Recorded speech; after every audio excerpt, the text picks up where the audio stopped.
What's up? How's it going? Welcome, welcome. Well, well, well.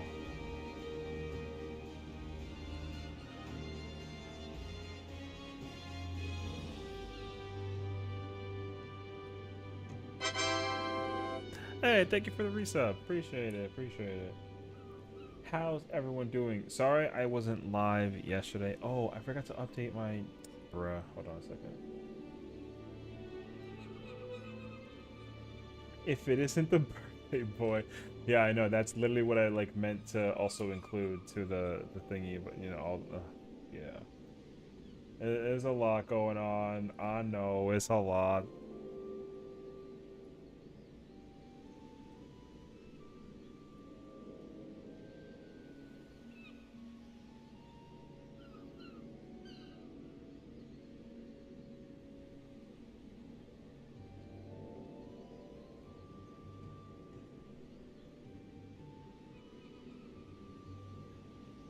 Thanks, dude.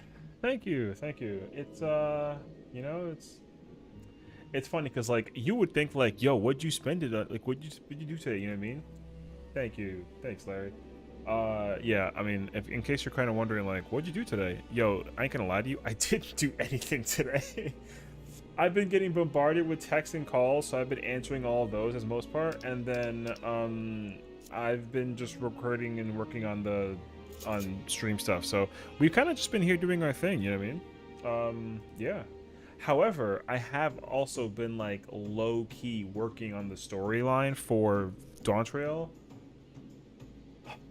Dude, there's a reason why I tell people that like you gotta do the story. Yo, the story is so cracked, dude. It's actually so cracked. So that really is all that there is to it. I mean, I can't really go anything beyond that. So you know, hell yeah. But also, we have a little bit of like a drops enabled thing with this too. So if you don't know, basically there's a mount you can acquire if you watch, I think it's 3 hours of any 14 streamer that has it activated, and so we do. I don't have the mount on this character, which is embarrassing, but I do have, I can kind of give you, I guess, like an example maybe. Let me see if I can find something, because it was a limited character mount. It's not like an account wide mount, so yeah, but it is definitely something that you can do. You know, so it looks like this mount pretty much, but it's kind of like brown and has like a little like red ribbon. I think it's because like a chocolate version of it. The reason for that is because they did a collaboration with Butterfinger, like the candy bar, where you had to spend like $5 worth of Butterfinger, which, let me tell you, was very complicated. As a result of that, you were able to acquire this mount in like chocolate formation, and it's cute. So in like respective fairness, the mount was extremely rare and difficult to acquire. So to kind of compensate for it, they kind of started doing a lot of campaigns for people to get that mount, and so you can actually get it now by like just by watching anybody who's streaming 14 that has their like drops enabled. So a little message should appear on the top of the chat bubble if you are like watching. That way you can actually like confirm it too. So yeah, and this stuff, you get like a code pretty much in like your email down the line if you actually finish watching 3 hours worth. So we'll definitely be streaming a good solid like 5 today, so you can definitely during a majority of the stream, about the entire thing, you can watch and get those awards. There are also other ones as well. You can get tickets, which will help you with teleporting around the map like pretty freely, and also you get like an XP bonus award thing too. So, but yeah, what was your favorite expansion pre-Dawntrail? That's a really good question. So personally, I think I'd have to say it's probably going to be Shadowbringers, like low-key Shadowbringers. The reason why is because, like, so Shadowbringers is the expansion before Endwalker, so it was 2 expansions ago from this one. So this is currently 7.0. 5.0 was Shadowbringers. The reason why Shadowbringer is one of my favorite of all time, at least in terms of like just how it was like provided, was simply because the storyline was actually pretty exciting, honestly. Like that's probably my biggest takeaway point for it. I love the story because it pretty much gave me this moment of like the biggest twist and turn that you would have never expected at the very beginning of it. So pretty much it was like, yo, you've been doing this thing the whole time, but now you got to do this thing. And and like in respective fairness to it as well, the trailer sold me. I didn't even, I never had any moment in my mind of like not completing like 14 or never like straying away from it. Like I was always like playing 14 no matter what they did with the story. But what I can tell you is that like that storyline mode, like, dude, I've never felt such a rush of excitement, except for this expansion, for Shadowbringers. The thing is, like I was hype for Shadowbringers. That's really the answer. I was hype. You know, like Heaven's Ward kind of, you know, like A Realm Reborn, the first expansion, kind of like gave me the rundown, kind of explained to me what was like going on, all that fun jazz, right? And then Heaven's Ward, kind of the same thing, right? But in like a different kind of format. And then I was like, ooh, but then it kind of hurt my emotions. And then Stormblood had me feel like I had to get ready to like, you know, liberate, you know, a lot of things. So, and then, yeah, then Shadowbringers came out and I was like, yo. So, that's where my mindset's currently, at least with that. And then Endwalker, you knew it was the end of the Hydaelyn Zodiac Saga. Like, you knew it was the end. So, not that I wasn't excited, because obviously I was very excited, but I was ready to cry. Like, my emotions were like, man, the road's almost over, but also, like, I'm gonna be so sad about all this, that, and the third. That's really what was, like, my biggest worry. And I gotta tell you, man, like, Endwalker was just the ultimate finale of finales. It was crazy, actually. So it was so goated. Would you say that dawntrail is better than Shadowbringers? Yo, that's actually a tough question. So what I will say is, like, if I'm thinking like content in the game, it's kind of too soon to tell you, but I want to say that I think Dawntrail's content will be better in terms of like the battles you have. Not, and I'm being a little biased too, you know, because like peak Shadowbringers was kind of nuts. Like when Shadowbringers was a thing, I was just like, dude, this is godlike. So, however, being a little biased though, Dawntrail's content should be better, just because of the simple fact that, like, I'm dead. Oh god. Just because of the simple fact that, like, the developing company, the team, everybody, all the creators that work on this game, they've been really, like, putting in the work, you know? They've taken a lot of notes. They took notes in relation to what happened in Shadowbringers and Endwalker, and they're just applying, like, a great formula. So people would say and argue that, like, with Endwalker was a very experimental expansion in terms of story, in terms of content, a lot of things, honestly. And I think that experimentation actually yielded, like, really good results, because they're actually learning a lot of new ways and tricks to kind of do stuff, but also it gives the younger mind and creative team, like, a chance to kind of do things on their own. And you kind of sort of didn't get that with Shadowbringers. Shadowbringers kind of already had, like, their formula, like, already, like, perfected, if you will. So, okay, dude. Anyways, this is like a whole talk right now. So yeah, now Shadowbringers, I mean, so Endwalker versus Dawntrail, definitely Dawntrail is shaping up to be the best expansion, like, as at least of right now. But peak Shadowbringers, dude, that's built different. Content-wise, though, I think content-wise, Dawntrail will be shaped to be the best expansion we've ever gotten. Storyline-wise, okay, I think what I'm gonna say is I think Shadowbringers is equal to Dawntrail in the sense of, like, the like the feeling, because again, like the writers have been the same primary writer has been the same primary writer since Heaven Wars. So her execution has been top notch. She kind of like was questionable during Stormblood. A lot of people weren't really the biggest fan of Stormblood.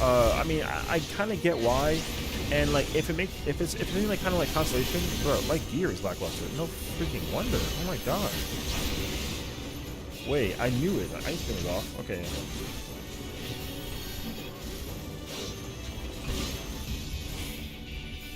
Bruh, holy. Bro, I've been here naked the whole time. Alright. This should be smoother. Alright. So yeah, I would say that like my my current impression of the Endwalker story. Okay, so I would say that I've crossed the halfway point of the story, and the way how a lot of games in general, with especially with like Shadowbringers and like 14 in mind, like along with other like video games in general, right?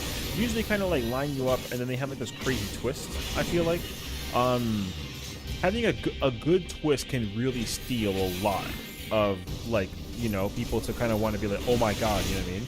So I would wager, no spoilers, but I would wager that like everyone kind of knows 14 to be the game that has some twists and turns, where they kind of take you on this like emotional roller coaster ride. Dawntrail is not sleeping on that at all. I can tell you that much for sure.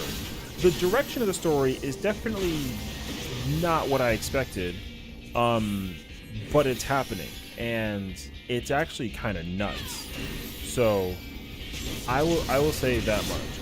I mean, personally for me, if I think about like, again, like peak storyline, Dawntrail versus Shadowbringers, I think I'm actually like calling it even. Like Shadowbringer's story for me was like a doubled 20 out of 10 storyline. That storyline was cracked. I felt my emotions. I felt like a lot of things. You know what I mean? So Dawntrail is actually doing an incredible job of something that like you can really start to appreciate and enjoy behind the writing of the game so far.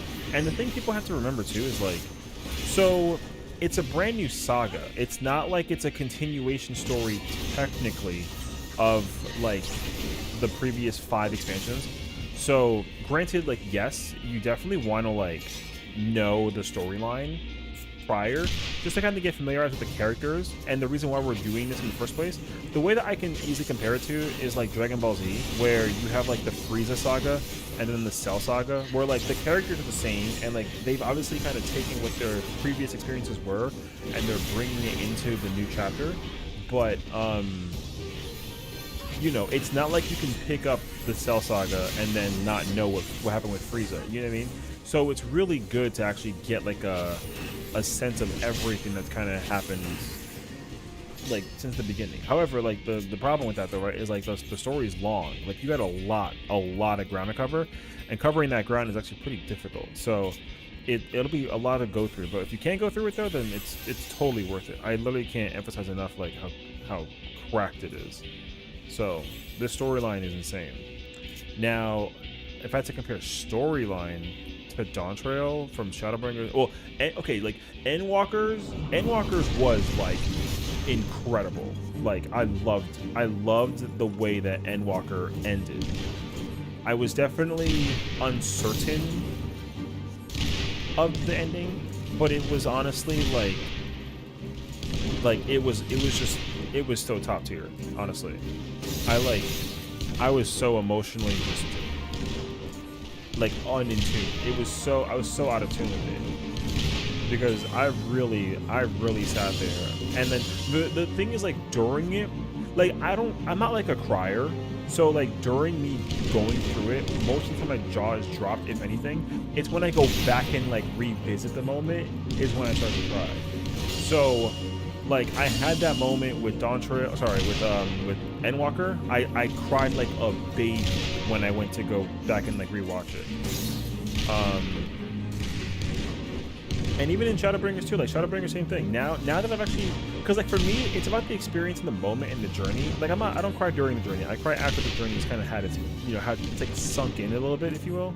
So that's what's happening to me right now with dawntrail. Like, I'm going through the experience. It's absolutely top-notch incredible, and once it's like settling down, because what's going to end up happening is like I'm going to enter my mind and be like, dude, I can't believe like that was a thing, and just go from there. So like, and I am going to be going through that after what I literally just finished recording the part that I got to in dawntrail, and yeah, dude, I can tell you now that like, oh my god is my answer, just like straight up.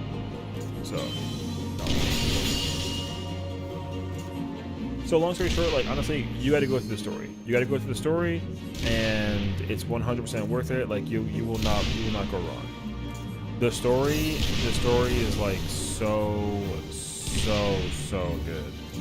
And the thing too is like, I didn't actually finish this point that I was making, but basically, dawntrail is the beginning of a brand new story. Like, it's not something that like has to be like a super crazy epic. It doesn't need to have like a god involved kind of thing. You know what I mean? Or I mean, maybe, I don't know. I haven't gotten that far yet, but the way that I'm comparing it is like, I would line them up. Like you have 2.0, which is the first story, right? You're like a new person. You're just living life, trying to figure out like what's your purpose in life. What are you doing? You're like an adventurer. You're going on an adventure. Oh my god, adventure! Dawntrail is literally that in 2024. Like you're looking for a new. Wow, thank you for the gift sub. Wow, that's awesome.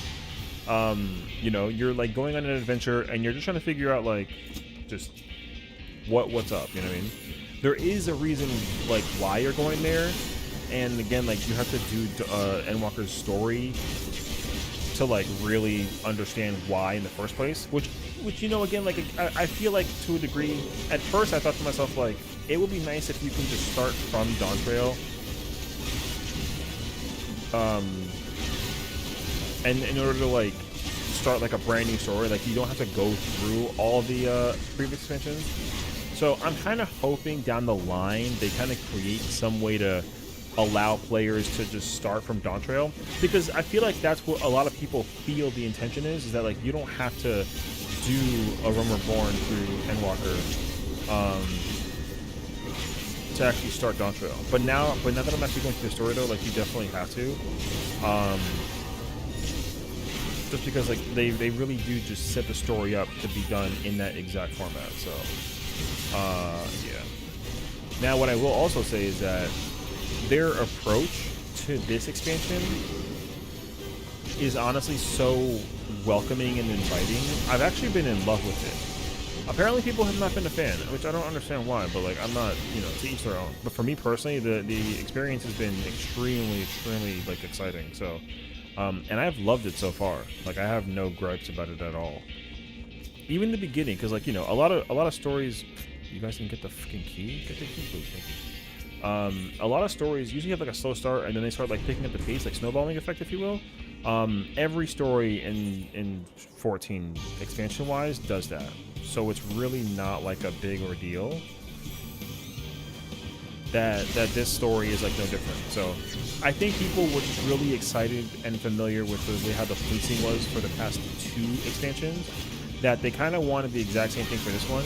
But again, like you're just not going to get that, because it's literally a brand new story. It's kind of like they gotta have their filler episodes. They gotta figure out like, they gotta set the ground layout for everything that's happening story-wise, which is what every show does anyways, right? You don't immediately go into a show just being like, God is this and that and the third. Oh, so there's all plot dragons as a hill. Yes, exactly.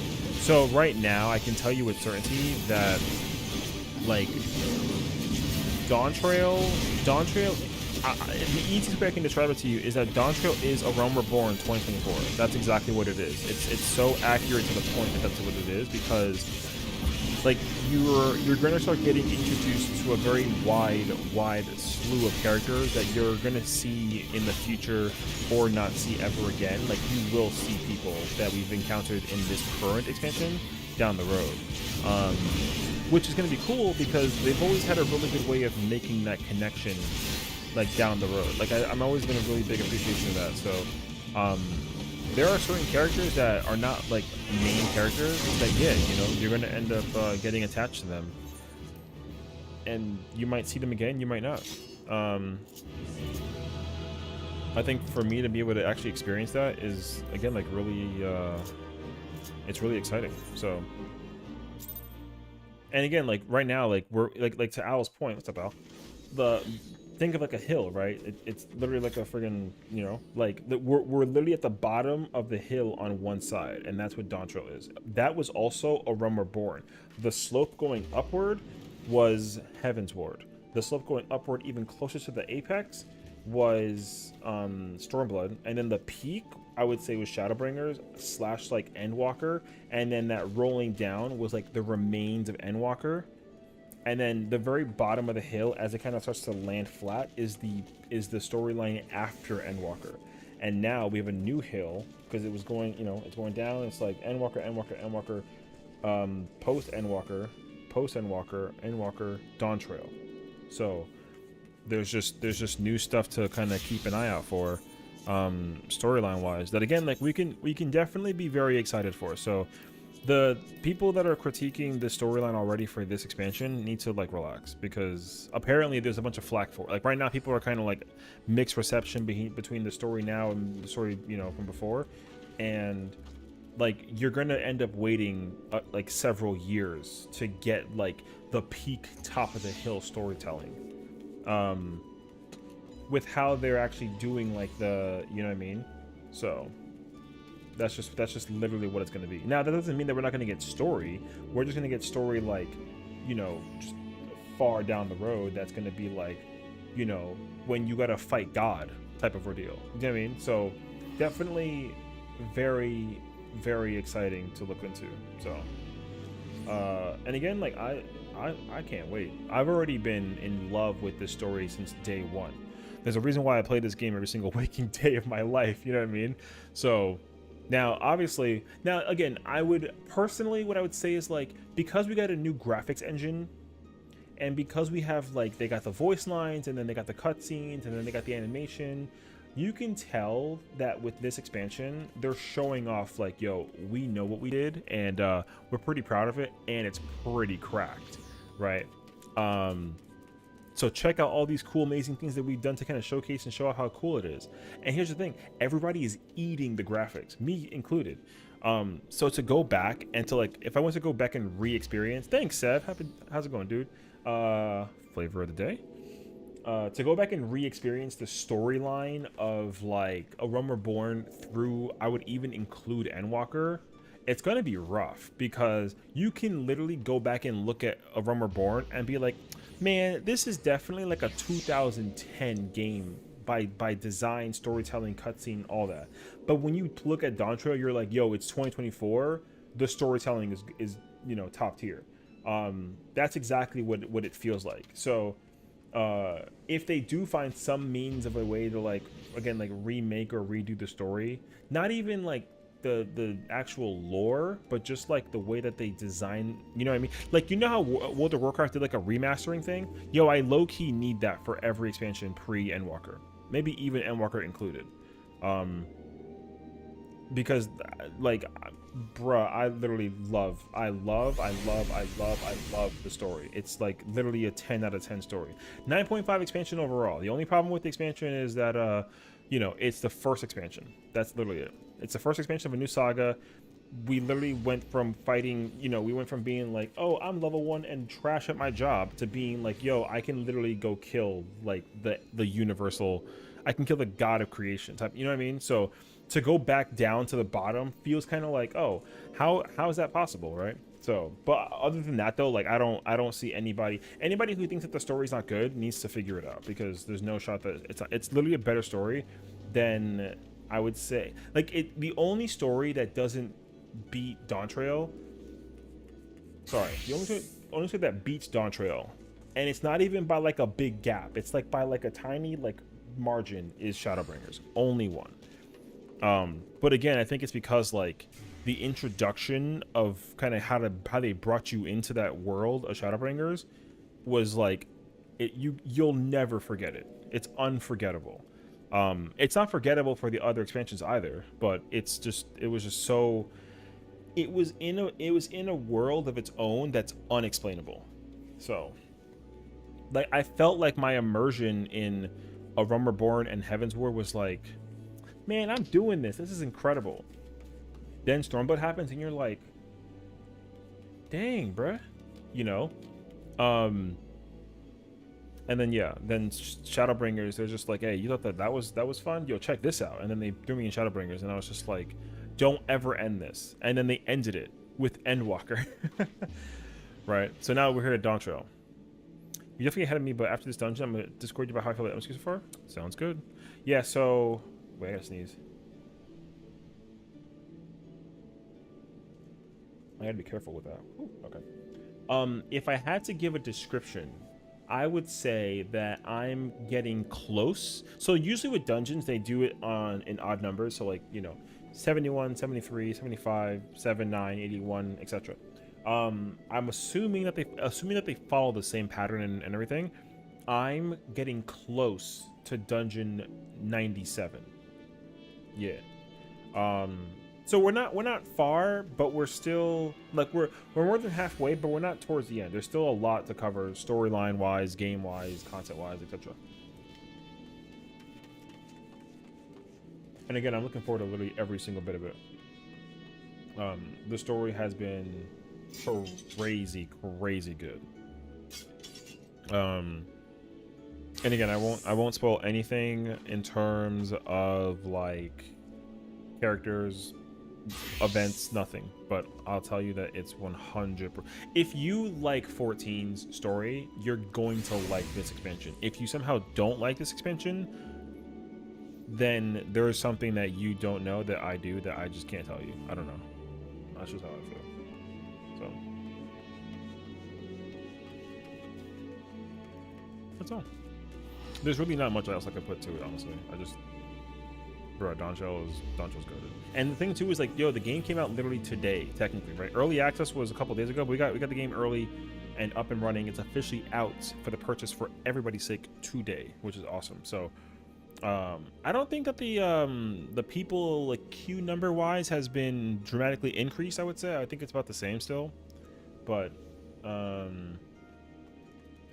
like now that the game's released, you know, they can start rolling out like, I guess like a roadmap of content to come, which we already know about, right? So 2 weeks from today, there's gonna be, I guess, like a patch of some sort, like a little mini patch update, and then we're gonna get the raids for the normal difficulty, which will be sick. And then 2 weeks after that, at the end of the month on the 30th, we're gonna get the Savage version. So ideally, the goal is to be done with the story by the end of this week. I think with it being Tuesday, I should finish by Thursday. I mean, like I should be done on Thursday. If not, because I might actually be able to finish it tomorrow, but it's going to be questionable, so we'll see. But I don't know, because I still have to technically do like, you know, I think essentially duty wise, there's still if there is an 87 dungeon, I'm sure. So there's that. There's an 80, there's 99. Oh, sorry, 97. I'm not used to that number yet. Yeah, there's a 97 dungeon, a 99 dungeon, a 99 trial, a 100 dungeon, and then a 100 trial. So there's like 5 like duties I still have to complete in some form. So still a long road, and yeah, lots of cutscenes to watch. So that's also too, man. Like honestly, a lot of this has been just like a good old movie watch. I've been, dude, I just love the story. It's just so good. But now that, you know, I'm taking a mental break from story because I was freaking out about it, so now it's time to do dailies.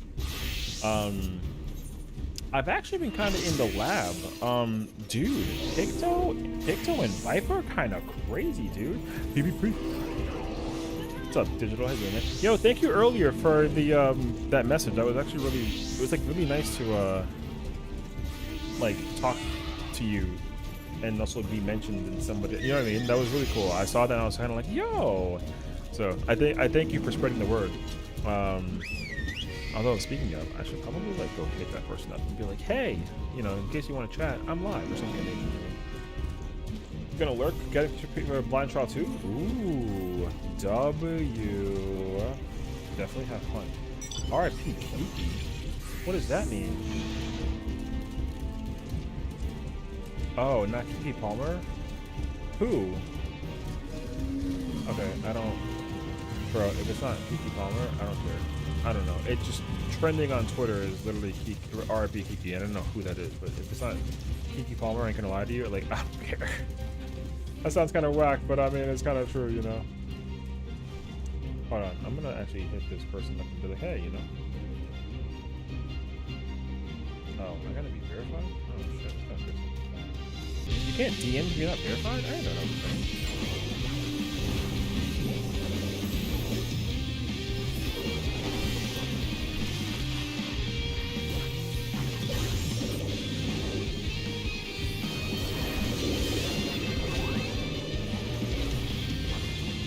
Also, like I said, I understand the assignment now, dude. Yo, Pictomancer, it kind of hit different, bro.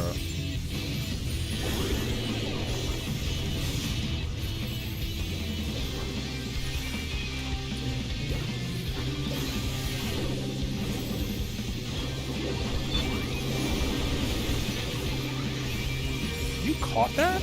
Oh my god, I can't believe you got that.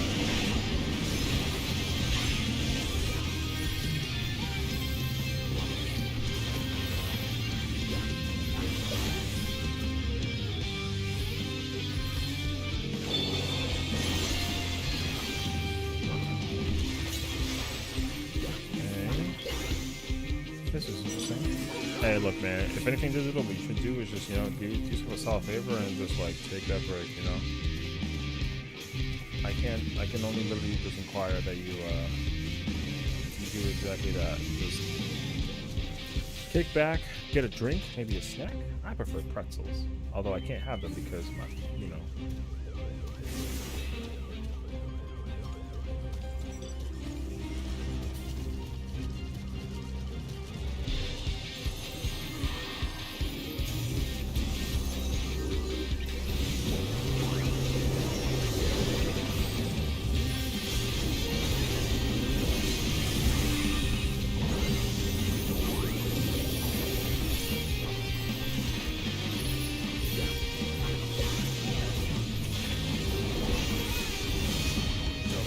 Let's go with the double in there.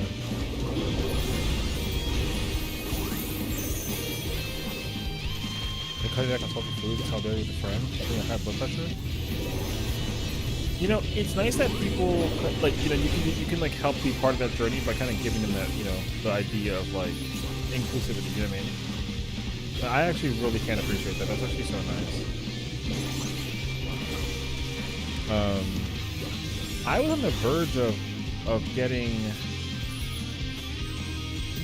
of being diabetic, apparently, which was actually kind of scary. When I like, my doctor was explaining that to me like a while ago. He was like, "Yeah, you got to cut back on these things because you're on the verge." And I was just kind of like, "Dang, all right, well, say less." And then, yo, I turned that around so insanely quickly, which kind of sucks though, because you're kind of like, man.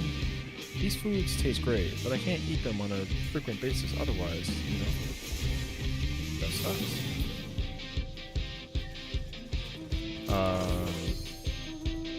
But now that I've gotten my wisdom teeth removed, I gotta like hold out for, hopefully tomorrow will, because the swelling is, the swelling in my here is definitely like settled down.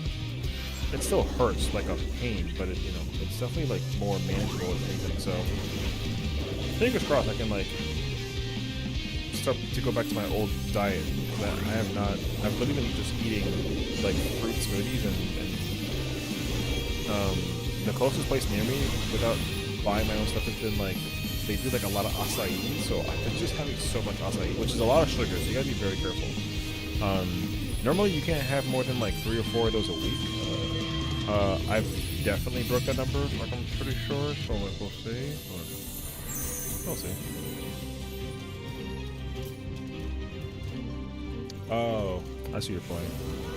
Okay, that's fair enough, Seth. I mean, I get that, but like, also... I can't I understand what you're doing. Bro, anybody else know what's going on?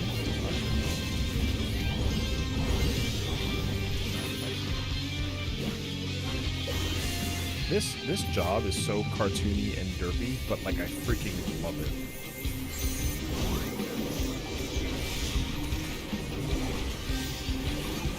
But also what's even scarier though is how strong it is. Yo, this job is strong. That's the hilarious part about this entire thing. People are kind of forgetting that like this job is actually very powerful. It seems kind of like, what? But yo, this job freaking crazy strong. It's actually pretty cracked.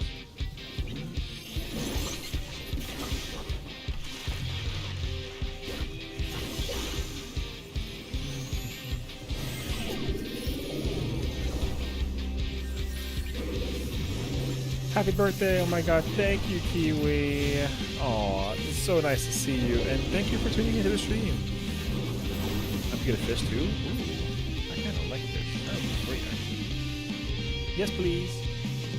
How's it going? A year older. I know, you know, I just gotta like accept the fact that old fart now, especially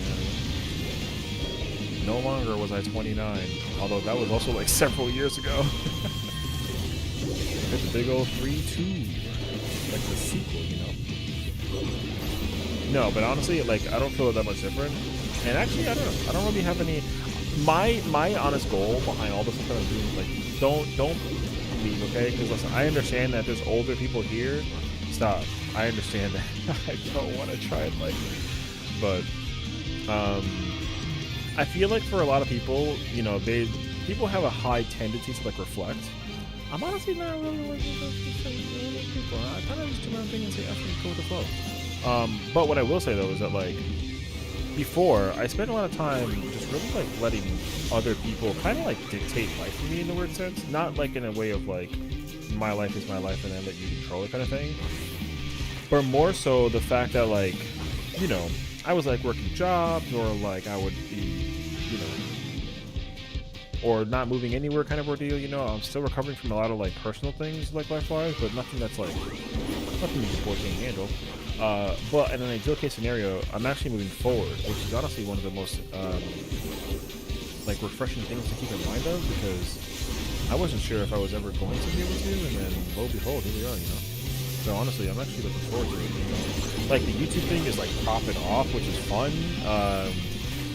I'm actually really enjoying it like a lot too. I'm not just kind of looking at it as like a slog or like a drag or anything like that. You know what I mean? I'm actually like I like love making content, and I'm actually looking I'm looking very forward to. Oh, you know what? In fairness, I can actually attest to that. This should be much better.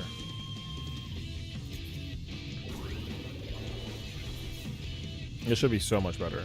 I kind of forgot about the audio. I have a very I have very specific audio settings for when I'm doing the storyline and when I'm not and I'm like streaming. So my bad. But thank you though. Yeah. So because I'm not streaming the story. Like I'm actually taking a different approach this time around where I'm actually creating my own like chapter segment. So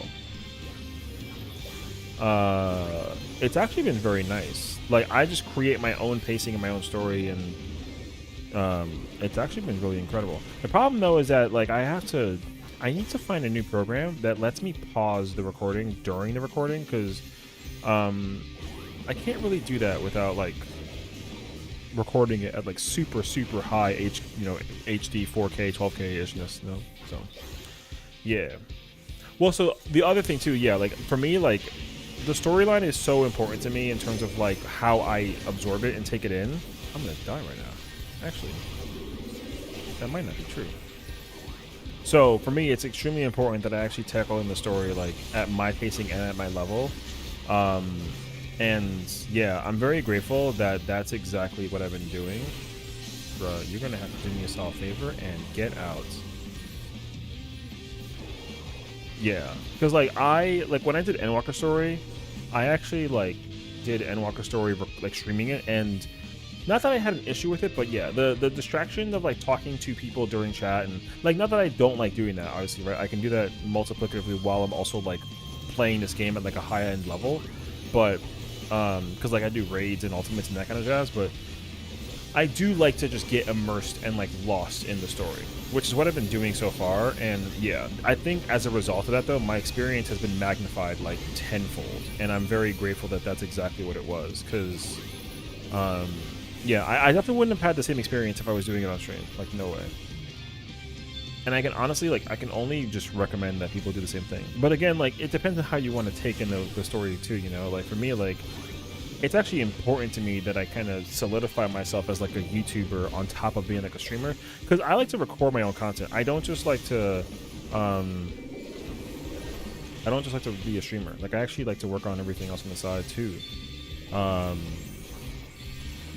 And recording on YouTube is like part of that experience, and I think it's actually just very awesome. So, do what I did and skip everything. No, don't do that. Although I am almost done. If I started, I went 2 days without doing the story. If I actually started 2 days, like I would have, then I definitely would have been done by now. But what's up, Crow? Good to see you, man. You're stronger than me. Videos take immense amount of hours to produce, and I don't have the time. Honestly, like, not, it kind of depends though, you know, like here's how I see it for you, because you stream every single day and also the same hours and time. Not that you obviously, you know, you're doing your due diligence and like you're doing incredible, you know what I mean? And I love to see that you're hard at work and doing what you're doing. But at the same time though, right? Like, it's actually, so here's what I did, because I used to be in your shoes as well with, like, you know, streaming all the time and all that kind of stuff. Like, my productivity has not increased or decreased since then. It's just the way that I do things has changed, very slightly. Like, instead of streaming every single day, I just now, you know, I stream 4 days a week, and the other 3 days I record. So in terms of like actual affectation of like doing content, it hasn't changed. The only thing that has changed is, like, instead of me, being live like I was yesterday. Like, I wasn't live yesterday because I was literally just doing the story mode, which I would have been doing if I was streaming anyways, right? So, but yeah, besides my messenger, I'm enjoying it. Yeah, I get that. Honestly, for me, I don't. So we can obviously, as homies, agree to our own opinion and how we kind of take in the story. So for me, I actually enjoy the thing that you don't like about it, because like it's kind of nice to just let the, because, you know, here's the, like, the reason why is because, like, eventually that moment is gonna happen, and when it does happen, it's gonna feel like a crazy, like, oh my god rush, you know what I mean? Like, it's not gonna be something that like if it was always like that, eventually you kind of get tired of it. Like, that's how I feel. So I would definitely get tired of it eventually, because it's like, man, it's the same thing over and over again, and that can get pretty, like, tiresome. So, but I understand how you feel though. So. Working my crafting at the moment, getting my last crafter to 100. Ooh, my friend Julie, actually, she just finished her crafters and her gatherers, which I was kind of like, dang. Apparently people are taking the route of doing the leave quests, which I haven't done that since, like, Shadowbringers. I actually have a different approach. Seb, to your message, yes, exactly. That's exactly what they're doing with the story. Because then when you're, because, like, hold on here, I'll DM you.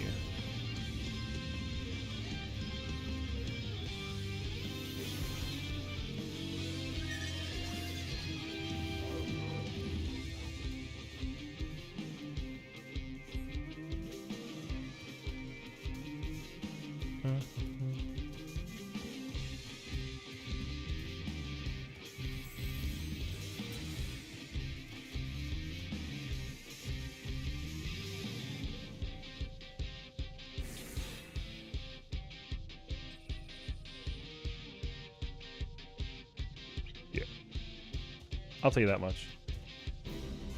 Ooh, we won. Oh shoot, I didn't, bro, I sat down and started typing. No, but hey, I'll take 7. Not bad. That was a good comeback.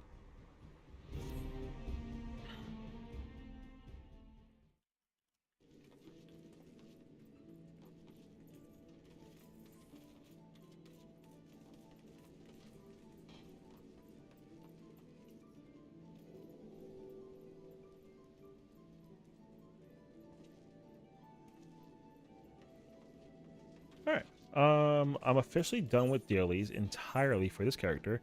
I'm actually so close to getting both of these tanks leveled up. So honestly, like I've been doing a mix of dailies between both of these jobs, and I gotta say, it's been like, whew.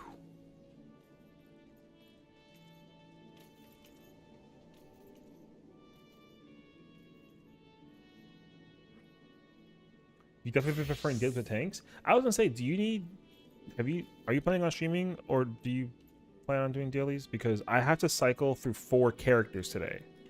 And I'm only prioritizing tanks. Like my priority right now is like in preparation for the raids here that's coming out at the end of the month. I need all 4 of these tanks to be maxed out by the end of the month, which is actually not going terribly. So, I'm doing Endwalker Alliance raids today, but I'll probably do dailies tomorrow and the next day. Okay. Yeah, I mean, I would say this character is the one that's inside. I mean, I'm currently on Dynamis, but if this character is the one that's on in your crossbow link shell, so if you're ever needing a tank or even like a healer, I'm always happy to help, because my priority is oh no, I mean, yeah, but I only came to Dynamis because of the story, not because I come here to do content. I literally only come here to do storyline. That's all. Not for anything else aside from that. Oh, wait, shut the fuck up. What? Really?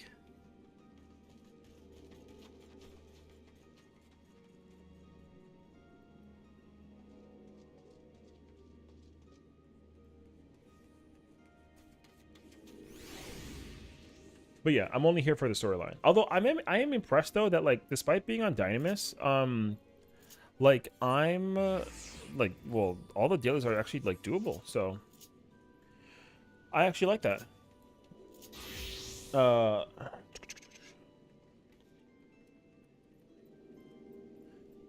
Gunbreaker Paladin and Warrior 100 now Dark is working out progress. I feel like something is off on Dark. You know what it is? I can tell you exactly what it is because I'm pretty sure the way that you feel is the way that I feel. Dark Knight has this issue right now. I don't dislike it. There's 2 issues. One is very non-important. The other one is like a kind of little bit like a, man, like, bruh. The non-important issue is the 96 abilities. I'm not going to lie to you. There's a big difference between pressing Inner Chaos as a warrior and pressing Scarlet Delirium, Comeuppance, and Tor Cleaver as a Dark Knight. I'll tell you that much. The button presses on those attacks, like, I need them to be a little bit louder. Is really, that's how I feel. Like Gunbreaker's fine. Although the Faded Brand attack also could be like a little louder, but I haven't unlocked Reign of Beasts, so I don't know how to feel yet. But yeah, like when I press that freaking Inner Chaos, dude, oh my god, I get hype. Every single time I press that button, yo, I feel like I just feel goated.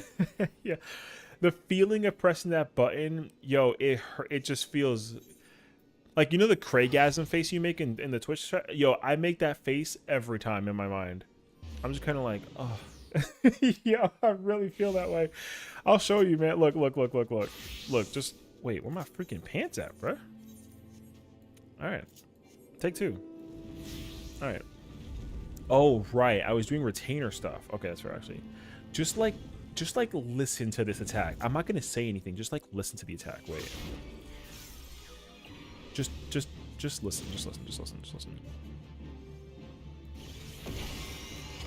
Oh. Yo, that move is godlike. I love that move. It's so every time it's just god. Now here, listen to the 3 blood spiller combos.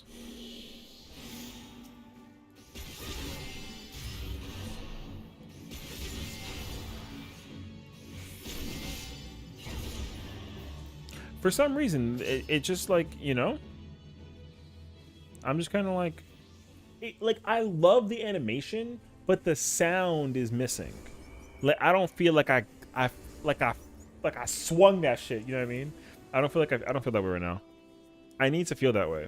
I want to feel like, oh my god, because I already told myself that the sound of the name Comeuppance just sounds like yo, I'm about to swing. You know what I mean? Even though Tor Cleaver is more stronger, but the strongest sounding attack currently is Scarlet Delirium personally. Impalement's cool. Like I like Impalement also, but Scarlet Delirium feels just like you know. Um but yeah, these three attacks like they like the animation is crazy good. Like I love the animation. It just sounds like, oh, that's it. I love that second part. Yeah. This part though, yeah, I don't. So yeah, I need them to boost the base. The base needs to be boosted on those attacks versus this one, which like freaking, you hit that once and it's just kind of like it's cracked. Yeah, Gunbreaker feels incredible. Also, like I mean, I'll tell you that much too. Like, but also my Gunbreaker isn't even 100, so I can't really speak on it all too much. But the faded brand attack, it feels it. Oh, I just put the sword in the ground and explosion, freaking crazy good. And then Paladin, I don't know. I haven't really gotten there yet with Paladin. However, I do like Guardian. Guardian is a very cool looking button.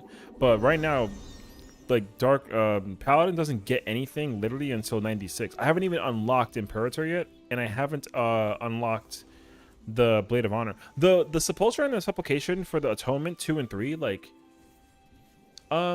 it just feels natural. It doesn't feel like it just feels very good. It feels very good because it just feels natural. Unlike pressing 3 atonements like 3 times, at least pressing supplication, if you were able to like see the animations in full, it just looks so good. Honestly, I'll tell you what, if you added a lot of skill speed, because paladins usually play very, very slow speed, like 90% of the time, like you're playing at 2 point. I mean, this is 245, but that's very fast for Paladin. Paladin like needs to be 2.5 always, perfect, like always 2.5. You're not allowed to put skill speed on a Paladin. That's very, very illegal to do, unless it's free, but it's never free. I'm a Paladin apologist. No, I mean, it's okay. It just really depends on your approach as well. Like on the look, I mean, I can only tell you, what I know about Paladin because like I played the job for so many, for so long. Like Paladin thrives on being as slow as possible because getting that damage out for Paladin with the crit and the, it's just nice. But yeah, you just got to keep on doing your thing. But yeah, these moves along with Atonement, if you somehow decided to play like a 2-3-8 Paladin, those buttons will look really cool because the flow of them is just incredibly perfect. It's just perfect. So Supplication and Sepulchre just feels very natural, which I can actually appreciate and enjoy. So I love me some Paladin. Okay, this character is done with the storyline, so I'm actually gonna just kind of like, I ain't gonna lie to you, I need to temporarily mute the audio because I got to go to the dawntrail area. You can't hear the audio because I'm cheating if you hear it. So I just got to go to the dawntrail area so I can set this character up for tomorrow because tomorrow I'm doing more story. But I do, like I said, I do have a lot of dailies to cover as well for the future. So I'm going to crack at this. And yeah, like again, just not like a spoiler of any kind, like zero spoilers, but the story, god dude. But bro, where can I do some minor stuff? I'm trying to find those nodes in new areas, but I can't. I actually don't know. I haven't even started gathering. I wasn't gonna do gathering until, so here's my plan for gathering and crafting. I'm gonna start as soon as I'm done, but I I won't be doing it until I beat the actual game. I don't care. I mean, I care about the trial, obviously, but like in terms of actually like content, like yeah, I gotta wait until I actually like get there. I haven't even gotten close, so we'll see. That being said, though, I think ooh, I'm gonna use these actually because I want to see what they look like. Oh, it's those. Oh, okay. Sorry, I'm looking at the crafted. You like earn stuff as you play the game, and I was looking at the stuff you get. Ooh, but like I kind of like the weapon. All right. Sorry. All right. I like that weapon. That weapon is fire for Gunbreaker. Oh my god, flashbang. Okay. Let's go to Ether. I do have a priority on which characters I got to work on in terms of leveling. So it's going to be my primal main, then my ether main, then my primal secondary, and then my crystal character.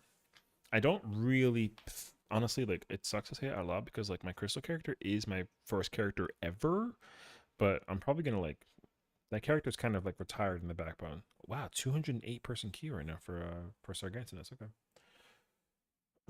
But yeah, so what I will say though is like once you hit level 90 and like on minor or botany, then honestly you should just be able to like use the ability to go find the thing and then just go do it. I mean, that's my assumption.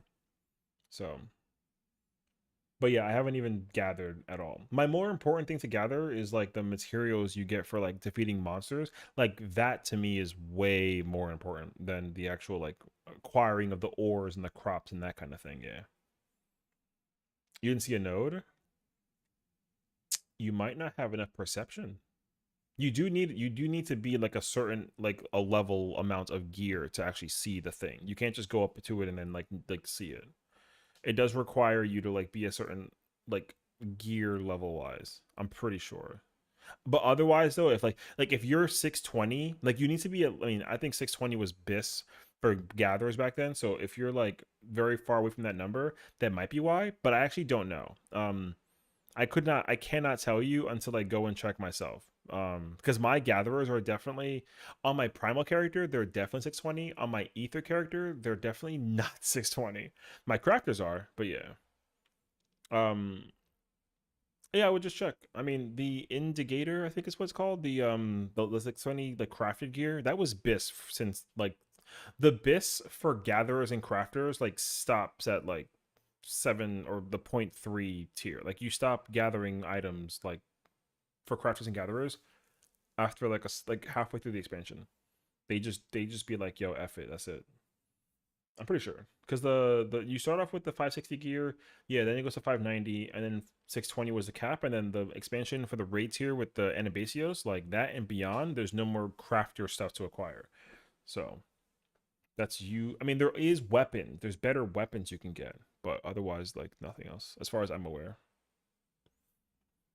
Um, I don't know where my character is on my Sargentanus character, so I'm gonna just wait until I queue in. You can at least hear the music of me playing in the background, right? So I'm actually like logging in, but I don't know if I'm in like I don't know where I am like area wise. So we should be logging in like a couple seconds.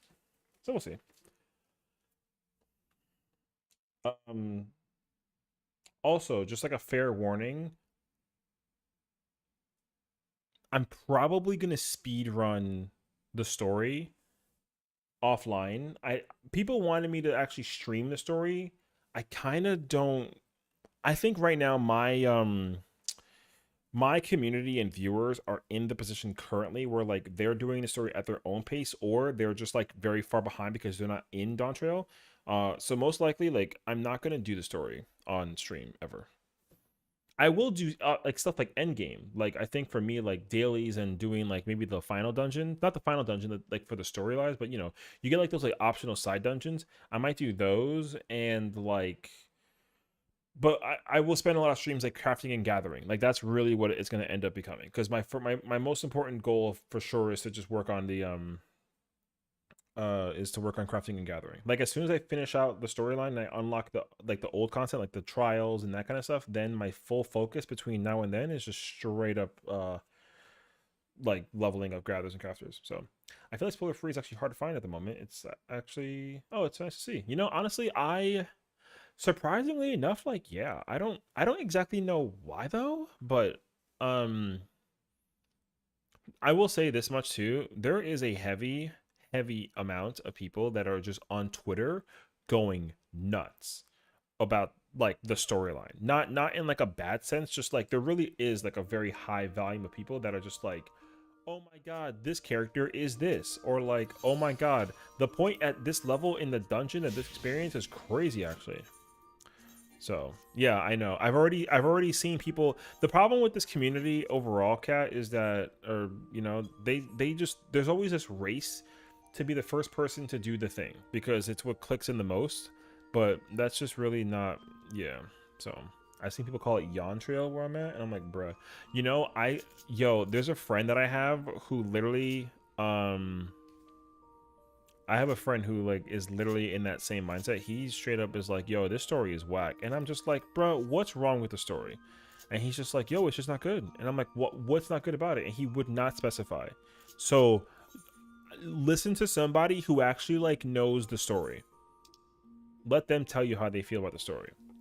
Like, everybody that I know who's actually going through the story and like knows the story has said it's been like one of the best storyline expansions ever.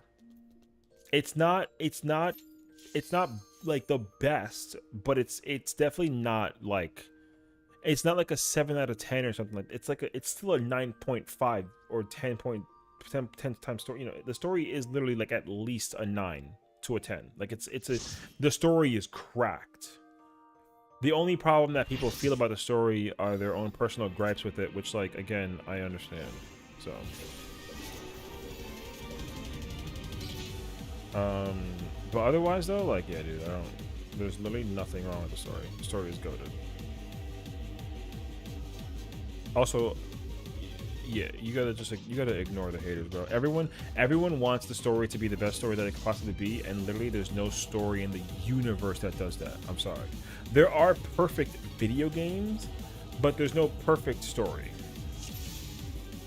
So, I can tell you that much. There's no perfect story anywhere. I assure you that.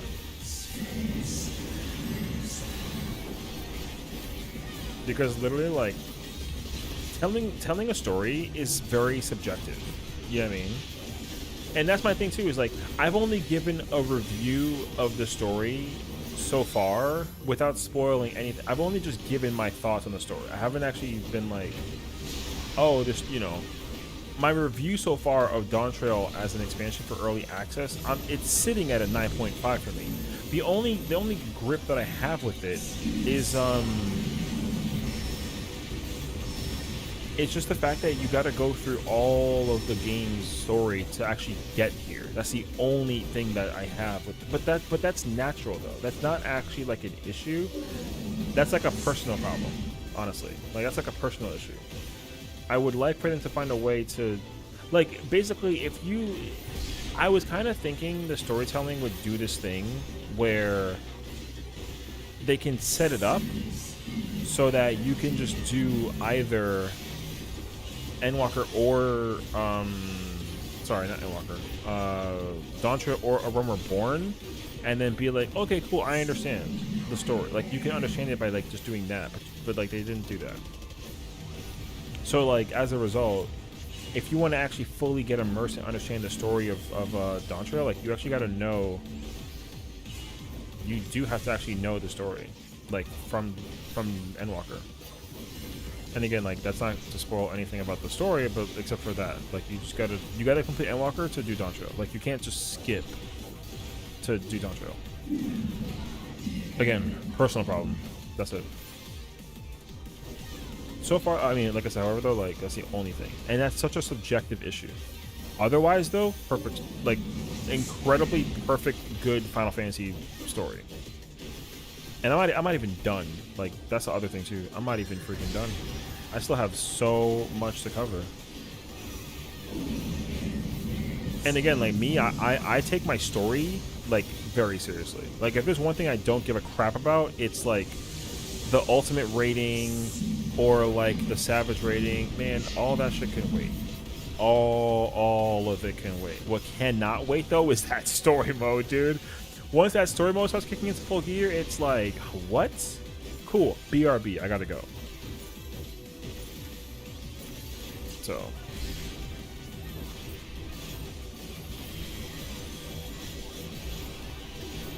and again, here's the thing too. High-end players, they skip the story. Like, a lot of players who are just like known for just, you know what I mean? They just skip that shit.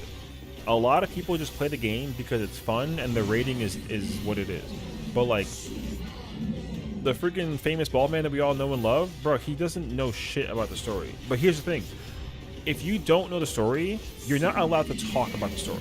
Like, you can't be like, oh, you know, oh, the story was good or not good, like you have no say, unfortunately.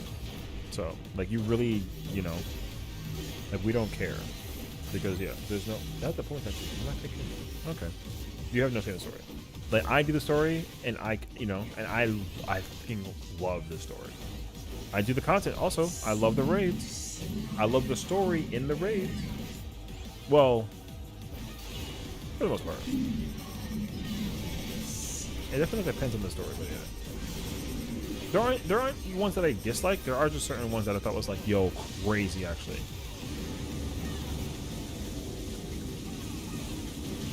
Oh. Uh-oh. Sev, to your point, I have no comment. That you just DM me.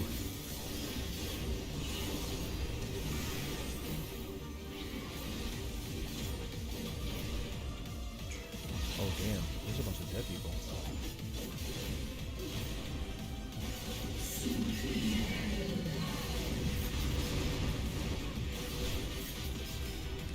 We may be here a while. Isn't it safe? Nope, okay. I can't confirm or deny literally what you just asked me. And I can't and I won't. Because just no. Can't tell you. Go do the stories and go find out.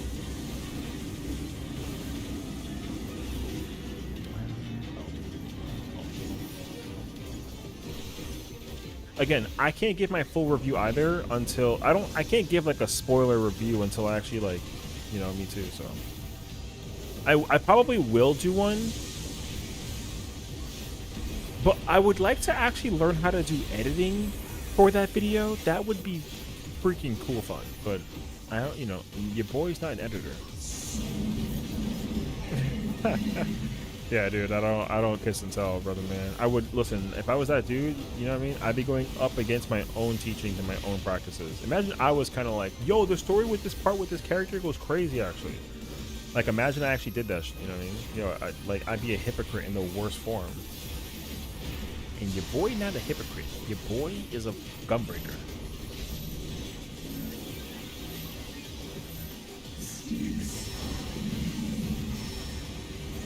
Is it still loud? Because, yo, it is loud in my fucking ears. Boy, I hope I hope it's not overly loud. Because, like, this content is actually like a grand example of like the volume. You know what I mean?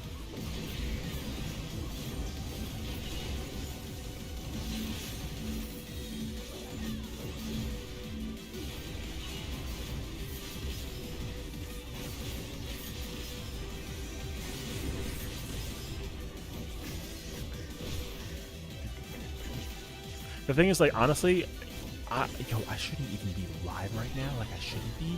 Because, no lie, I was going to go back and keep doing the story. I was going to keep doing the story. I really was. I was just like, man, I don't even feel like streaming right now. But I should stream. I should continue the, you know, the wonderful flowy world of actually doing content on a streaming level. But yeah, dude, I can tell you with confidence though, like your boy was like, man, I need I finished where I left off and my immediate response was, I need to know what happens next. And then I realized that I probably should just like turn this on. Not to say that I don't want to be here, but that story though.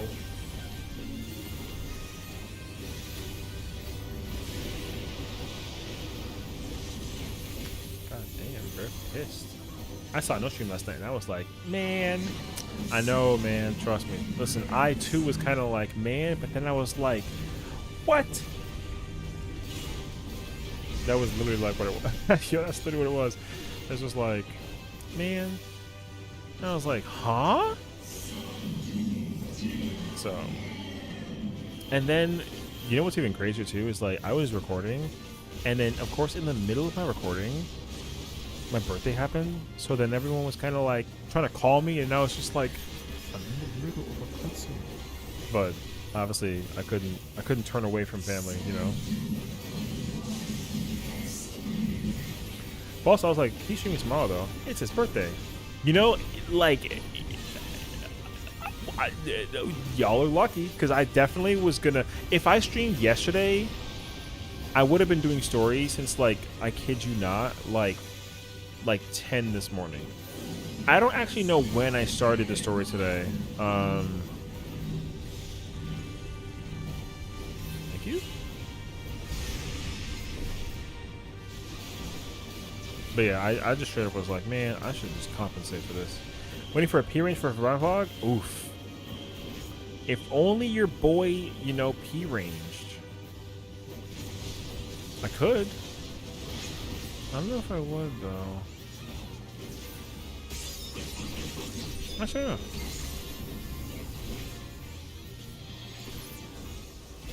Beep. Do-do.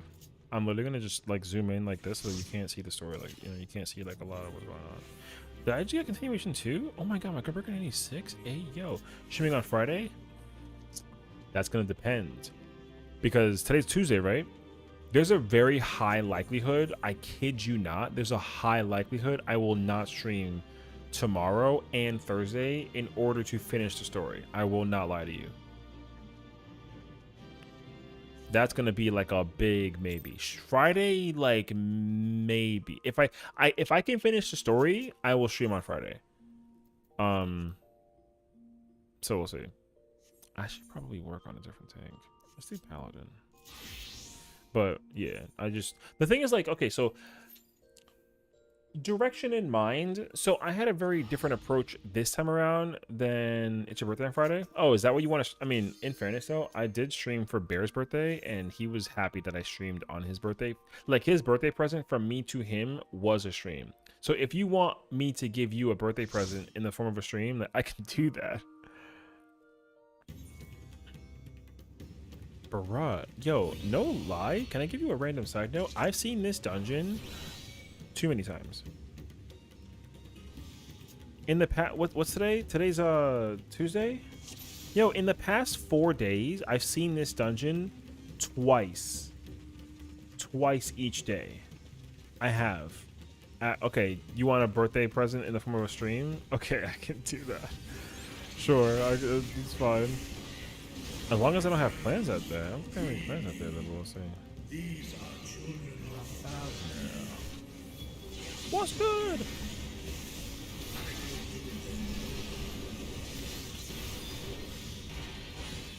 Alright. I guess we have plans. But yeah, he said, hell yeah.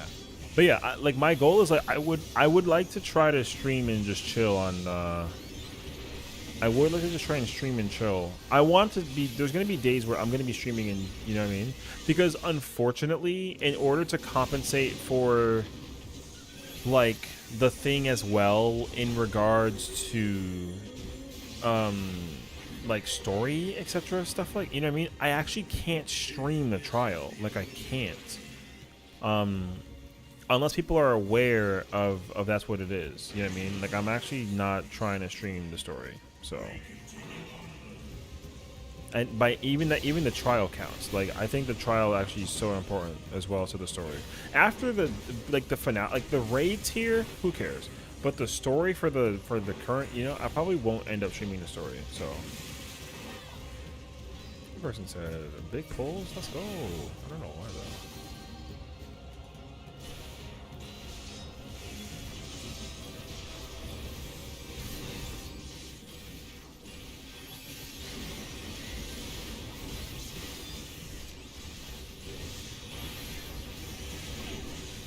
But yeah, that will most likely be my plan, is to try and stream as much as I can after I've done the story. But again, a lot of, I'm sorry, and I hate to give the bearer news of this, but like, dude, a good chunk of my time will be spent literally just doing dailies and crafting and maybe even gathering. I will down the line. I think it's still too early for me personally as like a non like crazy high-end raider to figure it out, but I would like to figure out like guide making. I might end up taking time during those streams, if not like offline, but at least like during in some way, shape, and form. I will try to like work on figuring out how to edit, because I would like to learn editing on a personal and individual level, because yeah, I want to become my own editor for right now. I don't plan on like paying anybody obviously until I can actually do that, but like I would like to learn how to put videos well together for my own personal sake. So we'll see.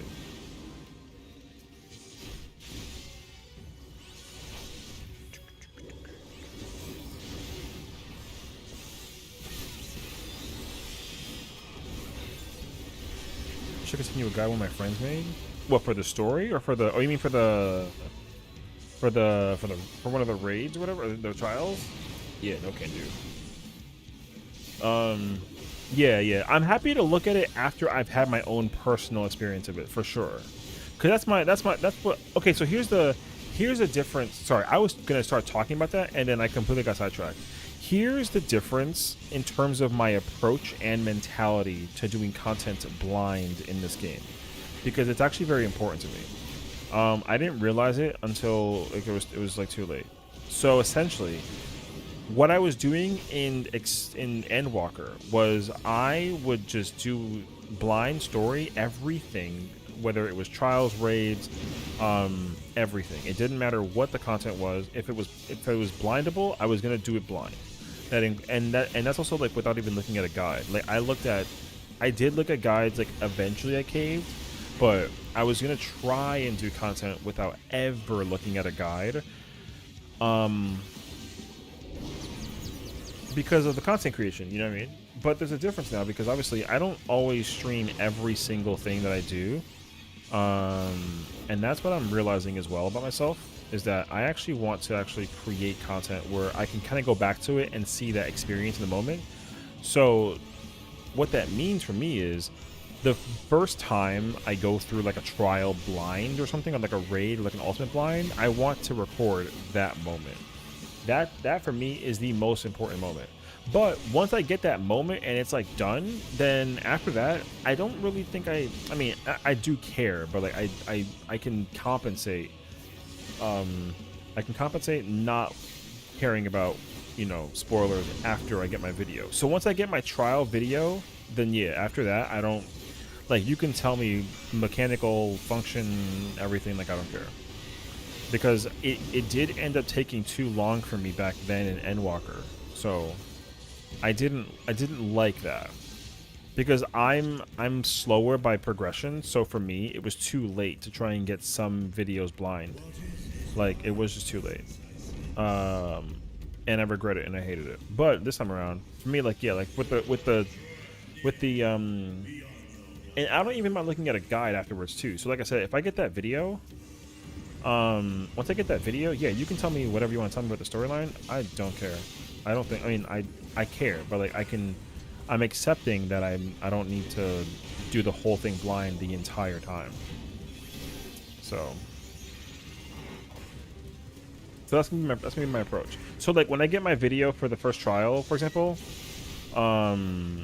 then, you know, like you can send me that video guide. I'm gonna look at that guide, and I'll probably even use it just to kind of like collect my bearings and then actually clear the fight. And then I'll get the video of me clearing the fight. And then once I'm done with doing that, then that's it. I don't care anymore, obviously, right? Because the content's done. That's my plan. And I plan to apply that logic to everything that I do content-wise for this expansion. So fingers crossed it works out for us. And if it doesn't, we'll figure out another way in the future. So that's the plan. I'm looking forward to it. Because one thing I have never ever done because of spoilers was look at the world's first races. I've never watched those. Never. I refuse to watch those because, like, spoilers. Okay, that person's like obnoxious as shit. They're like screaming and yelling. Shut the fuck up. Yeah. This time around though, like, what I plan to do is like, I plan to actually like,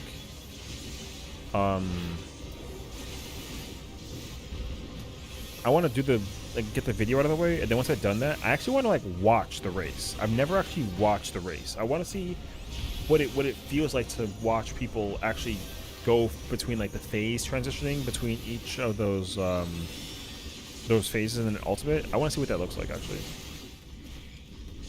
I think you know my friend. I made a guide for Ukab and T. PF uses. He's a guide. What's his name? I mean, I know the names of all the guide makers who are like known for making guides. So if you give me a name, I'm pretty sure I can tell you if I know them or not.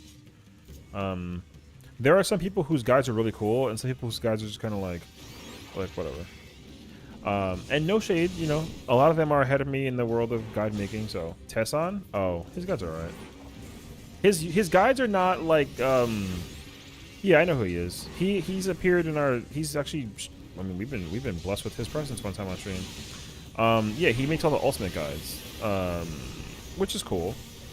Although the problem with his guides though is that he like they're not NA friendly. I know he's from Europe, so like his guides are not going to be like, you know, they're just not NA friendly. I've actually like tried to use his guides because the visual display of his guides is insanely good, so I find that to be very helpful.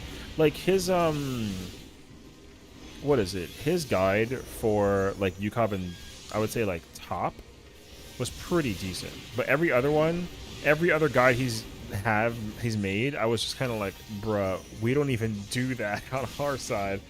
So for me, the appeal wasn't as much, but yeah. I mean, he's pretty chill. Yeah, I mean, I kind of wish he does like Savage guides. I mean, he doesn't. He's like strictly told me he's like I don't do Savage guides, and I'm kind of like, bruh, why? Because like down the line, like you know, the quality of your video guide making is actually incredible. So you can easily leave an imprint in guide making if you actually create like friggin' Savage ones, but he doesn't. He's going to. I hope so. Because that's what honestly you can convince me, even if, because here's the thing, right? Like people look at guides for insight and knowledge on how to do things. For me, sometimes I just like to like listen to people and how they just, you know, like their vibe kind of sells me.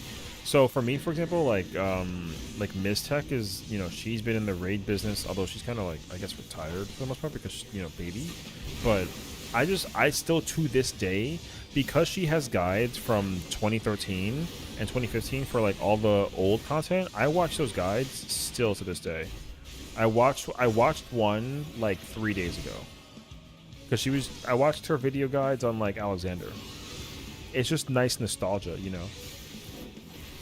So yeah, I need him to actually like make guides for every. I mean, bro, even dungeons. Like I don't know if you realize it, man, but like the amount of people who need like guidance on dungeons is just yo, it's kind of crazy up there. So, and that's my plan too. My plan is to actually make video. Oh my god, hold on, I forgot that. It's my. Hold on a second. I gotta do it.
sorry about that.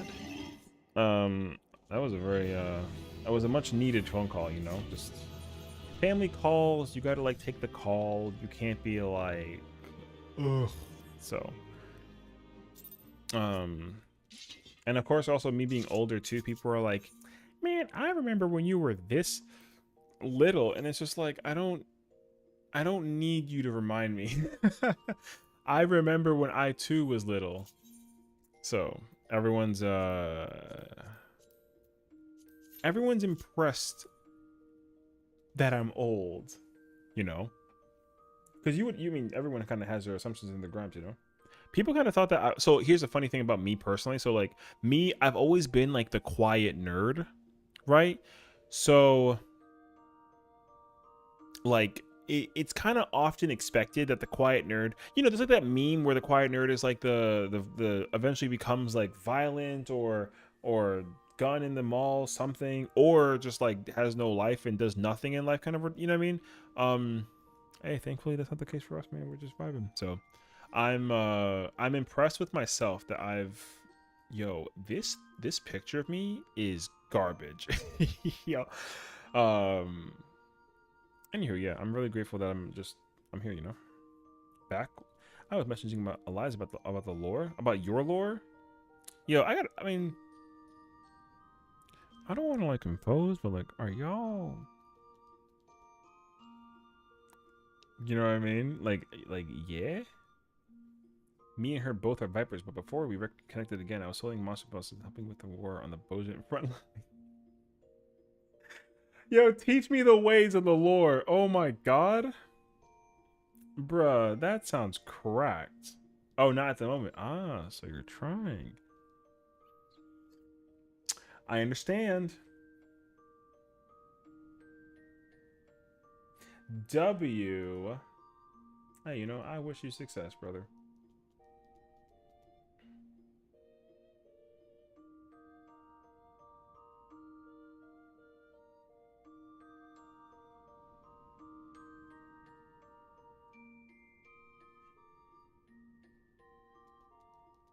Wait, I mean, oh, is that what that is? Oh, okay, there's that, there's that, there's that, there's that, there's that, there's that, and there's that. Okay, then there's that, and that. I gotta look this up right now. Is it worth getting Twitter? I actually gotta look this up.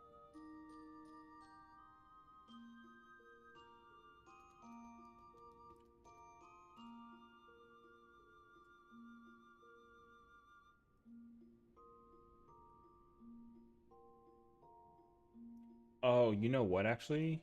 I think I actually should do this.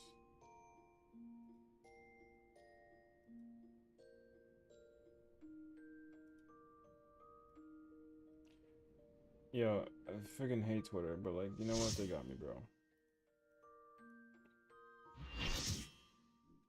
They got me to figure. I figured it out. Oh. All right.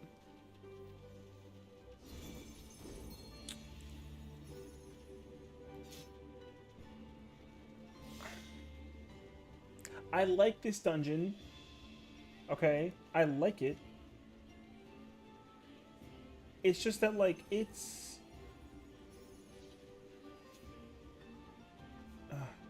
you know,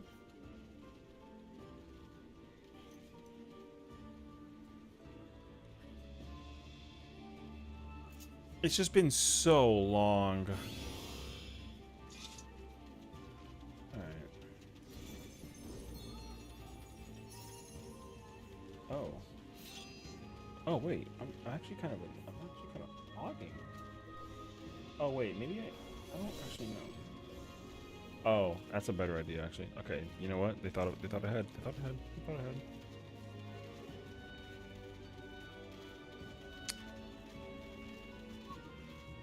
No fika. I know, right? I gotta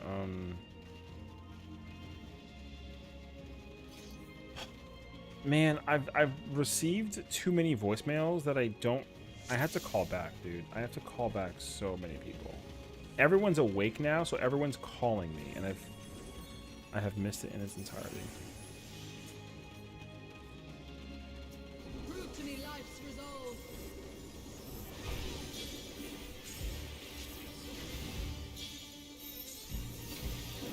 Go fuck yourself. Who the fuck did that?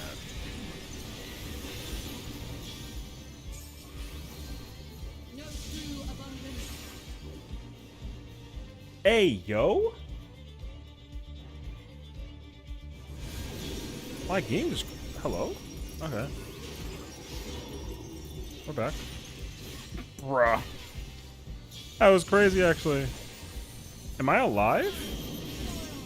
I think I'm alive.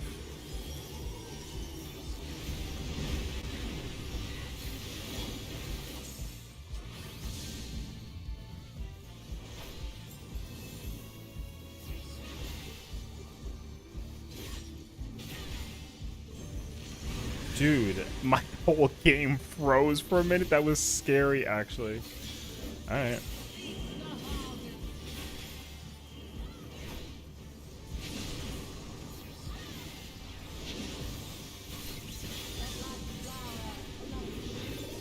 Oh, I got... Okay, cool. I stole it somehow. Don't know how, though, but here we are.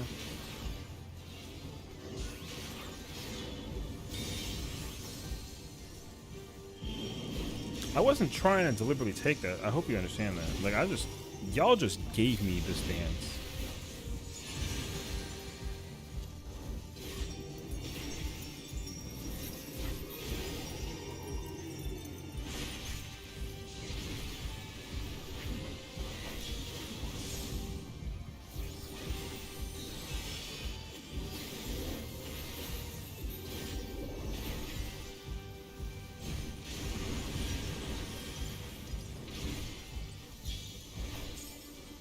I turned my stance on. I started swinging the sword, brother, man. I don't know what you want from me. I still want to know who rescued me, though, because that was so random.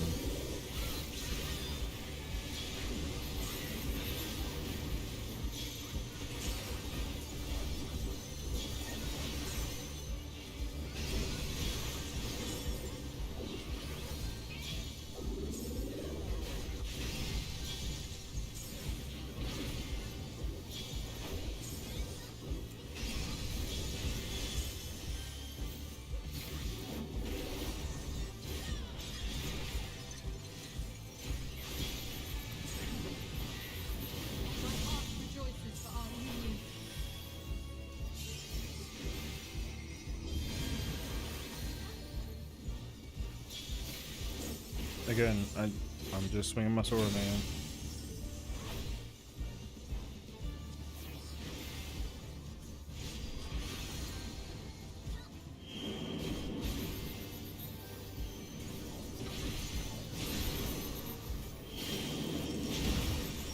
God damn, that was so like complicated, actually.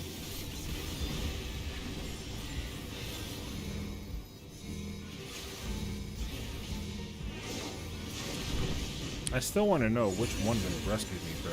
Be strong for what awaits. Alright. I helped Alessa as tank earlier today when I first woke up, and man, I wish tank stance was always on. I forgot to turn it on when I pulled in a dungeon. Hey yo. Yeah, I forgot what I was doing. Was it yesterday? It might have been yesterday. I was doing some daily yesterday. On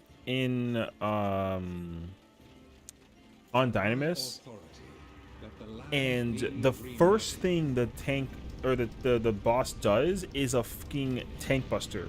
So I just was running, and then they just straight up ran in. They sprinted and they pulled the boss. I didn't even get a chance to voke it off. Yo, that person just ate that shit, and I was like, hey. I mean, I would say my bad, but I wasn't even there to stop it. And then they were like, my bad, and I was like, yeah, don't do that. You should not do that. I'm not like a you pull you tank kind of person, but yo, if I don't make it in time for the buster, brother, I can't help you. Like, that's my bad, but also like that's not my fault.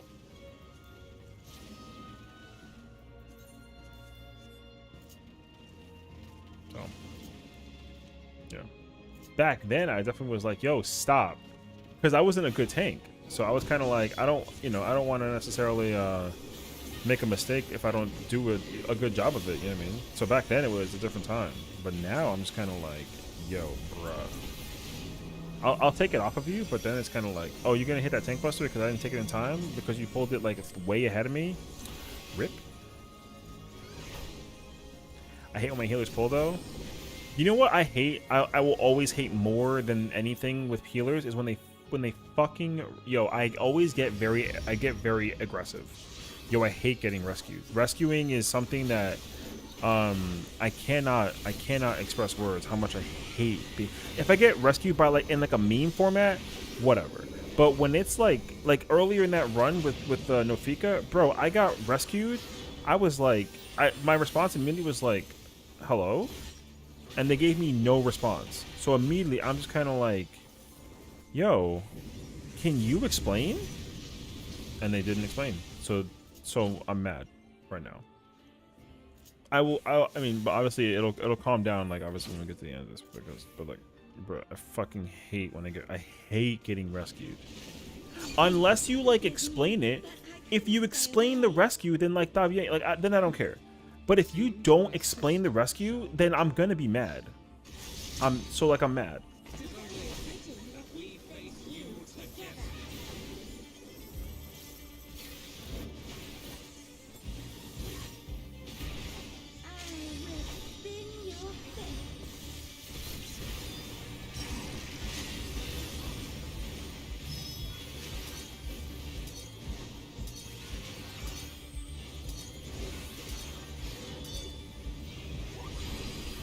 Anyways, here we are. Here's life. Yeah, dude. I don't know. Healers are a different story though too. Like sometimes, like, you know what kind of sometimes bothers me is when people are sprinting through dungeons and then they start pulling ahead of me, and then like I'll catch it all, but I can't catch every single bit of it. So there's gonna be moments where like, yo, like we will 100%. They're gonna pull everything. And then that's not on me, dog. Like it's like, yo, you literally had a chance. And like, what's the rush? Yeah, and then they die, and I'm like, whip.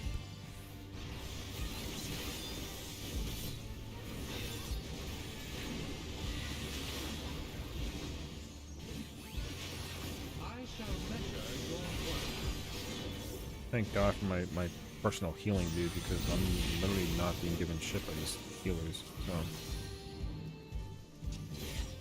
I don't know. I mean, I don't care. It's just an alliance raid. Yo, speaking of, like, you know what I don't know if you know about the whole like strike thing, with the healer strike. Apparently, people are still memeing about that. Apparently, did you know that the population of people involved in that strike is like non-existent?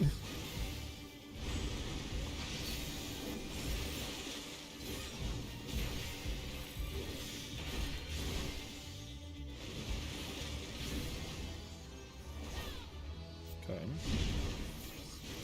Apparently, like, people really don't give a crap. The news of the strike spread wide, but you know what I mean? The actual people involved in the population of it is very like minimal. It's like not actually like a lot of people, but still, it's like kind of stupid. So.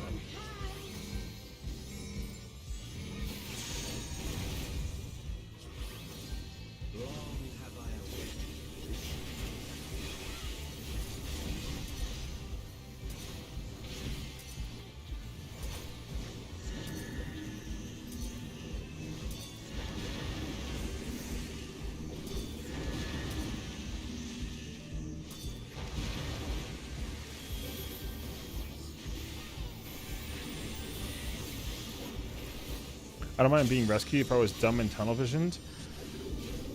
See, I can understand that, but the problem is that I wasn't even tunnel visioned. Like, I was running to the side of the boss because I wasn't main tanking it, which I didn't care about. I was just moving. I was running to attack the boss. That's all I was doing. And the person literally like just rescued me, which again I was like, okay, I don't like, again, if it's logical then like sure, whatever, but there was no reason for it because I wasn't going to get hit by anything. I was literally like, the bosses in the middle, I just ran to the side. They just pressed the button to piss me off. And guess what, they succeeded. So that's literally what it was. And like when they want to just press the button, yo, I hate that. I hate that. I don't care about me being I'll bruh. Because here's the thing, I don't rescue people ever with healing or as a healer, because like it's not my fault if you get hit. That's a you problem. But if there is, like, for me, like, I believe in the mentality of like doing it, there's like an uptime kind of vibe you can get out of it. Like in the ultimate in Bahamut Ultimate, for example, like you benefit from the rescue because you can basically save a lot of people. You can save a lot of people from the rescue in certain specific moments, and it's very helpful actually. It's not annoying. Like if it's uptime and it works, then it's uptime and it works. That's great. But if you just do it to be like an ass, then it's just kind of like, brother, like relax.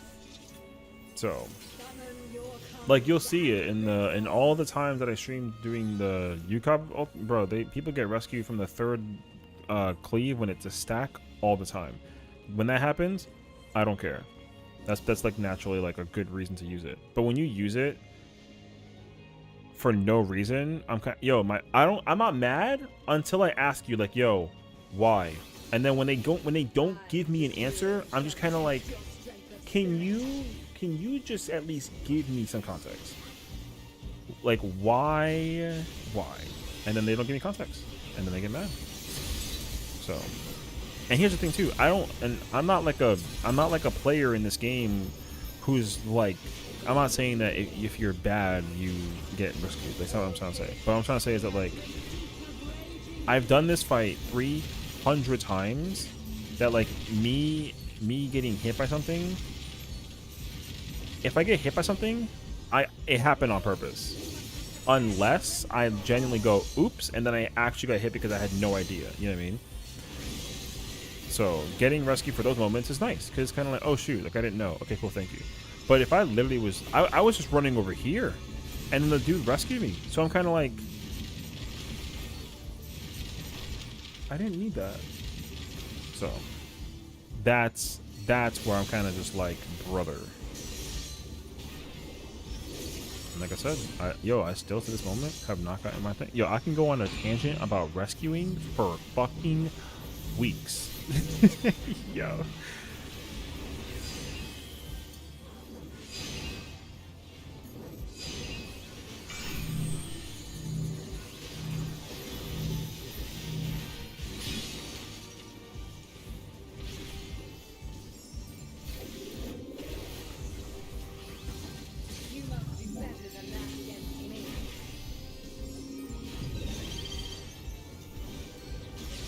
Yo, I heard it again. Yo, I heard the rescue. There's somebody in this alliance raid who's just being an ass. I heard that shit. I know that sound a little too well. Yo, that's how you can tell though. Like, I got PTSD with that shit, dog. I got PTSD from the power of the. And like again, like right now, bro, I'm main tank. You know what I mean?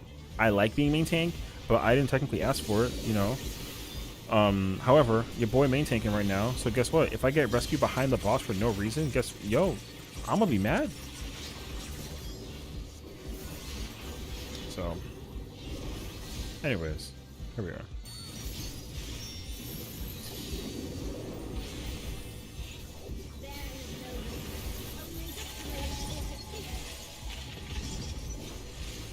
Oh man, I could have fucking thinking, brother. Alright. I deserve that. See? Like a heal for that? Thank you. I ain't mad. I tried to be something crazy with it. It failed. I'm cool with failure. I don't mind failing.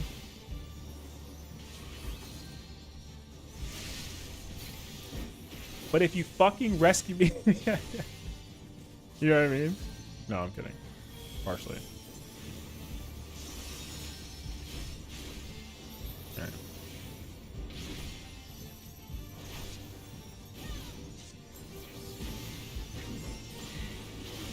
Bro, I have a terrible luck as a main tank. Every time I see the other tank not put a stance on, I wait for me to put mine on and start the fight. When I try taking it across from the bro, that's my problem too. Look. That's the reason why. Look, for me, it's very simple. Okay, if I'm doing normal raid or trials, okay, if I do normal raid or trials and I put my stance on, that's it. I want a main tank. That's it. No questions asked. That's it. That's it. Don't take it off of me because I want to all of a sudden, you know what I mean? Don't do that shit. But if I, like, let's say I'm like kind of chilling and I sit here and it's whatever, and then I'm kind of like, oh look, the person put the stance on. All right, you got this shit. I'm not gonna voke it off of you if you put the stance on before me. You know what I mean? If you put it on before me, you got it, bro. I'm not gonna fight about it. I don't care. It's just normal content. No me importa eso. It changes though when it's like a actual fight that I gotta do. Like if I'm doing like, I don't know,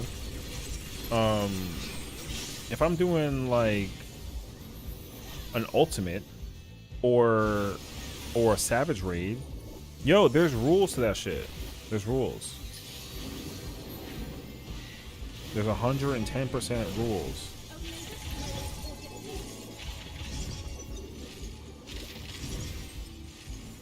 Straight up. There's rules. That's it. There goes the gas station. Yo, W.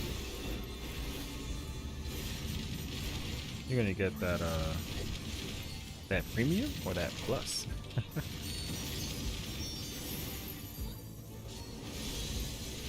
Wait, I don't know what it actually is. Oh, it was that. Oh shit. Yo, your boy definitely was not paying attention and somehow succeeded and didn't kill. That's crazy, actually.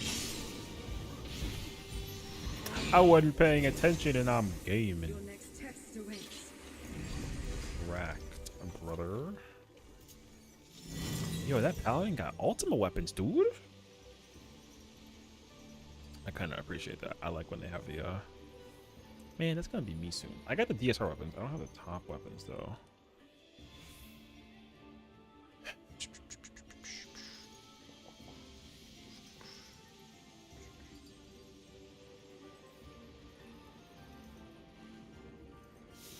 Hello. Beam, beam, beam, beam.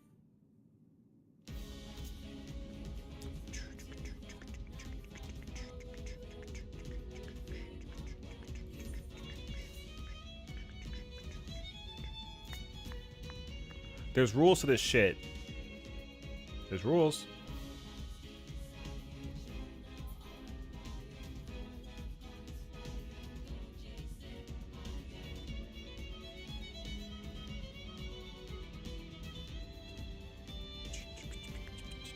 Yo, there's rules to this shit. There's rules.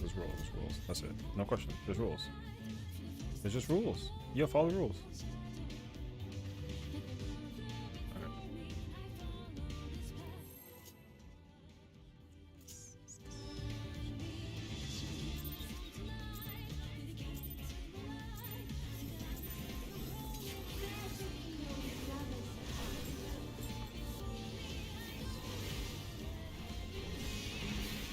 I didn't make up the rules, bro. I followed them. That's it. I'm dead serious. I didn't make up these rules. I wish I did, bro. That means I would have been in the building, actually.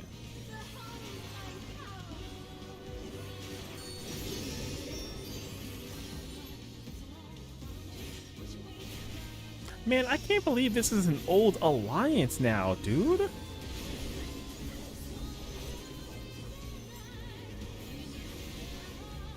That almost like hurts. I remember when this alliance was like brand new, and even like when it was a freaking expansion. What, man? What a good freaking fight, design wise. I like this fight. That was such a good one.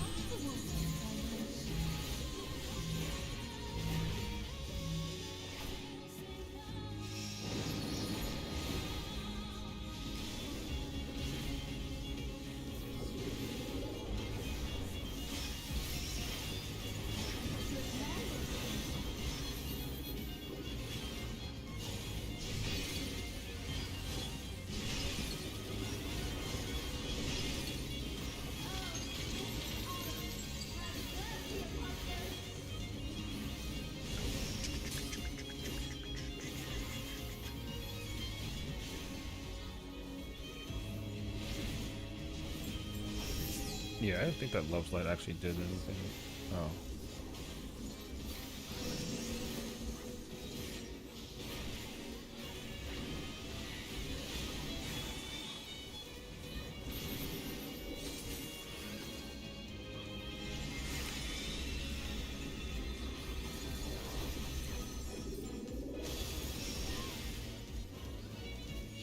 They won't get up? That's crazy, actually.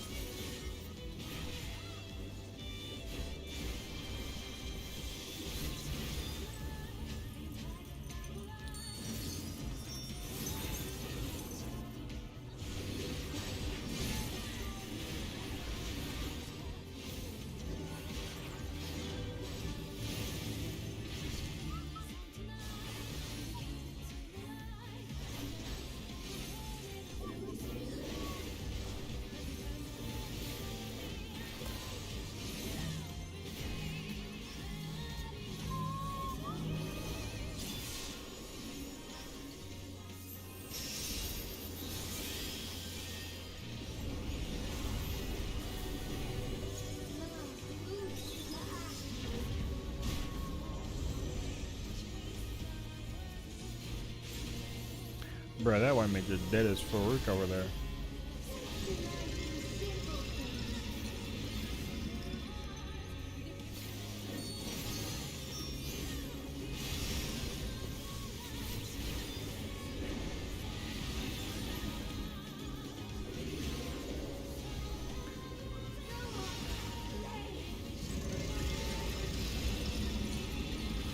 Hey, yo, that's messed up.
Oh, pain.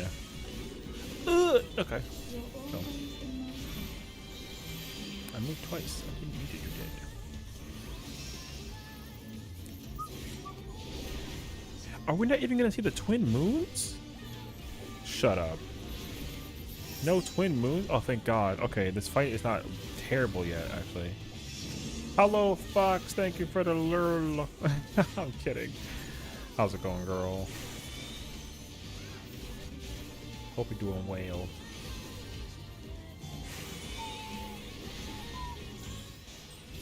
That's kind of nuts.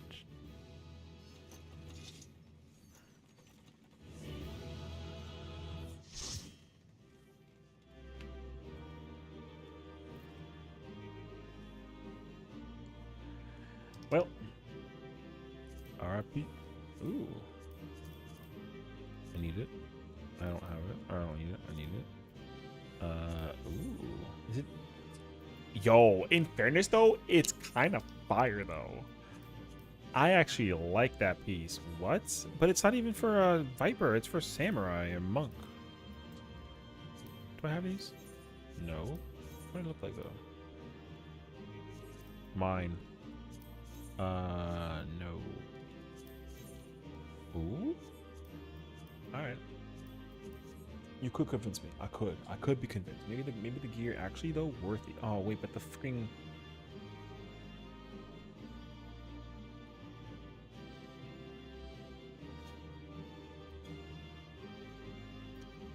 Brother, the healer is dead, so we're gonna sit here for hours. Bitch, AFK. It's the white mage, bro. Get your stinky butt up. I'm trying to loot. actually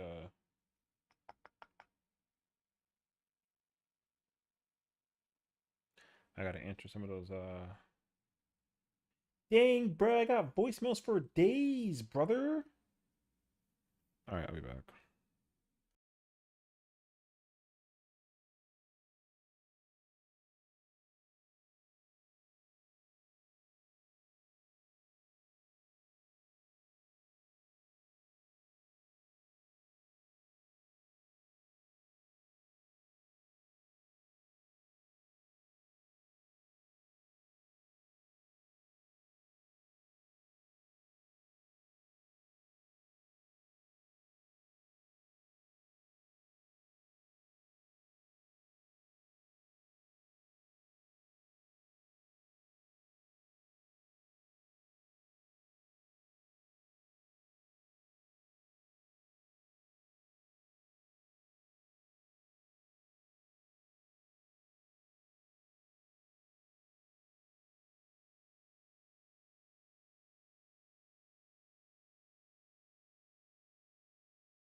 Yo, fuck that healer, bro.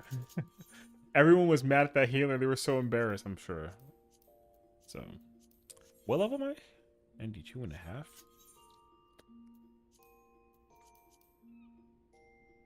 Oh, do I do high level?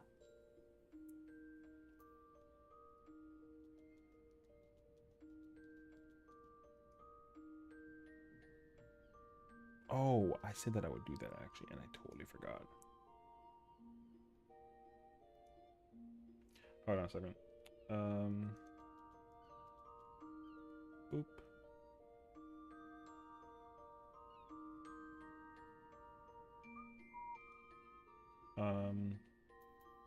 Did I do trials? Okay. We gotta do the one that's sleepy. Oh, can I possibly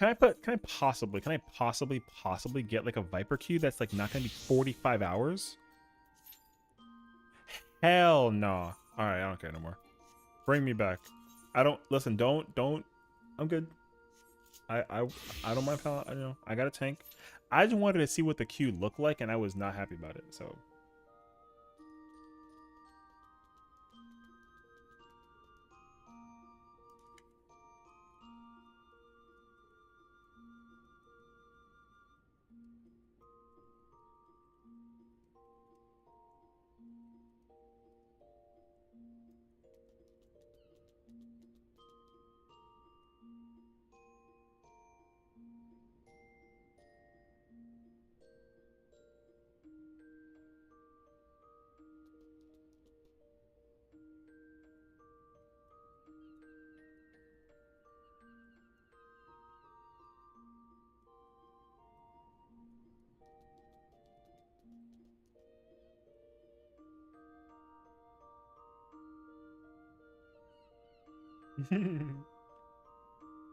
okay.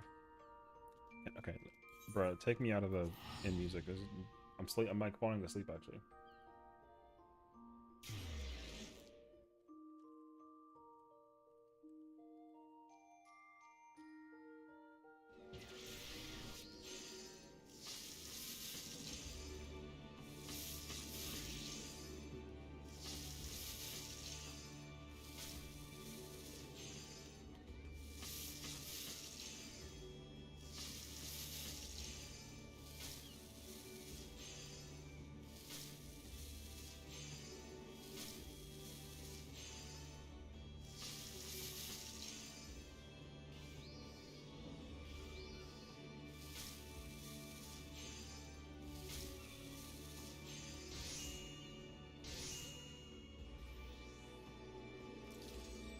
Wait, do I have the book still? Oh, crap. All right, that's fine. It's Tuesday, so we got. That's not the one due. Yeah, due next week. Okay, we're chilling. We're chilling.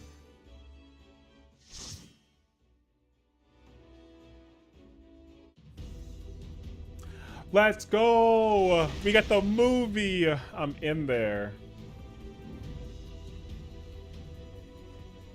Oh wait, I gotta do this thing real quick. Hold on. I forgot. I was distracted when that alliance raid.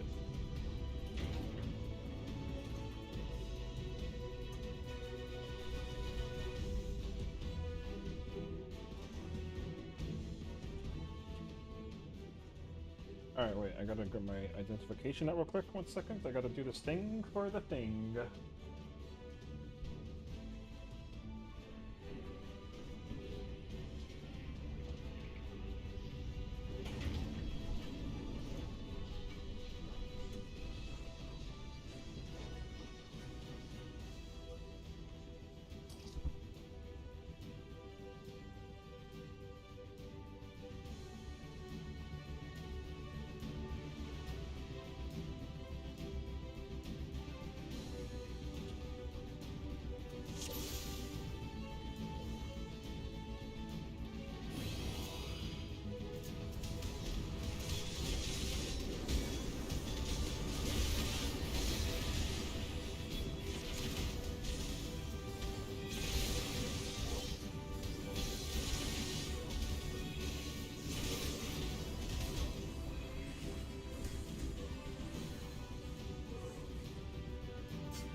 Hold on, I gotta one-hand this real quick.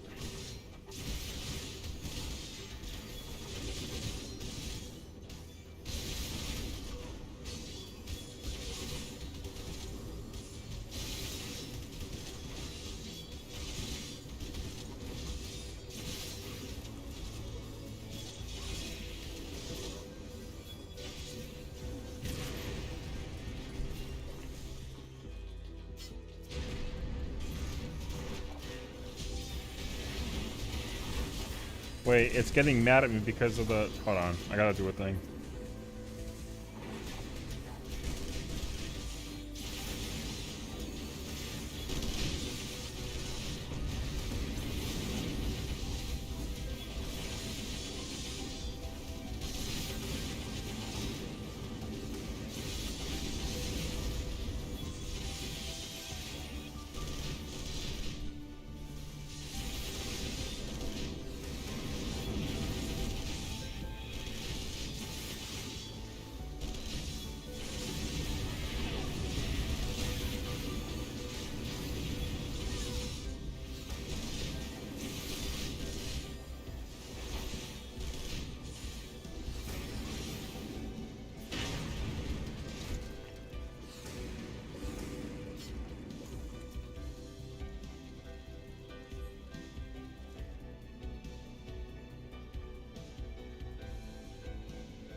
Oh my god.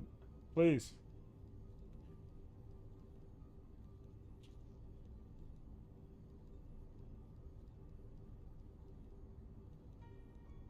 God, that took forever.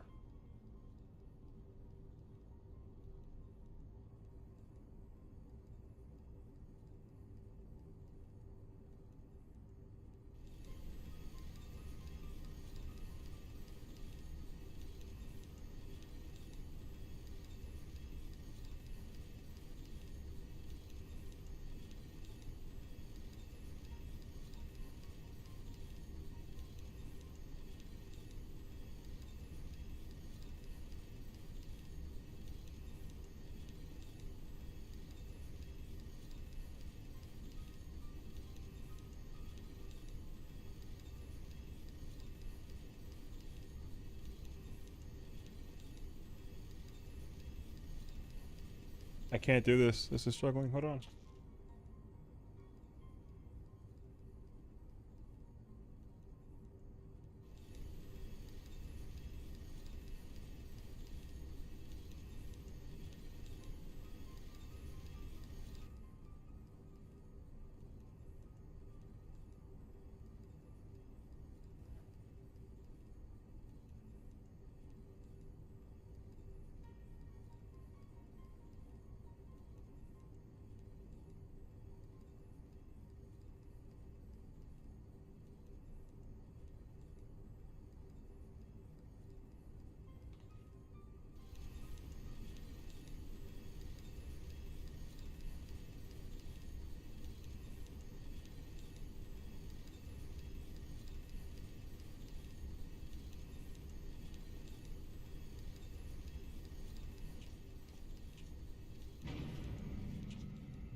What? Brother.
The slowest tapping thing.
Is anybody here listening or just lurking? I just have a quick question. On a scale of like really, like if like from perfectly okay, not a problem, to like don't you fucking dare, if I speed run the story just to catch up to my alt or my mains, is that okay?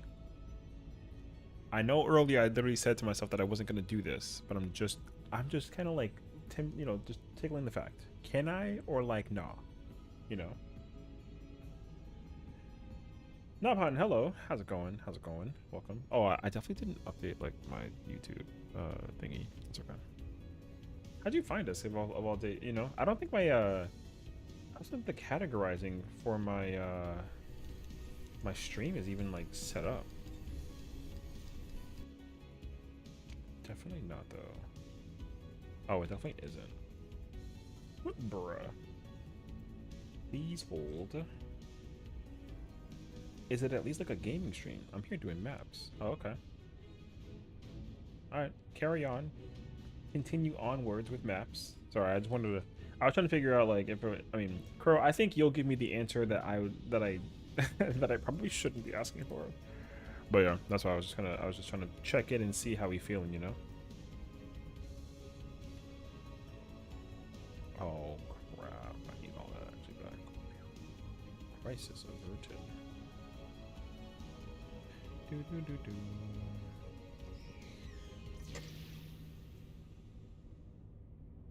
Dang. Okay, sheesh. All right. Don't speedrun it. Do we think?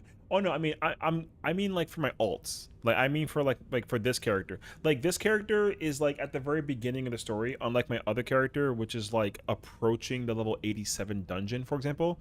So I'm already like progressing through the story. I just mean like for this character to like catch up, if you will. I think that was my thought process. Is if I wanted to like catch up.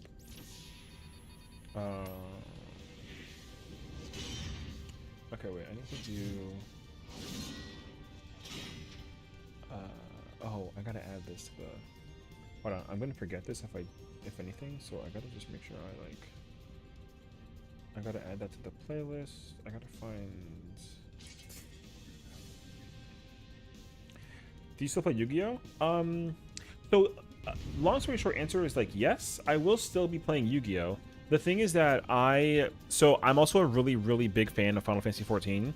So currently, I'm in a position where this game came out, I guess, officially like today.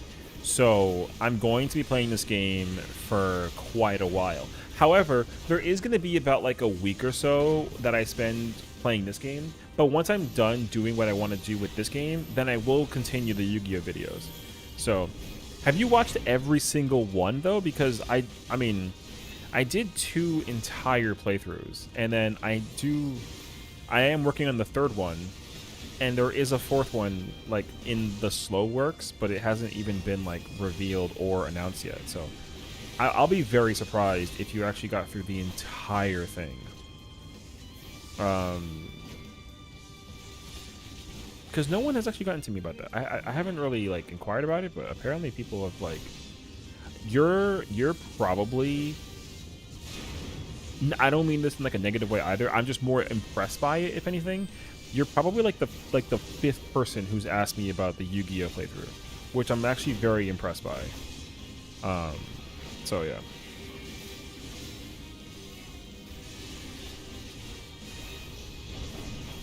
I really did not think that people like watched it on like a constant basis, because like I feel like I'm gonna end up doing like a playthrough like a month, and at the end of it have like I don't know like 30 playthroughs or something crazy. I doubt it though, but yeah, like I have 2 entire playthroughs, and there's somebody who was like, I finished everything. I was like, okay, thank you, but then they were like, I need more, and I'm like, I mean, you know, oh shoot, wrong button. Yeah, boy's back. Welcome back from the good old-fashioned gas station. How'd you fare? How was the gas station? Is it a Sheetz or like a Wawa's? Do you know what I mean? Like, is it one of those kind of places? Bruh.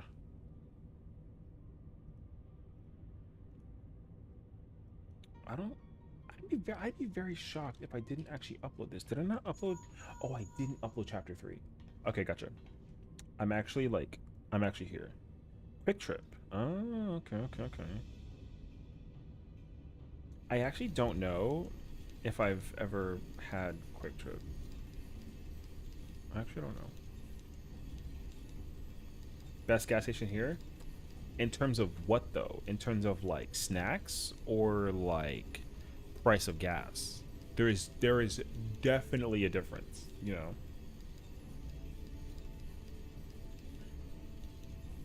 The food is actually good and don't hurt tummy. Oh, okay. Hey, respect. That's fair. It's funny because I'm listening to somebody who says that like American gas station food is like terrible, and it kind of cracks me up because it's like they're not gonna make like a salad. Also, I don't think you can ever trust a salad from a gas station. Do you know what I mean? Like, would you ever order a salad from a gas station? I don't really think so.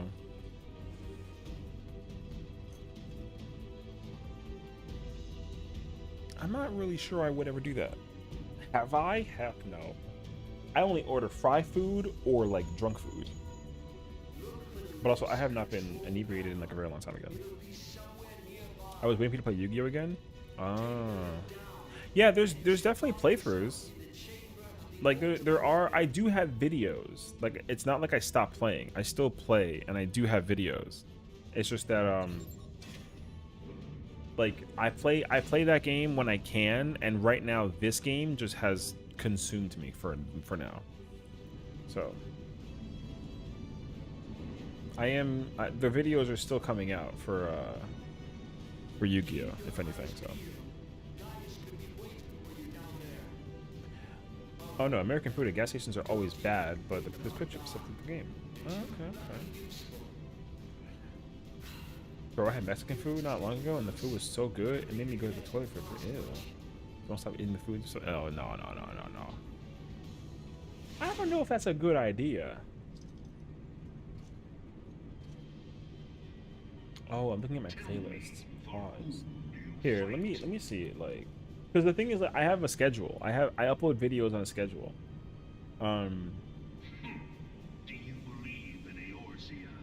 So dude, it's actually incredible to me the amount of people, I kid you not, the amount of people that ask me about Yu-Gi-Oh is like mind-blowing. That number is so high. It's like actually so insane.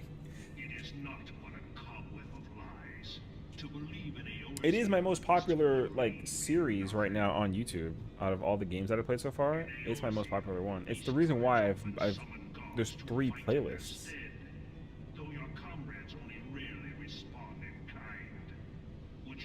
Yeah, because we got the first time playthrough of the Redux, we got the Chaos first playthrough, and we got the second Redux. I watched your Yu-Gi-Oh playthrough, but you skipped the dialogue. How's dawntrail so far for you? It's incredible, Nero. I friggin' love it. Although I understand people have certain gripes with it. I don't know why though. They can, you know, like, I don't agree with those people, but I don't care. Yeah, I mean, okay. In fairness, Seb, the whole idea of the playthrough for Duels of the Roses is not the lore. It's for the playthrough, like the gameplay. I've done the storyline of that thing like 300 times. And the reason why I'm playing it is just because like it's a mod. Like it's a mod. It's not the original game, so it's a mod. I'm just playing it for like when I play Legend of Zelda modded versions soon. It'll be the same thing. You want a lore because you never played it? Well, I can do a lore thing, but I want to. If I do a lore thing, I want to play the original. You know what I mean? That way, the original is more easier to digest, and I'll actually read it this time. But yeah, because the reason why I'm doing the modded versions is because I never played the modded versions, so I need Sesh reading to me about Yu-Gi-Oh lore. You know what? I will sneak in. I'll sneak in like a normal playthrough for you. I guarantee. I promise you I will. Yeah. I heard the news episode got top weapons. You know what's crazy actually, Nero? So like yes. So Viper and Pictomancer came out obviously, and for some reason they have weapons for Omega Ultimate, which actually doesn't make sense. Because, you know, they obviously would make a they would compile a list of every item that got added to the game, but they're not gonna do that, obviously, right? So ideally, yeah, it was really weird that they did that. So because if you actually, because, you know, most of the time when they introduce the weapons for ultimates, they also give you the weapons for the Savage Raid version. There's no Savage Raid weapons for Omega with Viper and Picto. So the Omega weapon that you would get that's like a 405 item level, the O12S weapons, they don't have O12S. They only have top. That's the first time they ever did that. They've never done that before. So that was a really weird thing to see. Because then I actually went back to go look at other ultimates also, like T, Ubu, Yukab. No, nothing older than that got anything. Are the weapons Bobo at the moment with totems? Yeah, you can. I've already seen people with them on. Yeah, you can get the totem right now and walk around with that weapon. I've already seen people walk around with the weapons for top and Picto. So, like, yeah, they're available right now. Which is why it's so weird to me. So here's my theory. I think that they're going to actually start adding weapons over the course of time down the line. They just started because the priorities obviously is Viper and Pictomancer because, like, you know, everyone, because officially every job in the game currently has ultimate weapon for top with the game. They did not, however, do it for DSR. When you try a Reptile deck, sure, I can do a Reptile deck eventually. That sounds good. Actually, no. Okay, I was thinking about my other playthrough. My other playthrough does not have Reptile. My other playthrough is Warrior. So I'll probably actually end up playing Yu-Gi-Oh! Enough to like cover every single deck possibly, depending on like what it is. So we'll see. So yeah, the Viper and Pictomancer, they both have top weapons, which means that every job in this game, for the first time in history, every job in this game has weapons for every ultimate. DSR doesn't have one. There's no Viper weapons or Pictomancer weapons for DSR. Like, there's not. It's not a thing. There's no weapons for those ultimates. And then, yeah, same thing with T, U, and Yukab. There's no weapons for any, like, not even for the old ones either. Like, there's no Reaper weapon for T or Yukab. There's no, like, Gunbreaker weapon. It's, like, literally only top. So, I do strongly believe, down the line, we're gonna end up getting old ultimate weapons in waves. They're going to do it in waves. They did, however, thank God they confirmed it. They confirmed which weapons will be used for the ultimate, and it's assumed, as everyone kind of suggested, that it was going to be the Eden Morin weapons, which is the 530 ones. So you can get an idea of what the skeleton will look like for the weapons, but obviously the glow doesn't exist. So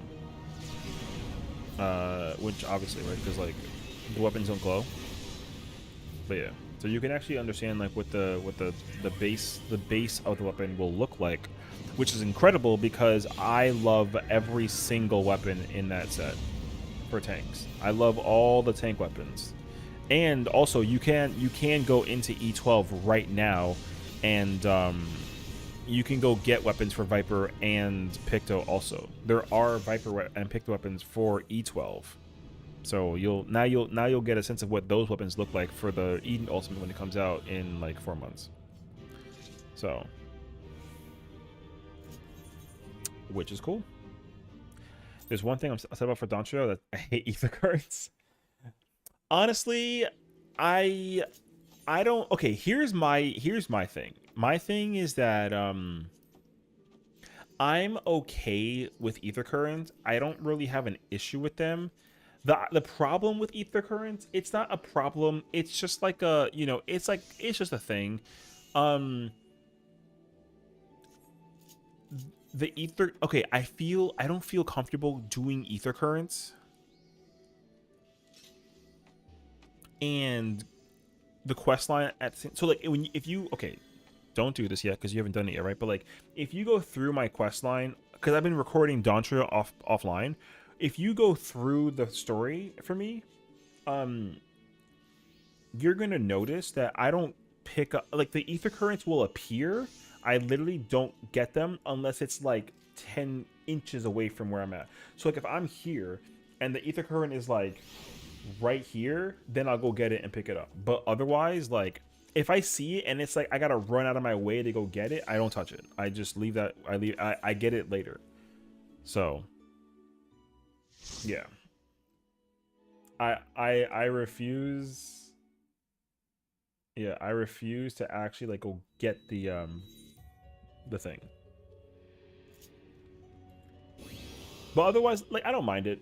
What I will say though is that like it really depends on the area too, because sometimes if the area is like too large or too small, then it's kind of easy or more difficult depending on the size, you know.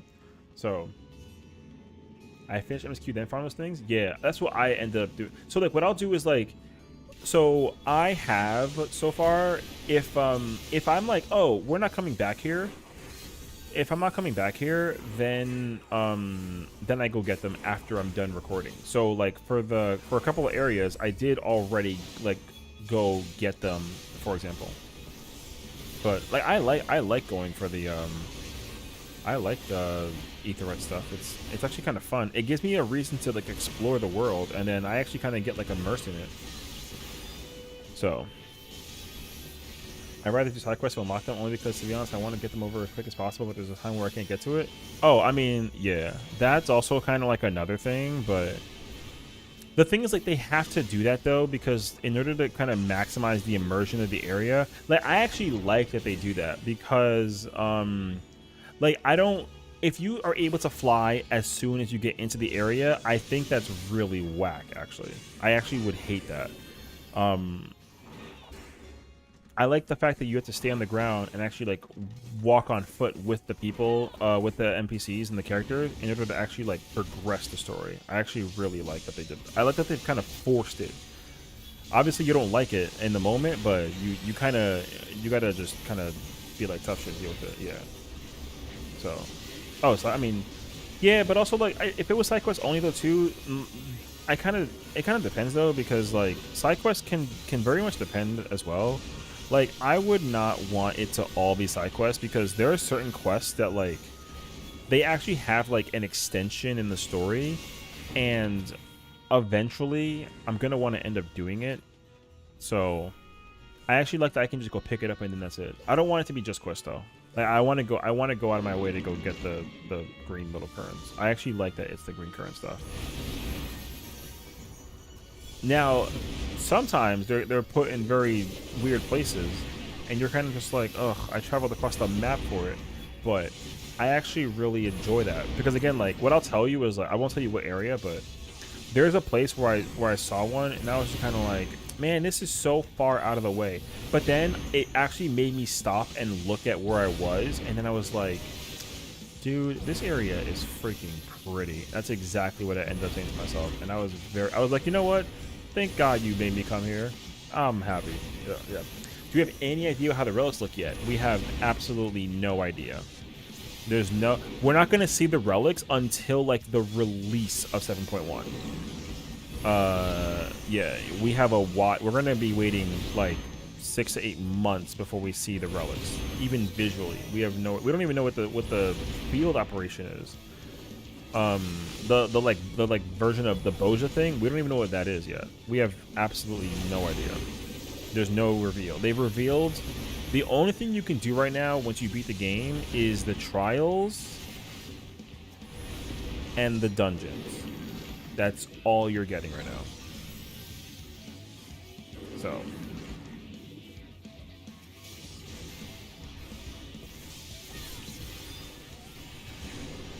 the first walking with NPCs has felt artificially making it longer sometimes. Yeah, but that's the point though. I mean, like I said, I like that, because it gives me a reason to get immersed in the story. The only thing is that I think that the way how they're running the movement speed is sometimes it's a little off. But it's not like that big of a deal. Like there is, there's those quests where it's like, oh, this person will follow you and stay with them. Either that person will be very far behind, or like I gotta follow them and like they're walking ahead of me, but then if I walk normal speed, then it's too fast. No, it's too slow. But if I were to like run, then it's too fast. Like there's not like a, it's not like the actual natural speed of the Warrior of Light. So,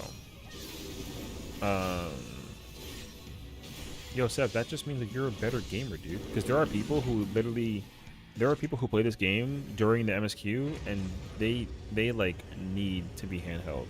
I mean, like the console handheld. You know what I mean? Like handheld during MSQ stuff. So, yeah.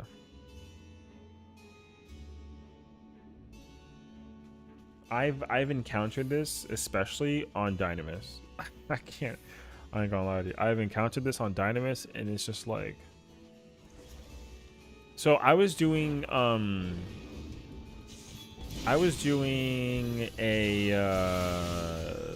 I forgot what dungeon I was doing. Actually, that's not true. I do remember what dungeon I was doing. And I was tanking. And here's my issue with that. Tanking wasn't the issue. The issue was the players I was with, because they were just like, they were asking questions during the dungeon that, like, I don't expect that question to ever be put anywhere. They were like, hey, Tank, like, do you know, like, why we're here? And I'm just kind of like, what? Oh, because, like, it's because of this reason. Oh, you've done something before? Yeah. I've done it like a bunch of times. Oh, cool. Can you like walk us through like how to do this, that, and that? And I'm like, yeah, sure. Although I did inquire. I was like, well, you know, the fun of the game is to figure out the puzzle, because I feel like the boss fights are kind of puzzly. You know, you should figure out what they're gonna do and figure out how to avoid it. And that was the worst decision I made in my life, because then we were stuck on that boss for 20 minutes. It was the first boss, and I was just like, okay, so just literally follow me. I will keep you safe. You know what I mean? And I'm just like, all right. Like, I don't mind it, but you can tell, though, when the person is like, oh my god, like, this job is so pretty, but then they don't play the job well, and you're kind of like, you know, there's kind of like that idea that you're expecting players to play the game well, and like I said, if I've learned something over the course of my years playing this game, yo, you have to assume that you gotta assume that you and everybody knows nothing until people actually like, yeah. So then yeah, yeah, exactly. So then like I ended up soloing the first boss, and I was playing Dark Knight, so I had to use my Living Dead. That was crazy actually. But yeah, I ended up using my Living Dead, and then they were like, wow, you're so good at the game that like you can solo the boss fight, and I'm just kind of like, I mean, if only you knew, you know? Yeah. So, and then we get to the second boss fight, and then they're just like, and remember, like, I'm playing tank, I'm not playing healer. So my ability to keep people alive is not my job. I have to just keep the attention away from the, you know, away from the freaking, the healer and the, so.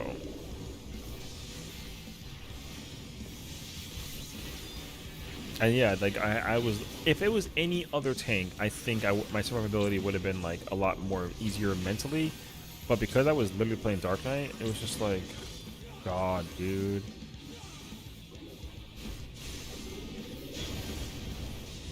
But again, like I learned to appreciate people and their curiosity, you know what I mean?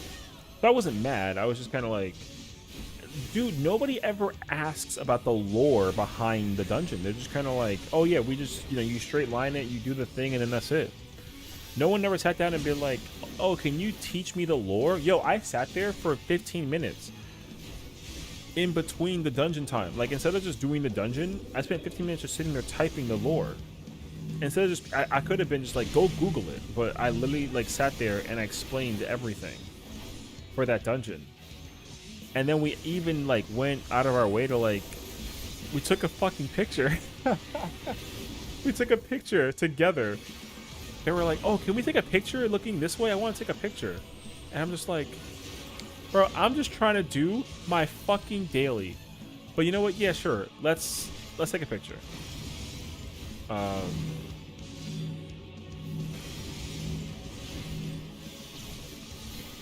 So that's really what happened. Right, you're talking to the wrong person. I know, right? But yeah, that was literally like, I was just kind of like, well, and don't get me wrong, I'm not like annoyed by it. Like I'm perfectly happy to do it. That's the first time I've ever been asked to do it in the middle of a dungeon, in chat or like or if I'm like in like a city, then like yeah sure, like it's really, I'm not, I'm waiting for something or I'm not doing anything, like I don't care. But when I'm in the middle of trying to tank and I'm trying to fight monsters and creatures and not get killed, in the middle of that they're like, so why are we in this room? I'm like, bruh, focus on the monsters, and then I can tell you all the reasons why this is a temple. And then they're like, okay, cool, we did it. Now, why are we in this temple? And I'm just like, okay, well, there's supposed to be like a treasure down here, and if you find out that what it is, and it'll make you richer beyond your wildest dreams. And then something about skeletons and mummies. And then they're like, oh my god, that's so freaking cool. I'm just like, all right, there you go. Hey, yo, we need a new FF14 lore guy. The one I follow basically quit to work on an NFT company. Hey, yo. What? Wait, what? What do you mean by FF14 lore guy? Like, what do you mean, though? Like, does he talk, does he give, like, his own, like, synopsis of the lore, or does he, like... Or does he make it, like, documentary-like? Yo, that'd be kind of fire, actually. If someone did all the video editing and like if I can do like the voice acting of it, you know how when you have like those documentaries in school when it's like, a YouTuber does lore on FF14. What's his name? I'm assuming it's a he. I'm assuming it's a dude, but I don't feel like not to be sexist. I just don't really think that a girl would be quick to want to talk about the FF14 lore. I don't actually know. I could be wrong. That sounds fucked up, I know, but I'm just thinking out loud. So, because I was very quick to be like his and not like I wasn't inclusive. So 100% it's dude.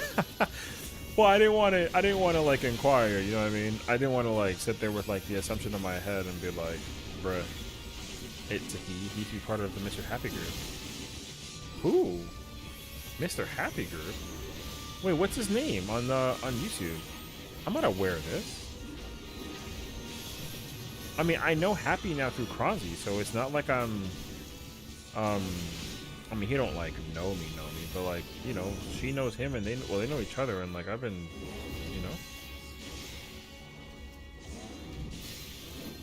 100% it's dude.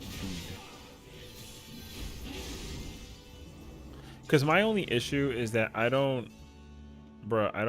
Okay, so like in Dawntrail, I'm reading the voice lines that are not spoken, but to actually do like an actual storytelling thing, I've never thought about that. So I don't know if I would be good at it. That's why I don't do it. But also, like, I'm not an editor, so.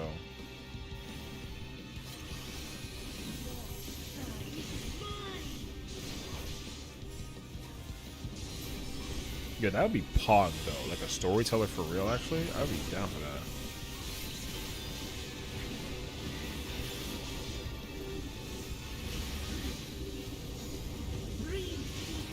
Because I actually, honestly, the issue that I run into personally is I also like, I like reading or listening. I can listen to a podcast, or not even a podcast, sorry. I can listen to an audiobook that just talks about the story of 14 lore, like, for forever, dude. It doesn't even need to be, like... I just love the lore. And I even like to... I would love to know as much of the lore as I possibly can, kind of vibe, you know what I mean?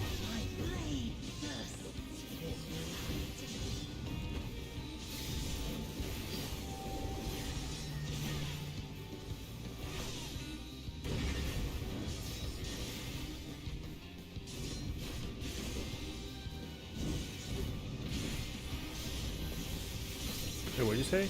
When people ask me to teach how to play warrior, I normally say go to people who have mentor icon and ask them, not me. Dang. I mean, I definitely don't mind teaching people how to play jobs. That doesn't bother me at all because I do that more often than I realize.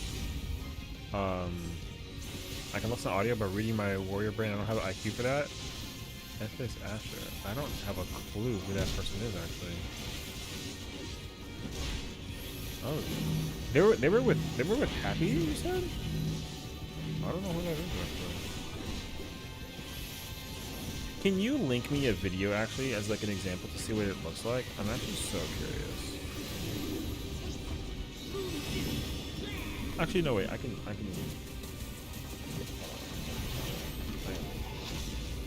He was on a podcast with Happy at one point. Oh, stubborn mortals.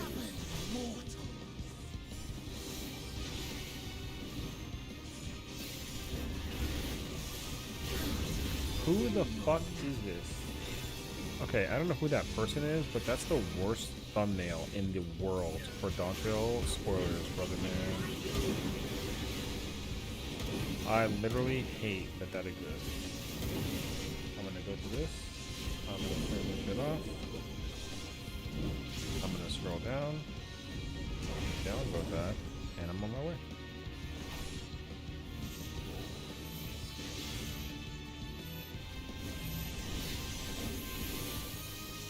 He's dead!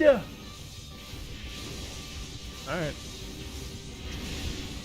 What if they made the grace of the valor? Made the grace of the valor? What? That was a macro for the... Oh, protect you. Bro, I don't know. Okay, wait. Let me, Brother, I fucking hate these spoilers.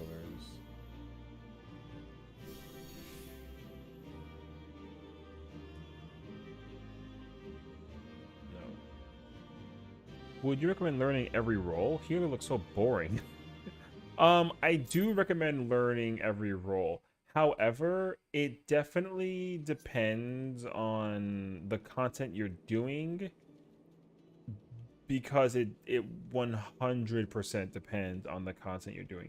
Healer may look boring in like a dungeon, for example, but it's very heavy in like raids and ultimates because you're required as a healer in concept that has like an enrage to know how to maximize your damage efficiency while minimizing your healing efficiency. So like if you're healing constantly if you're healing constantly in trials and raids and ultimates, then you're doing it wrong. In a dungeon, I mean, if you have a good healer and a good tank, like the healer can DPS the whole time. Not because they don't have to heal. They still heal. They just heal in between the DPS. But the whole time you DPS. So his popular videos are the lore stuff, but like Bojan story, a retrospective to 1.0. But it's been 2 years. Wait, Oh shit! You know what sucks? Actually, there's like a what happened to them video. Oh, I've never seen this guy in my entire life. Actually, wait, I want to see what his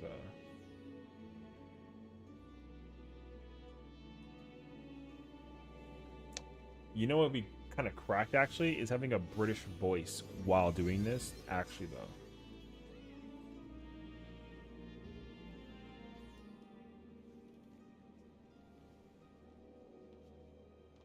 You know what? This actually, this is kind of cracked. It's here. This is the link. Oh, he's Australian, bro. I'm sorry. I don't immediately know the difference. That's his YouTube. So I don't know the immediate difference. So my bad. He's Australian. But my point still stands though. Having a British or Australian voice and doing like voice yo kind of cracked actually. So healer's pretty much always engaging. Well, sometimes it really depends because, like I said, for example, I can go through a dungeon and you're not gonna ever see me pull out like Astro, and I'm never using Benefic or Benefic 2, which are spells you have to cast on your on a person. You'll never ever see me use those moves. Never. If I do, it's because the tank is in danger.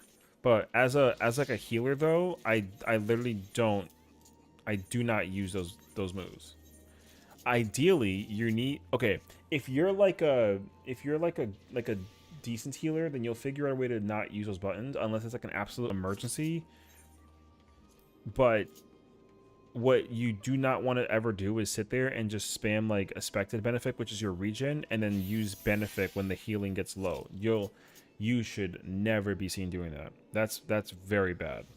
So the idea is to hold on, I can like explain it actually better if I do it like this. I look at my downtime. W. Yeah. The thing is like when it comes to oh yeah, that new event's out. When it comes to actually like doing content, like what you need to be doing is actually figuring out how to constantly roll your GCD on your spells, and you press the buttons that heal in between. That's the proper way to heal. There are certain moments though where you can't, but like in a dungeon, that's not like, I hate to break it to you, but like at least with old dungeons, that's not a thing. You should never really be seen using like GCD heal spells in dungeons. Trials is different, but even in trials too, like in trials, you're not really gonna be doing it either. Like not really, unless it's like a trial that's actually tough and you gotta actually like do it though. Otherwise, it's generally expected that the healers do not sit there and just heal. That's not a thing. So, but again, it depends on the fight. What's up, so, bruh? That's not DBD time. A yo, W. What's up, dude? How you doing, bruh? But yeah. So now again, like I said, it really depends on the content. Because like I said, like in an ultimate, you're never gonna use this button, or in a dungeon, but in an ultimate, it's required in certain places. Like actually required. Same thing with the AoE regen. Like this button, you'll use that button. You use that button like once after like an AoE happens in like a raid or a trial or like a dungeon, and then you let the natural heal just do its part. But in an ultimate, there's gonna be moments where you're gonna sit here and use this once, and then you got to use this move like 3 times because it's actually so like there's so much damage going on that like you don't have time to just sit there and then you know what I mean. So it really depends on what content you're talking about. So hold on a second, I gotta like hold on. Let the people die and then see if to get good. Well, you can't though because that rule doesn't apply in ultimates. There is actually a healer. There is a healer problem if there is an actual healer problem if the healers are not healing in ultimates. How bad is healer on controller? It's not bad at all. It depends on your setup, honestly. Like if your setup is not like it can be pretty complicated if you don't have it properly set up, but honestly it just really depends on the setup. Like I play on controller and I play Astro, you know? So for me to play Astro it seems complicated because like I have to target 8 different people for cards. I don't macro where I put my cards on people. Like I don't do that. I could, but I don't. Like if I go through a trial or yeah, if I go through like a trial, like a raid, I literally will manually press up or down and target the healer in the person in the party list. I don't like I don't use macros with healers. I don't macro at all as a healer. I probably should, but you know, yeah. So like I'll you know, as a Astro, you know, you gotta target somebody to card them. I will manually do that with the D-pad. I will manually press up or down on the party list. You know what? Actually, here I'll show you, bro. I'll show you what it's like to play healer.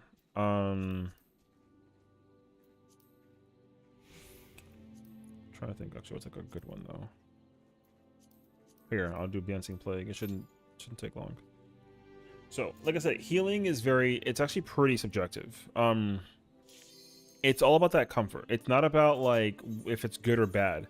There are, in my personal opinion though, there are some jobs that are not easy to play. There are some jobs that are not easy to play on controller versus keyboard, and that's very apparent. Like, it's very apparent. I don't play, I'm not the best healer ever, but I can play healer without needing to stingy. So here, I'll show you what it looks like. Like, you're never gonna see me cast Benefic, which is like a cure 1 spell that you use deliberately to like heal. I'm never pressing that button. I'm just like for real, I'm not. So wait, where's my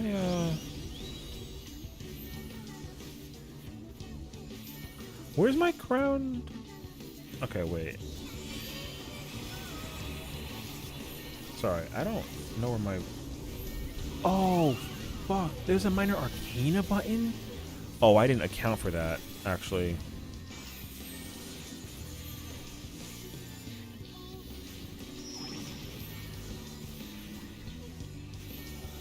I'm never healing with it. I'm never healing. You're gonna see it very clearly. I'm never ever healing at all.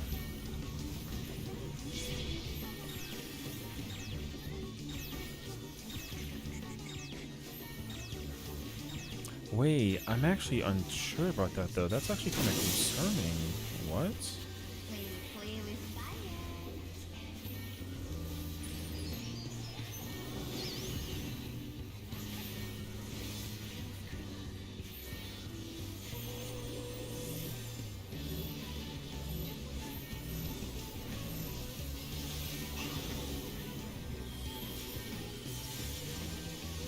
Yeah, I mean, that's the idea, right? Is like the whole time you need to be able to do damage. I mean, again, this option is not always available as a healer. Sometimes you need to sit there and you need to press your stuff. But again, it depends on the content. Like this is a, this is a relatively easy like piece of content to do that I can sit here and DPS the whole time. I don't have to.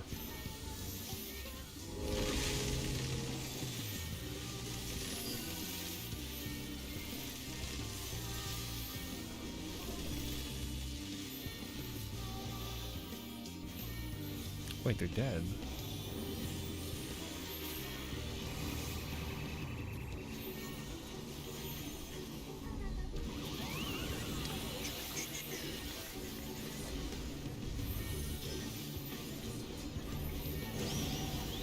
And like, if you notice, I've been doing damage the entire time. Like the entire time. I have not sat there and healed. I haven't healed anybody. You're not gonna ever see me in this cast a heal spell, unless unless it's actually required.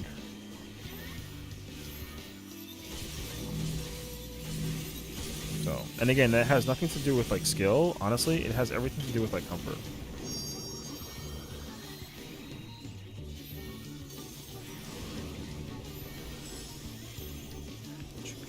Now, when there's no boss to target, then I don't mind doing it, but I'm not, that's not required. Like right now, like there's nothing to target, so I could, but I don't have to. So.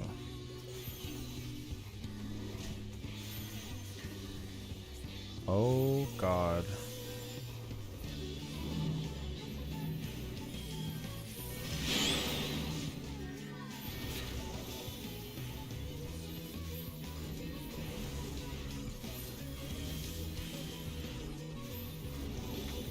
Dang, I didn't think about the minor arcana actually. That's gonna be rough. Okay, well, but if the brother.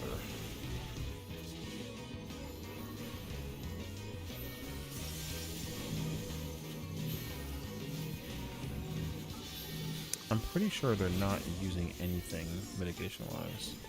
Yeah, it doesn't look bad, and again, it depends on your again, it's all about comfort. Like that's the #1 takeaway point. If you stress out about it, then you will get hit with it. But like if you gotta just Now again, this is easier content. I can do damage the entire time because it's easier content. But like, if I literally, you know, if I was actually doing something that like actually, you know, yo, I think you fucking missed. Oh my god, you missed.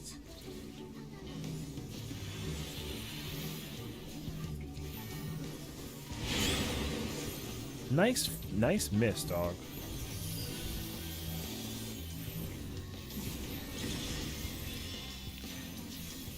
That LB did not connect anywhere.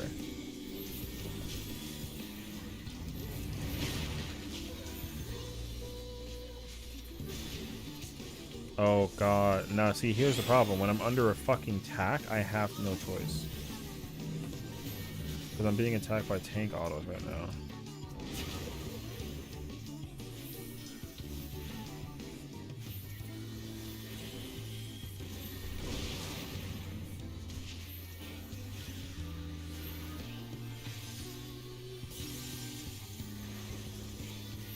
Okay, that's not fun.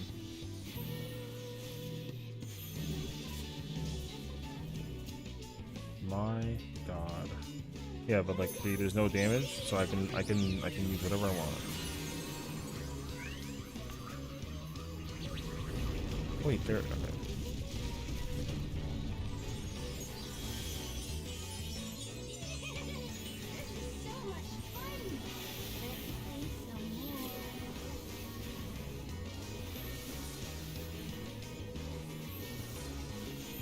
So yeah, again, it depends. The game of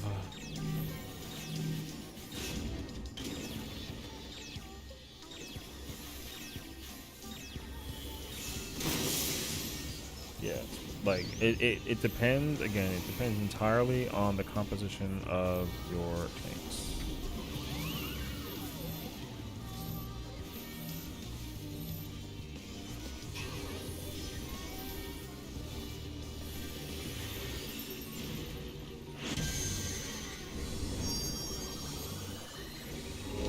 Like the healer, the job of the tank is to make the life easier for the healer. Like the healer should not be like sitting there the whole time healing unless it's like a healer mechanic. Oh god. Okay. Yeah. Like just because, you know, so if the healer has to do actual healing, you'll know. Like you will know if you have to heal. Oh, it's over here.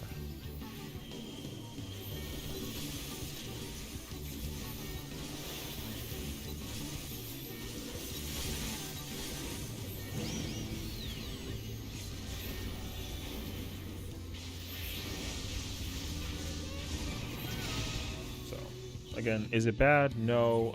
It's entirely dependent on the content.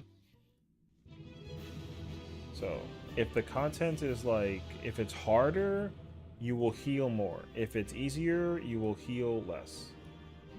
That's at least the mentality that it should be. So it's all yeah.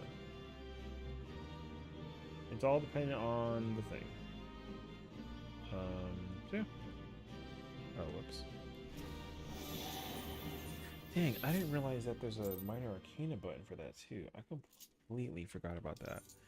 So now I actually got to do this and put that button somewhere else. That sucks though, because my draw has always been that. My draw has always been here to pull up the card. That's super complicated actually. If it's so simple, why do I see so many people hating on the healer? Because there's three reasons. One, there's people that are mad that the tanks are so like beefy that the healer doesn't have to do any healing, which they feel like the healer should be. Basically, the healer isn't required in dungeons if you have a good tank, is the problem. But if you have a good tank, then you don't need a healer. That's the first problem.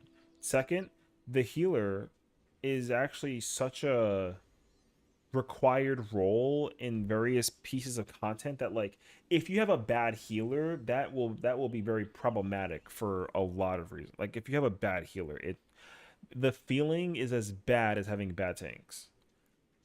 Actually, I think it's worse. If you have a bad healer, it's probably one of the most frustrating experiences for doing content in this game. Like, if you have a bad healer, then, like, you know, because the job seems so simple, because you don't, because in terms of like damage buttons, if you're fighting one boss, right? Like, I have these two buttons, I have this button, I have this button, and I have this button to do damage, right? So ideally you have, like, what, 5 buttons of damage stuff.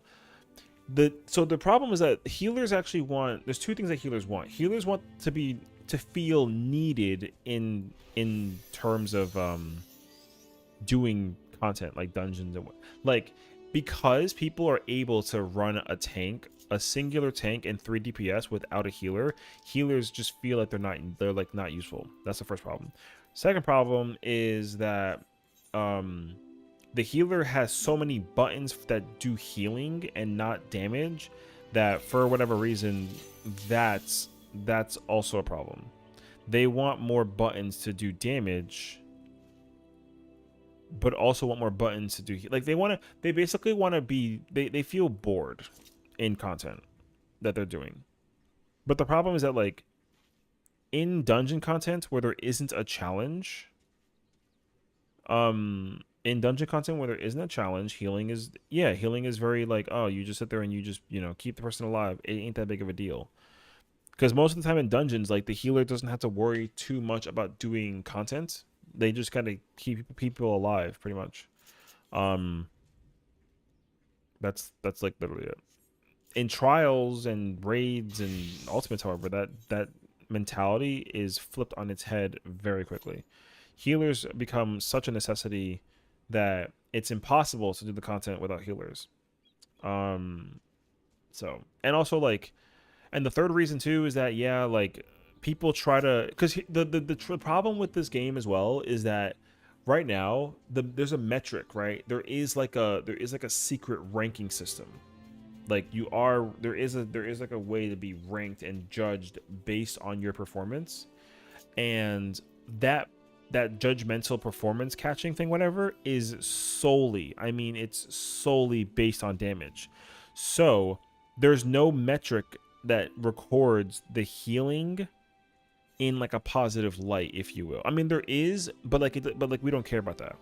What matters is that you, like, if you're being recorded for your output as for fights, like in raids and ultimates, like, the healing that you do is insignificant. The damage that you do is what matters. So, like, a healer that does bad damage just literally means that they do too much healing and not enough damage, despite the fact that there is so much healing to do in a fight. That's the problem. If the metric changed, is this secret metric logs? I mean, basically, but it's true though. Like, you get graded on a score of 0 to 100, and the higher the number, the better damage you can do with the job that you play. People don't care about the healing that you do. They care about the damage that you do. And that also goes for healers, because healers are required to also do damage in the content that they're involved in. So if you're not doing damage, even as a healer, that's a problem to people who need you to do damage. And I've had my fair share of people who play healer and they don't do damage. And in terms of the game's functionality, that's incorrect play. That's incorrect play as a healer. Like, I think that's you are required as a healer. You're required as a healer to do damage as a healer.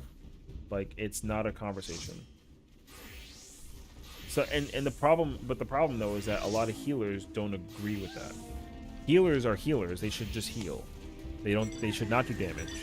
But in this game, you've always been required as a healer to do damage. The same thing for tanks. So, and fundamentally, fundamentally, healers actually will. Some healers will actually out DPS tanks if they never ever have to heal. That's facts. If you put up like a white mage or a sage versus any tank in this game, if they never have to heal ever, they will always out DPS the tanks. But because they got to heal, they can't. So fundamentally, it's not facts, but it's fundamental.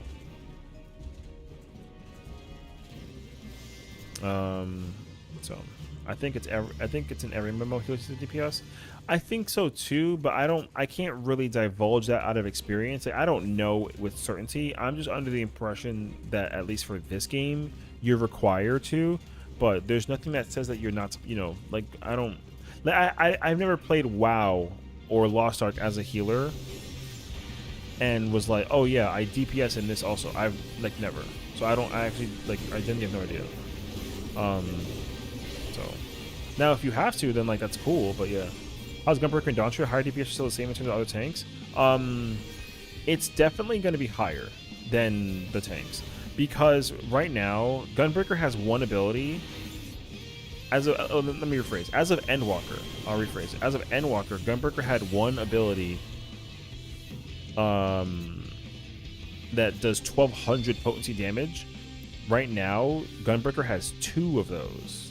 So to be able to have 2 buttons that do 1200 potency damage is like mental. So like Gunbreaker is doing damage right now. There's no other tank right now. I'm pretty sure there's no tank that does more than like 1000 potency besides Gunbreaker. Gunbreaker is designed to be the DPS tank, and it kind of suffers in terms of you know, survivability, etc. Whatever have you.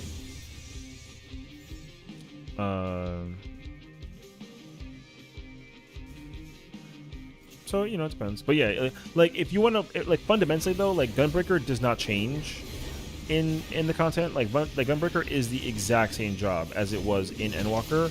It just has a button that it presses 3 times. That's fancy as hell. But it feels good to play though, and it'll also feel even more incredible to play when we actually get the raid content, because the raid content is going to be very difficult for tanks. Just FYI, tanks will be very, very, very hard to play in this expansion. So, for all the reasons, and while all here's DPS, okay, that makes sense actually. I kind of figured that they all do, but I wasn't sure. So, the only tank I personally, I hate that I had to say this out loud and admit it. The only tank that feels kind of like to play, is Dark Knight. Only one. I don't know why, but I don't like it. I need them to, but the thing is that it's not. Dark Knight is still one of the most fun tanks to play. It just doesn't. You don't feel it when you play Dark Knight. That's my problem. I need to feel when I play Dark Knight. I felt it when I was playing in Endwalker because of my survivability, but with the power of the buttons that they've kind of incorporated for some of the other jobs out there, like it just doesn't. You don't feel that when you play Dark Knight right now. I feel it when I play Warrior. I feel it. Playing Warrior feels. I feel powerful. Like I feel like a man. You know what I mean? Even though my character's a female, but I feel crazy strong when I play Warrior. I feel crazy strong when I play Gunbreaker, but that's because Gunbreaker, you know, has a gun blade, and also the sound of the attacks that you make as a Gunbreaker feels lit. Also, Paladin feels good because it just feels consistently like just like sound. Because again, like same thing, like Paladin, I haven't even like my job wise, like my Paladin, the highest level I've gotten it to was like 95. The next, so you actually get newer buttons at like 380, and you get actually new buttons at like 96 and 100. So I haven't acquired those buttons yet, so I don't know how it feels to play Paladin. But so far in playing Paladin though, Paladin feels the same, but that's cozy feeling, and I can appreciate a cozy feeling of playing Paladin. So. Does Dark feel slow at higher levels still? At level 50, it just feels slower than other tanks that I have unlocked. Dark Knight is definitely the tank that is not lacking, but if your Dark Knight is only level 50, then you don't even fundamentally have Dark Knight unlocked. So the way how I describe this is that every job fundamentally acts a certain way when they're at a certain level. Okay, and Dark Knight fundamentally does not exist until I would say like level 60. So, because you get a move called Blood Spiller. Actually, no, I'm lying to you. 62. It's level 62 when Dark Knight feels fundamentally there. Because at level 62, you get an ability called Blood Spiller, and that's what's going to kind of be like your primary focus of the job. So there's that. Yeah. And then, and also you get you have that move, that level 30 that Edge and Flood of Darkness, or 30, 45 move, whatever, 40 move is called. Yeah, that, like, you're going to use that button very frequently, but you're also going to use that button very infrequently. There actually is like a conversation that you're going to have with that button while you're playing Dark Knight, and that gets explained at level 70 when you unlock a move called the Blackest Night, or TBN for short. TBN will give you a shield. If the shield breaks, then you can use like your Edge or Flood of Darkness for free. So, and that actually ends up becoming the core functionality of Dark Knight's mitigation. Dark Knight mitigation relies heavily on the Blackest Night as like its unique functionality for mitigating. So you will feel the pace pick up a lot with Dark Knight once you unlock it at like, when the level you get it to is like 70, I'd say. It picks up even more though with each every 10 levels. It picks up more when you play at level 80. It picks up even more at level 90, and it will pick up. It'll actually stay a little bit the same when you hit level 100, but yeah. So, but that's about it. So fun, but like fundamentally though, like Dark Knight was like not button nerfed, but Dark Knight had the most buttons to press, I would say. It was tied with Gunbreaker for most buttons to press as a tank, and they actually had to like get rid of that because if there was one issue that Dark Knights ran into, some Dark Knights, not all, was being able to mitigate and keep pressing all of your buttons. A lot of Dark Knights actually struggle with that very, very dramatically. Gunbreakers too, though. Gunbreakers and Dark Knight had the issue where they had a really hard time pressing a lot of, they had a lot of buttons to press, and they literally took out, for Gunbreaker's sake, they took out one button, and now they kind of fix it pretty much. Dark Knight, they actually took out two buttons, but they also kind of changed how Dark Knight performs like on like a natural function. And actually, if I have to be very honest, I actually don't like it. So, what I don't like about it is that basically, thank you. So you had a move called Blood Weapon for Dark Knight, and what they basically did was it was a separate button from a move called Delirium. So they combined it into one button. And the problem with it is that with Blood Weapon, it gave you 5 stacks of Blood Weapon, and with Delirium, it gave you 3 stacks. What they did was they combined Delirium and Blood Weapon to just be Delirium. So now you have 3 blood stacks, or 3 Blood Weapon stacks and 3 Delirium. So the job actually, the job got tuned in a very specific way that now it feels a little oversimplified. So like there used to be very techie ways, like you can play Dark Knight at like a very technical level. I feel like they kind of smooth-brained it like a hair too much. They can easily fix it though. They easily fix it by just giving they fix it by just giving 5 stacks of Blood Weapon back to Dark Knight. But if they put that under one button, that's going to be problematic. So again, it's a whole debacle, and one that, complicated to figure out. But alas, though, Dark Knight is hella fun to play though. I'm not saying that Dark Knight's bad. I felt that Dark Knight was very technical in Endwalker and Shadowbringers, Some of that technicality, I'll say some of it, was like removed from the game with dawntrail. However, that does not stop Dark Knight from being the cracked, the most cracked tank out of all the tanks. Dark Knight is cracked. Like, you can, I think, I'm not telling you like 100% on this though, but there are certain attacks that as a Dark Knight you can live by yourself that other tanks cannot at all. And I will tell you now that that feeling feels goated. I love when I can solo a tank buster that requires 2 tanks. I could take that shit by myself as a Dark Knight. I cannot do that as easily with any of the other tanks, not even Warrior, which is everyone's gripey tank that they all hate. Everyone hates Warrior right now. Warrior is too strong, quote unquote. It's not though, but it is.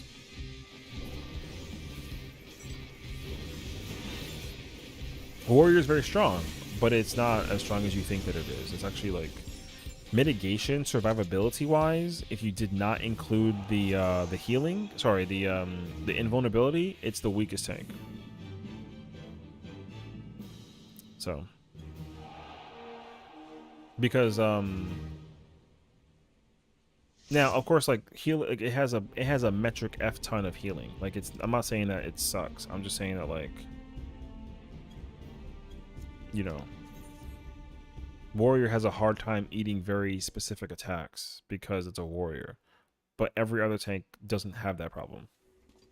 But Dark Knight is the only tank that can comfortably live a tank buster solo that doesn't need a teammate. Is the TLDR in that situation. But again, you know, all speculative, like, you know, thinking about what, you know, whatever that it boils down to, kind of ordeal, blah, blah, blah, blah. So, and like also, I'm not good at the game. I'm like very bad at it. I don't know what I'm talking about, etc. So, but yeah, because like I said, like at level 90, you literally have, on top of like your 1, 2, 3, you have 1, 2, 3, 4, 5, 6 buttons to press on top of everything. Like you don't have that with Paladin or Warrior. With Paladin, you have 4. You have 1, 2. You have the Circle of Scorn. Actually, that's it. You have 3 buttons to press in between with Paladin. DPS wise. So Paladin has 3 buttons. Warrior has 2. Actually, technically 3. I'll put 3. I'll say 3 also. Because you got Infuriate, you got and then these 2. But Dark Knight has 6, and Gunbreaker has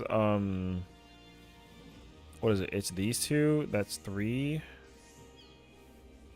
But you press this button every other time, so you literally it's almost like 7 for Gunbreaker, I'd say. 1, 2, 3. Yeah, because it's gonna be. How good is Paladin at the moment? Paladin smacks. Paladin's very good right now. There's no bad tank in the game currently. There's no bad tanks. Every tank is good. I don't know where the balance is in terms of damage output, but every tank is good. Every tank has been good since the rework for Paladin back in 6.3.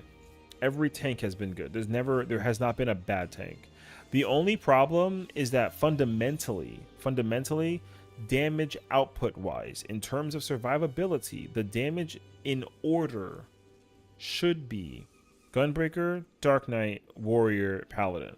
But at the end of Endwalker, Paladin was the strongest tank in the Omega Ultimate, and Warrior was the strongest tank damage wise. Dark Knight ended up being the weakest one, and then Gunbreaker just sat in the middle, basically. Now that's not, it shouldn't be that way, because Gunbreaker and Dark Knight are all about big damage and like heavy button presses per minute, whatever. They should be doing, the order should be Gunbreaker, Dark Knight, Warrior, Paladin, but it was Warrior, Paladin, no, Warrior, Gunbreaker, Paladin, Dark Knight.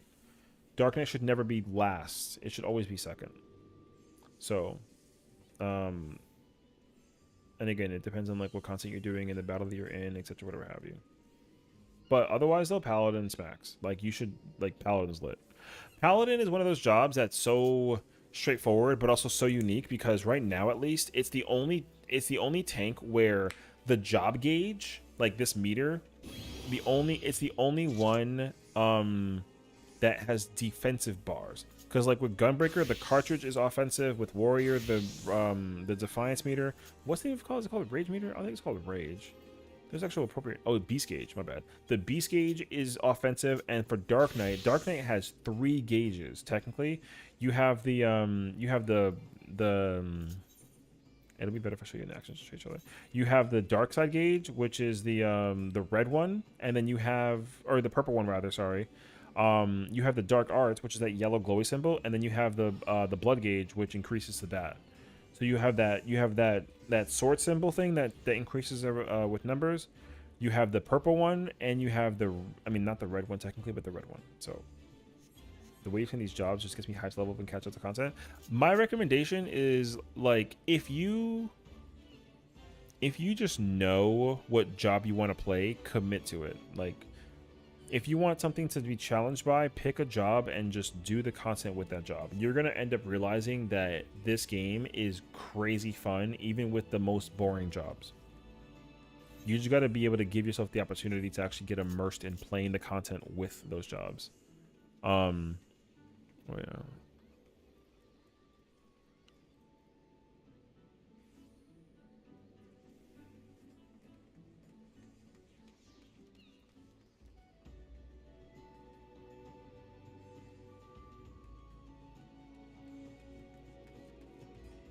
Yeah. So yeah, I mean that's pretty much where I'm at. There's no bad things. The only job that's probably eating the least right now, because I think that there are jobs that are eating the most and eating the least. Jobs eating the most right now, I would say, is going down the list. Warrior, Gunbreaker, Dragoon, Ninja, Viper. Viper is eating right now. Scholar, Astro, Machinist. Actually, no, not Machinist. Actually, no, all three. Bard, Machinist, and Dancer, all 3. And then Pictomancer. And that's it. Those jobs are currently in a position where everyone is very, very, very, very excited to be playing those jobs. So now that doesn't mean that the other jobs are not exciting in comparison, but in terms of what I've been seeing in like the little text chat in the city, as well as from other players and streamers and people who, you know, everybody, like all those are the majority of the jobs that I've been seeing. People are like, yo, this job. But for me though, like I have had 0 issues with any job in this game. The only one that I'm kind of just like is Viper. Not because of the job itself, but because here, I'll show you exactly what my problem is with Viper. So Viper specifically, hold on, I gotta redo my hotbar real quick. So let me just kind of like crack at this for a minute. Because I did my homework, right? So I did my homework to try to like figure out the way that the thing works, etc., whatever have you, and I do have an issue with Viper. And again, it's a personal issue. It's not like a bad thing for the game itself. It's like a me thing.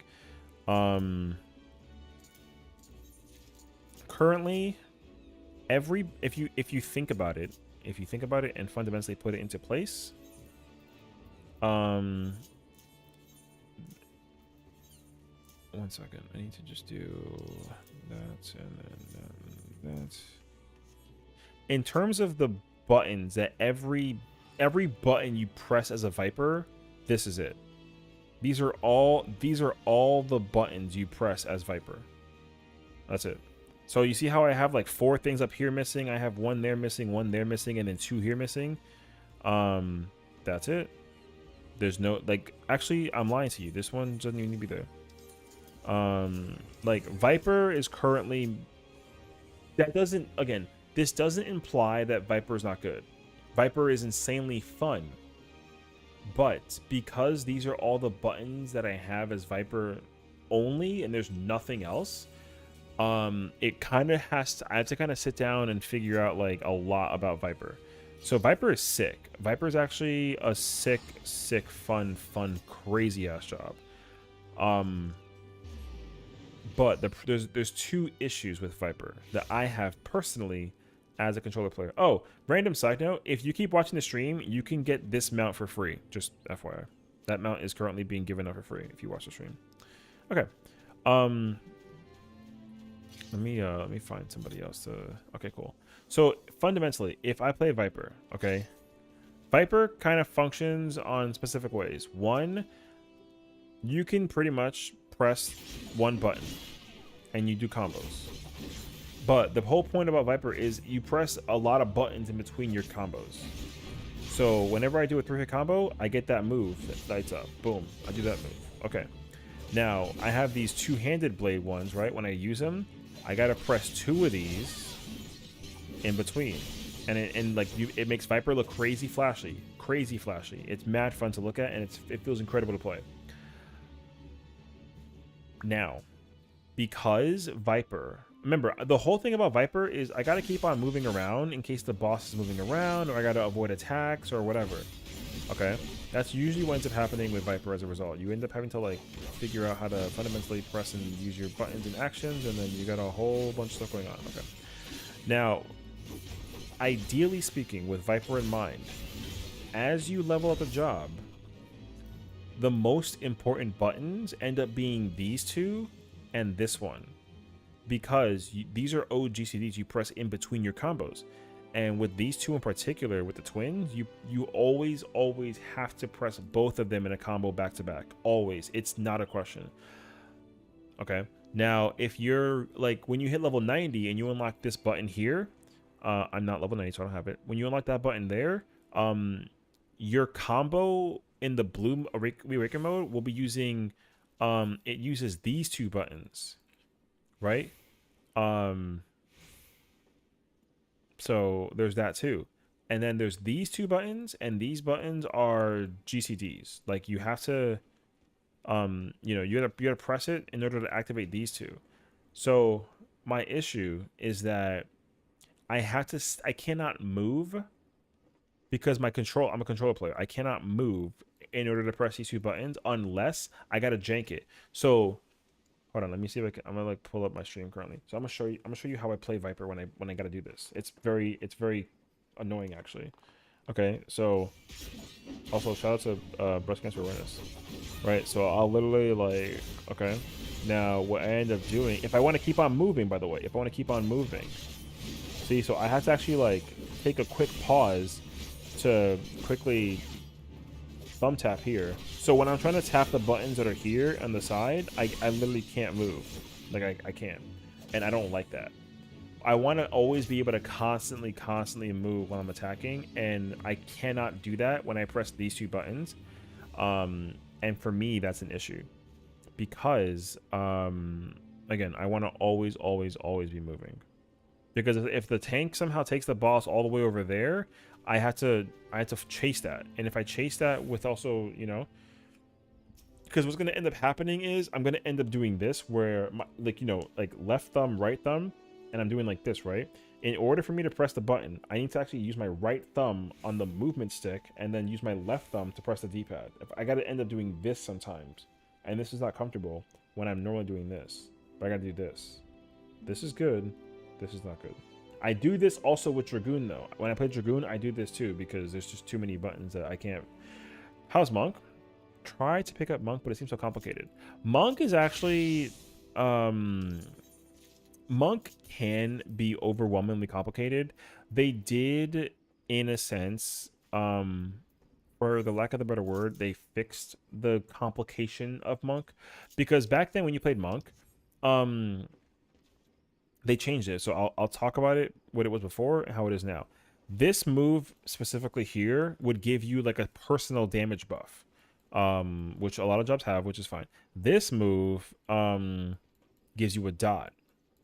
It applies a damage over time attack on the enemy. And then this move, when you're under the specific stance, it'll increase the power of this move. Okay? They took all of that out.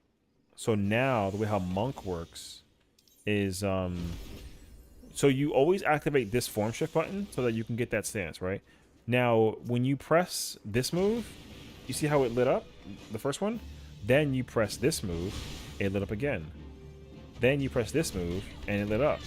What these will do, they will increase the power of this move because it goes away, this move because it goes away, and this move because it goes away. You see? So here's the thing. Fundamentally, Monk has not changed, but in order to compensate the complexity of what Monk was versus how it is now, they simplified it by basically having those buttons be pressed in the same order back to back every single time.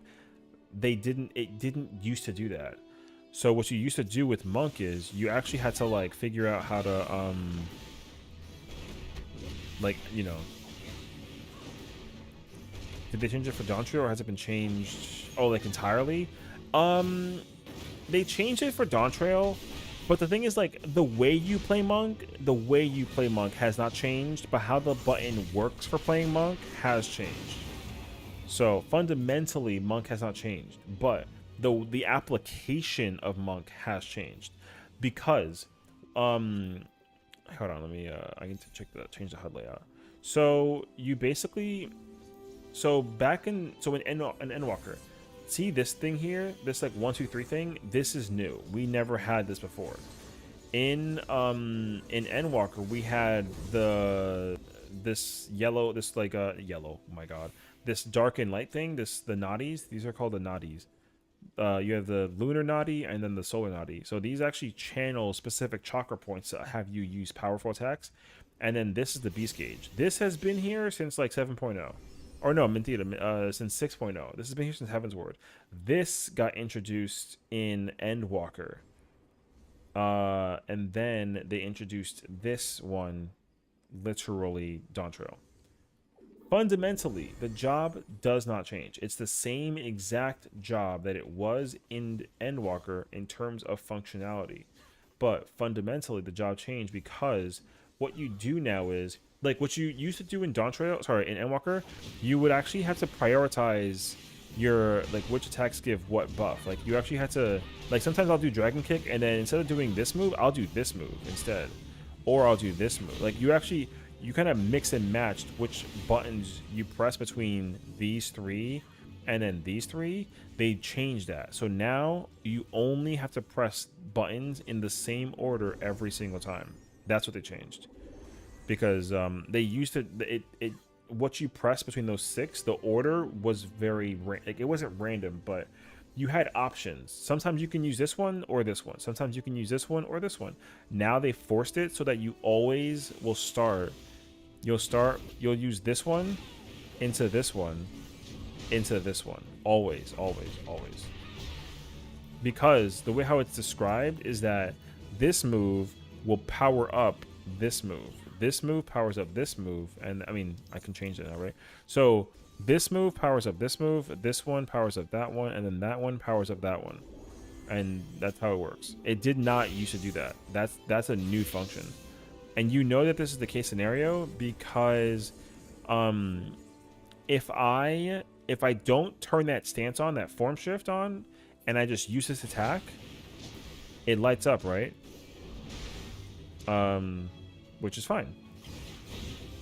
But when you actually use this and then you press that button, what you're gonna notice is it's gonna actually not only increase the power. Wait, actually, hold on. Let me see if I haven't played this job in like a while, so let me just make sure that what I'm talking about is actually correct and don't sound like stupid.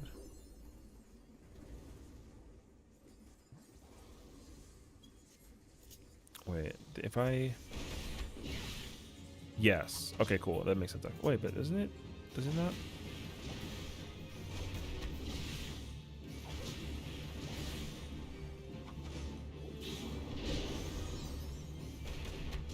Okay, yeah, I mean, like, yes and no.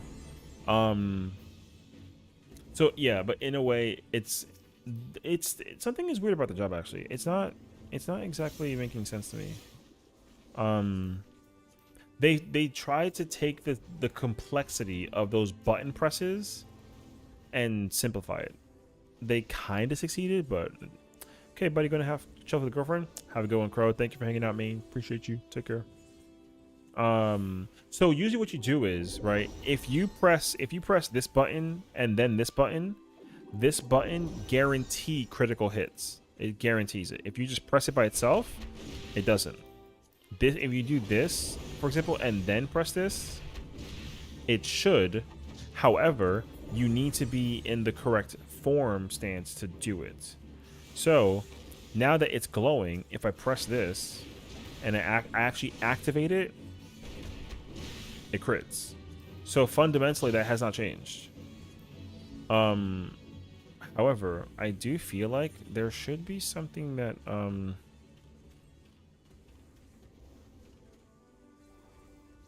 oh, actually, mentira, hold on a second. Does it do it because of that? No, it doesn't, because I didn't wait.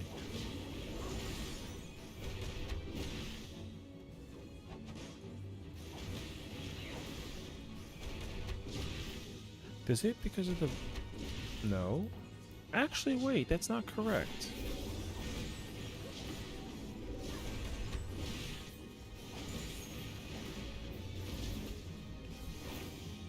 Hello, Rita. How's it going?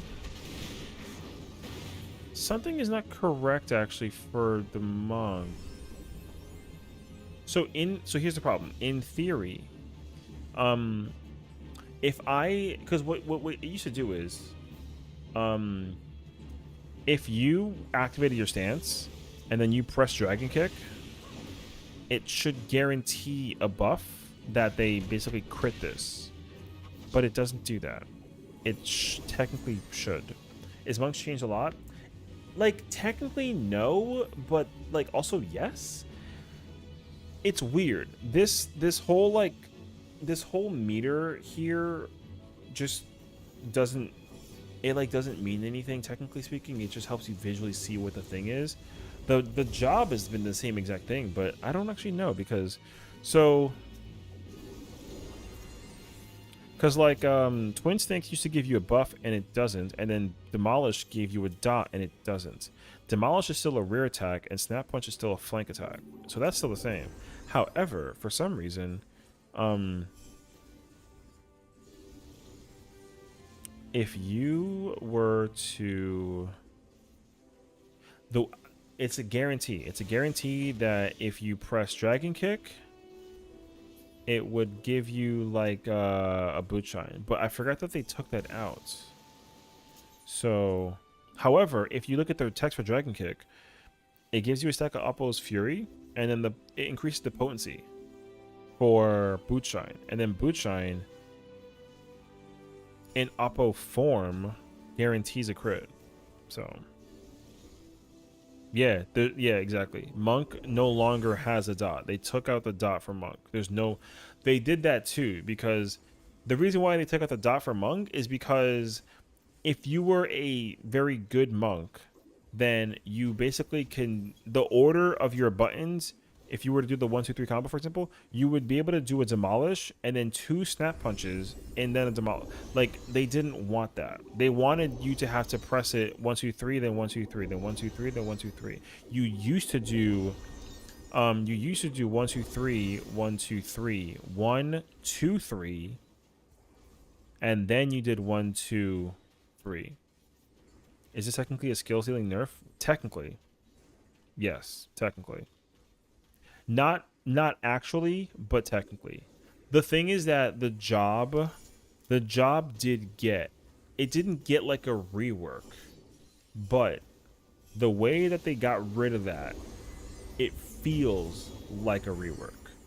But technically speaking, it's not rework because they added a meter thing to it. They didn't take out a meter or like remove... I mean, they removed buttons technically, but like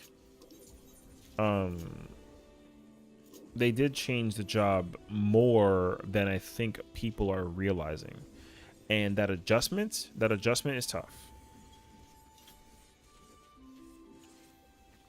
Yeah, there's 2 different meditations. Very simple. The orange one is the same. So you use it and then you can use Forbidden Chakra. Same exact button. Oh wait, I forgot you can't like... Right, same exact button here. Boom. Same button. Doesn't change. The difference though is that with you have a new one called Inspirited Meditation, and basically it gives you the AoE version. That's it. The blue one gives you the AoE. The orange one gives you the single target one. That's literally it. I do not know why because you see, like, if I use this one, it works. They just gave you two to make it easier to pick between the two. I don't know why though, but they gave you it. Just there's two.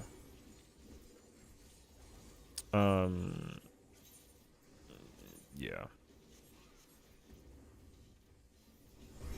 Also, like, brother.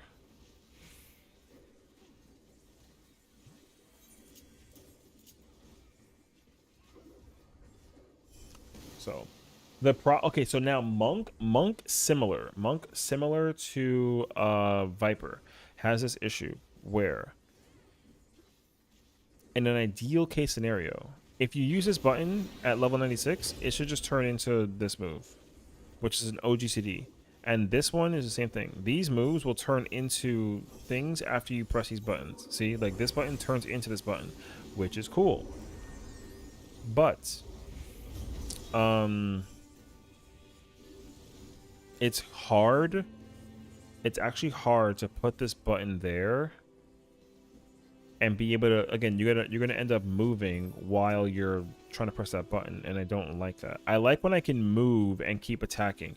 When I have to sit still and attack, like, obviously, like, you don't like if you're a melee, you don't like that. As a melee, it feels horrendous to do that. Like with Dragoon, for example, I had no choice.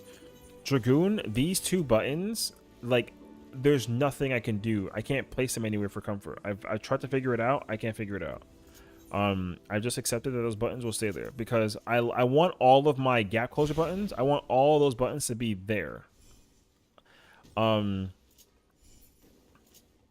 So literally just solely based off of how the job functions, I cannot put these two buttons anywhere else except for here. And the problem too though is that my Dragoon hotbar has been the same since 2015. No bullshit.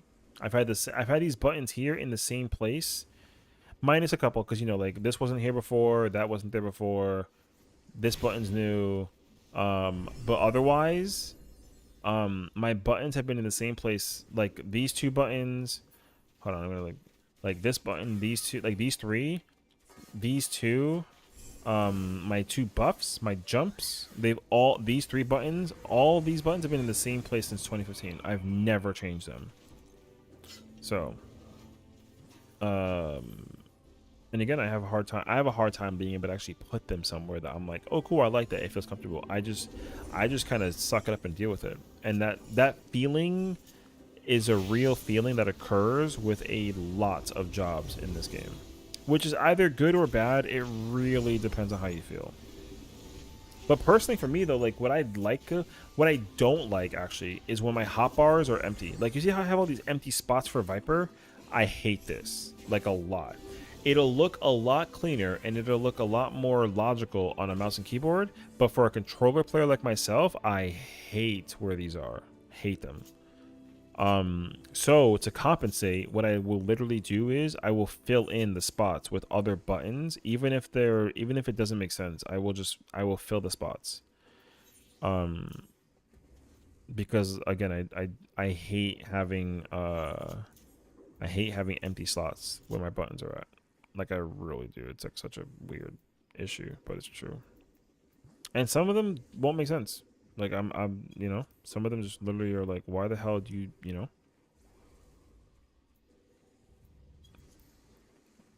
As a controller player, I like that. That you have less buttons to see. Yeah, I don't. I mean, I mean, yeah. It really depends on who you are too. Like, I won't deny that. It really depends on who you are. I like when my hotbar feels full and it feels busy. I don't like when it looks empty. Like Summoner is disgusting, dude. I have Bahamut in two places. I have Precious Brilliance up here and here. I have Astroflow here and here. I have Radiant Aegis here and here. You know, I just put buttons in the same place like a lot. With Viper, it's worse. I had to put buttons in so many places like again. I I really I really don't like the feeling of it. It doesn't feel good. However, I don't want to put buttons in stupid places. So I'll literally just end up copying and pasting like the same placement. So I'll literally just do this. That way, if I'm like kind of panicking, that's actually the reason why I do it too. If I'm panicking and I need like a contingency, I'll put buttons in multiple places. So like in case I'm like, oh my, you know, if I'm like freaking out and I'm like, oh my God, I'm trying to figure out where to go, I can at least, I don't fail to press those buttons where they are. That's the only reason why I do it too. Or if I, like, for example, all of my AoE buttons are up here. So instead of having to come here and then come down here and then go back up here, right? I can just stay up here and keep all my AoEs going on the whole time. However, because a control player, if I do AoE attacks as well, right? I have to press this button after this attack, and I can't fit that button anywhere. I have absolutely no idea how to put two of these somewhere, and somehow I need to put it up here. I have no idea how to do that. I have tried. I tried to figure it out. I mean, in technical fairness too, though, my hotbar for Viper is still not completed. Like, I actually don't have a clue where to put Viper stuff at. This is like a rough sketch of what I have right now. So we'll see. I thought about putting AoE stuff down here, but that also doesn't sound like appealing to me, so.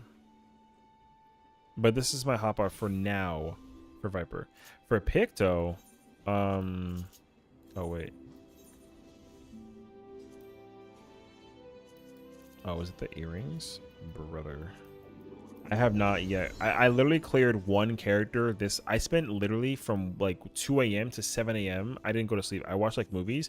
I just sat there, managed my inventory on my main character.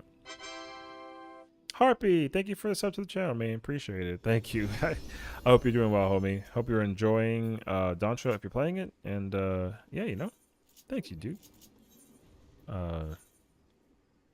Wait, I'm still missing oh, I need 2 freaking slots for that. Okay, can I now finally equip my... Thank you. Okay, so Pictomancer... Wait, that's Red Mage. My bad. Pictomancer is a little bit similar. It is, thankfully, like a little bit easier to manage, though. So with Pictomancer... I gotta, like, remove some of this. I gotta reorganize all this again, actually, because I forgot that my stinky freaking thingy with gosh dang, OneDrive... It's stupid. Okay, 1 second. I'll figure this out eventually.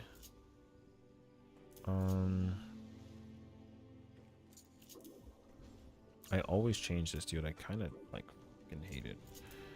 That goes there. That goes down there. That goes there. That goes there. That goes there. I bring that down here. Actually, mentira. That goes there.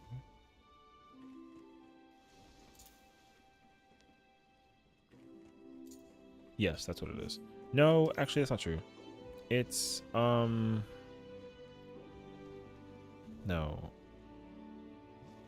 What button is that? No, that is there. That's there. Oh, no, it's like that. And then I gotta grab, I put that... Oh, that's there, and then tempura coats up there. Yes. Basically. So with Pictomancer, similar ordeal. Like, I just try to like keep my hotbar consistent in terms of what I press, but I will end up repeating buttons as well here too. So for example, I put steel there. I put living there. Wait, I need to... I put that there. So yeah, that's... that's about it. Who are they talking about fake dying?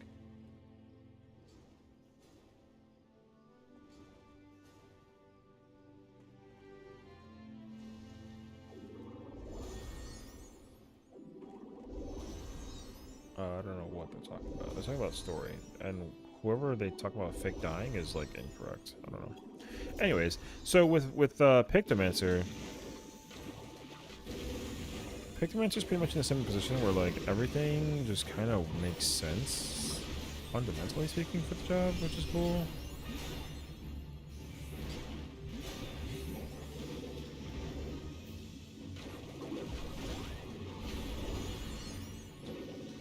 Although what I will tell you though is that this job is way, way more complicated than Viper is. Viper's is very straightforward. This job is complicated. But I don't think the functionality of Pictomancer for me personally, I would say feels logically in place fundamentally at level 70, which is good. The sooner the job is fundamentally placed, the more you can kind of figure it out early on. Because you literally don't get the motifs that matter. Well, you get them every 20 levels from level 30 onwards. So with the first motif you get at level 30, which is the left one, the middle one you get at 50, and then the right one you get at 70. But otherwise, yeah, Picto kind of complicated. I don't have a clue what the rotation is. I don't think you can actually really establish a rotation for Picto until you actually hit like 100, like Loki. Because Viper's very like sleepy at level 70. I'll tell you that much for sure. Viper's sleepy at 70. Picto is active at 70. The only reason why is because you don't get these two abilities. These two moves are so required for Viper. So you literally don't get them at level 70 content. So Uwu and Yukop are going to be kind of like whatever. I mean, Viper will still be very strong in Uwu. I'll tell you that much. Viper will be strong in Uwu. It will be kind of like dependent in Yukop. I have no idea currently. I don't think it will be, but like we'll see. In T, it's going to smack in T. I'll tell you that much for sure. It'll smack in T. It will smack in DSR. And then, of course, it'll smack in dawntrail. Picto, however, will smack in every ultimate, period. It's not a question. Like, that job is freaking crazy strong, actually. I feel like it's Bard with different paths. It makes sense, but you need practice. Bard with different paths. I genuinely, I have no idea. Because, I know how Bard functions fundamentally, and the job has not changed at all in dawntrail, which is cool. Oh, with procs? Is there like a proc chance thing though? Because I don't really think so. Or is there? Because the motif, okay, I think the thing that I'm thinking about and that I'm not yet realizing is that you're actually going to be painting the motifs in battle. Like if you're out of battle, you get to instacast them, which is cool and makes sense to me. But you actually have to paint them. It's like you paint them in battle. No, I think I know what you're trying to say. It makes sense to me actually. But you gotta, yeah, you gotta understand what you're doing for sure, for sure. Like you can't just sit there and spam 3 spells the whole time. You gotta know what you're doing, like Bard. Facts. What's up, bro? I heard Samurai got a skill called Kaiten. Oh, God, no! I freaking wish. Kaiten is an old move, and it's the move that everyone is very sad about. I mean, I still too. I'm very sad about the lack of Kaiten. No, Kaiten is very depressing, actually. I won't lie to you. I miss Kaiten. That was the best move. JK, I don't know what I'm doing. I'm a casual. You know what you're doing. I've seen you play the video game. You're pretty good at what you do, brother, so I get it. But no, yeah, like with Picto though, like the thing that hasn't resonated with my mind is that you literally have to, before the pull, you have to activate all the motifs. I'm pretty sure you press a button and like I kind of like went ahead of myself. I have no idea. I need to level it up. I think you literally open with this move because it's a 4-second recast time. There's no way you press that button There's no way you press that button in the opener. Like during it, you definitely open with this button. I'm pretty sure. So assuming that you start with Rainbow Drip because it's a freaking 4-second button, I'm pretty sure you're gonna start off with that move, and then you're gonna use the Muse here, and then you gotta repaint during. It seems so weird that you press that button, but it lets you use because the Muse thing you can use twice, and then you get this beam. So I'm 90% sure. I don't know why. I'm 90% sure you start with that move into the first painting. You paint that painting, and then you do the painting again. Then you do the beam. I'm highly sure that's what you have to do, because otherwise, I mean, the problem that I don't know though is I don't know if and when.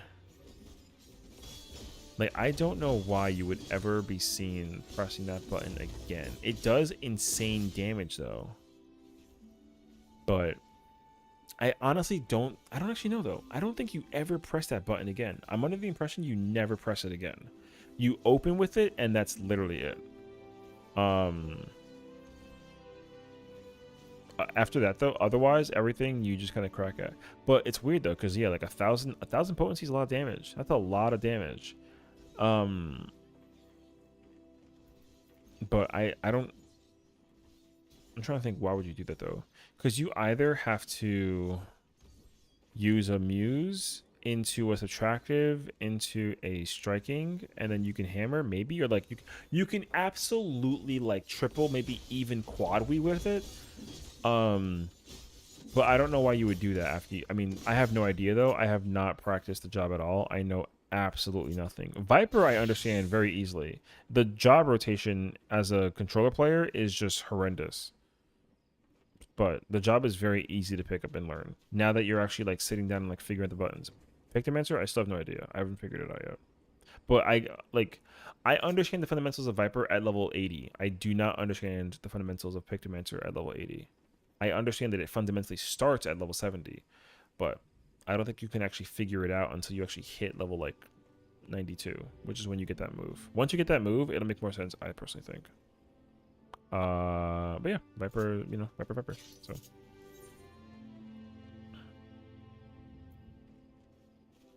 yo, Omega?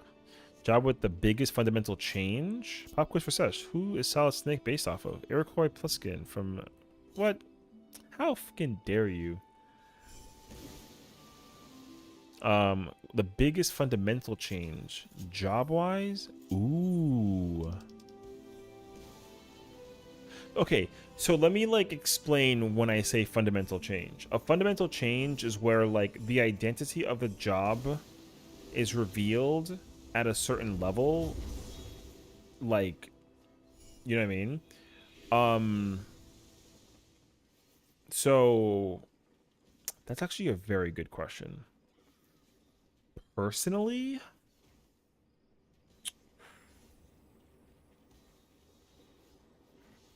okay, let me kind of go down the line of this.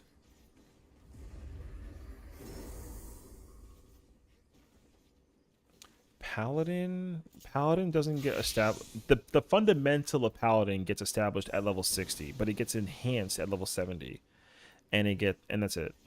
Like the finalization is completed at level 70 actually, because Royal Authority will give you.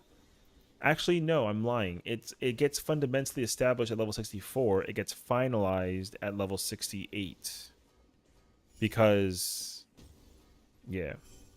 And then it gets enhanced at 76, and that's it. So I wouldn't say Paladin. Warrior fundamentally gets established at level 35, or level, I mean, that's not true. I mean, fundamentally established at 35, but like it doesn't, the enhancement and the real establishment is 66, because whenever you use the Fell Cleave move, it reduces the timer of the Infuriate, and that becomes your most important feature for Warrior. But fundamentally, the job is established at 35 when you unlock Inner Beast. Actually, no, well, Actually, I'm lying. It kind of gets established at level 7. No, actually, it's not true. No, it is, yeah. 66. So warrior hard caps at 66. Literally. It gets established at fundamentally at level 66, and it gets the enhancement at level 70, and it stays that way to the end.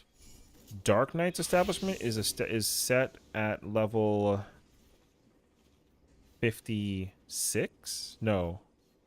62, sorry. When you learn Blood Spiller. Fundamentally, though, you kind of understand the job at level 30, but like it's not really there until 62 because of Blood Spiller. After that, though, that's it. Gunbreaker has been established at level 70, period. No questions asked. Like, straight up level 70, that's it. Because you get the continuation combo. Like, it gets set at 60, but it's established at 70. And Dark Knight is set, the fundamental is set at level 30, and it's established at 62. Paladin is set fundamentally at 60, but isn't established until 68 when you get Ripper Scott. And then Warrior's fundamentally set at 35, but doesn't get established till 70.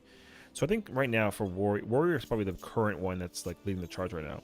Monk is established at level 30, but doesn't get fundamentally like set. No, sorry, it gets set at level. Actually, I'm lying.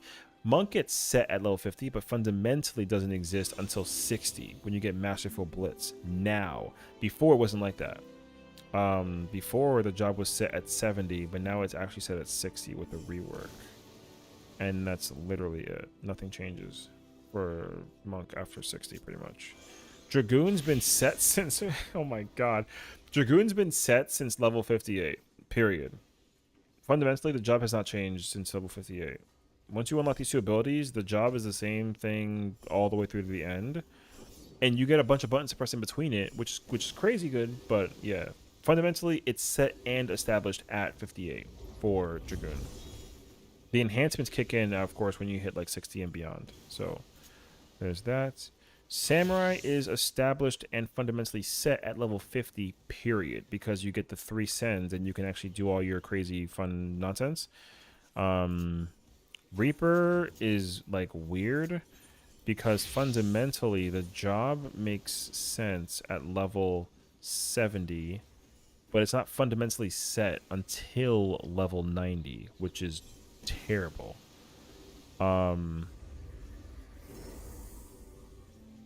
So actually 88, but either way. So I think so far the biggest fundamental job change, because let me see, Red Mage is set at level 60. That's very straightforward, actually. Actually, no, I'm lying to you. It's 70 because you get these two. Summoner is set.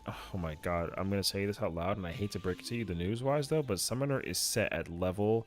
The job is fundamentally set at level 6 and is fundamentally established at like level 22.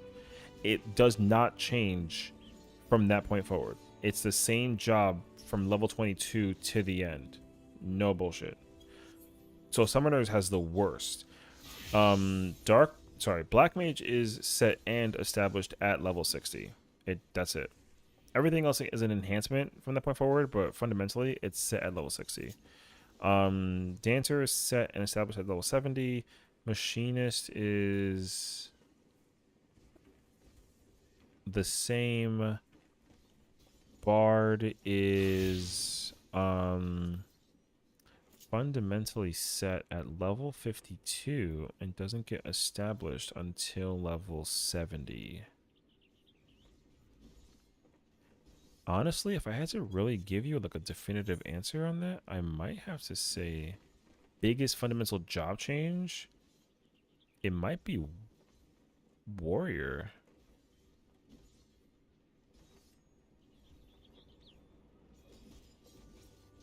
Or is it Viper?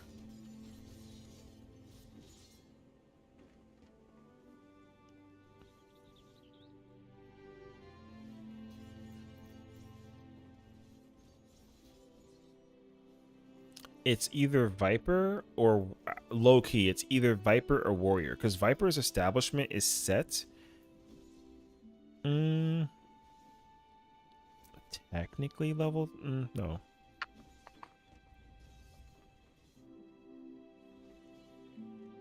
I guess it would technically be 65. But it doesn't get established to level 90. Actually, it's Viper. It has to be Viper, because Viper, you literally can't play Viper fundamentally until you literally unlock the gauge thing at level 90.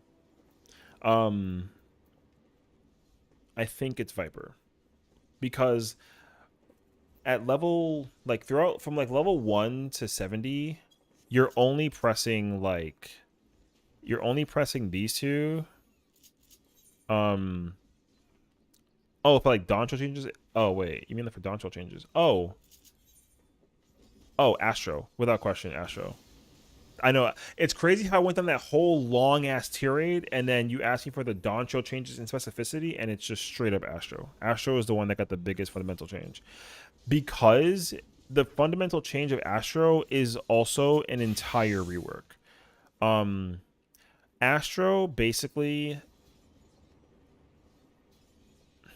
it's so annoying actually, because the thing is, like, the job's been fundamentally changed every expansion.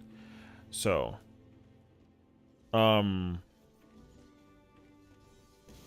because with Astro, like, Astro for the, well, not always, in Heaven's Ward and Stormblood, you used to have cards that did not do damage or buff damage. They only gave you like mitigation or defensives. Then they completely changed that in Shadowbringers, where every card gave a damage buff sort of thing, and then they established that even further with Endwalker. Then with Dawntrail, they completely removed all of that, and now they've changed it so that you have only 2 cards that buff, and then you have 4 cards that do defensive. So they've kind of gone back to what it was like in Heavensward Stormblood days, but they still kept the kind of like the Endwalker Shadowbringers like vibe of it all, I guess you could say. So fundamentally though, it's definitely Astro. Because Dragoon got a rework, but the rework like the fundamental like change from Endwalker to Dragoon is probably on the lower side. Like, Dragoon fundamentally has not changed. All that they did to rework it was remove the Mirage Dive, giving you the power to activate this button, and when you want to press your combo as a Dragoon, you don't have to do 3 back to back. So you would do this one, and then you would do this one, but then now this move transforms into this move, and this move is not a positional anymore. That button with Dragoon, you used to have to do 3 positionals back to back to back. They've forced it to be 2, and not always. It's literally like 2 then 1 then 2 then 1. So do you think that's necessarily an issue though, the fact that jobs like Summoner and Warrior barely change? So personally, no. So like, I'll give it to you like this. There are jobs that I personally consider perfect jobs because the change over the course of their lifespan has not changed. I think that's very healthy. So the perfect job example, thanks Kat, appreciate it, homie.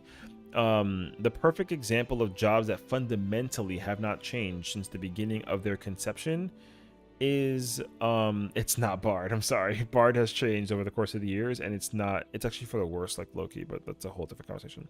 Dragoon, it has been a perfect job for 3 reasons. 1, even to this day, it has never received a new GCD since brother, Bard my favorite phys range, so I love Bard more than Machinist and Dancer. So I'm Bard biased, and I still think that it's the worst. Whatever.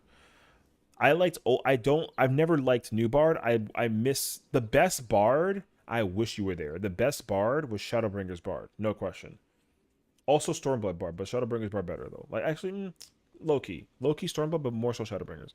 Anyways, fundamentally, Dragoon has never received a GCD in single target sense, never, since level 58. Every single button that Dragoon gets for AoE, or sorry, for single target, has been established at 58. Every single time that they floor tanks for the win. Shut the fuck up, Harpy. It's not a floor tank. Get out of here. Every single time that they make changes to Dragoon, it only gets an OGCD, period. It's never gotten a GCD button since level 58. Gerskogel, Mirage Dive, Nistrand, High Jump, Star Diver. These are all upgrades. That's a OGCD. Rise as an OGCD. These are upgrades, and that's another OGCD. Dragoon has not gotten an has not gotten a single target GCD since level 58. Period. So Dragoon, perfect job. They only reworked it for the future, and they're only going to end up adding yet another OGCD to Dragoon. Dragoon's been perfect since Heaven's Word. Even after this job got a rework, technically, quote unquote, it got a rework. But even still then, perfect job.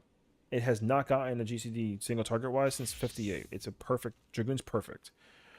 So I just unlocked Red Mage in second a few days ago. W. No GCDs and 3 expansions. Might pick it up if it's here's the thing though. Like, I still personally think though that like Dragoon is very comfy and fun to play, period. Right? I think it's more complicated to play on controller versus keyboard and mouse. But it also depends on how you, because you can fix you can fix it. Personally, I would say, like, you can fix it because what you would do is you would people have a high tendency, for example, to put all of their jumps on one place, so it's easy to to make it easily accessible. I don't like that. I like to I don't like it because I'm not somebody who often changes. So my hotbar has been like this since level 58. That's the reason why. That's why these two buttons are going to stay here forever. I've never moved those buttons since the day I found out that they exist. I wouldn't even put them here so that I can keep on, you know what I mean? I would never do that. So I refuse. These buttons will stay there. They've been there since 2015. No bullshit. So Dragoon, perfect job. Red Mage, also perfect job. Red Mage also has not gotten a GCD since its conception at level 70. Because Red Mage came out in Stormblood, which was a job you unlocked at level 50, and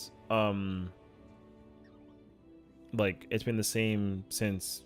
It's been the thing is, like, the difference though is that unlike Dragoon, Red Mage has gotten GCDs over the course of time, but the actual functionality, yeah, you're correct. Red Mage is also a perfect job because granted, they added Scorch and Resolution, which are two GCDs also.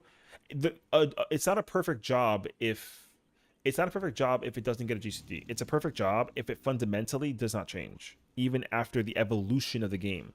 So despite Dragoon getting a rework and also the meta changing in its entirety from like the 180 to the 2-minute, Dragoon has not changed as a job fundamentally. It has not changed. Red Mage is in the same boat. It's been the same job since Stormblood.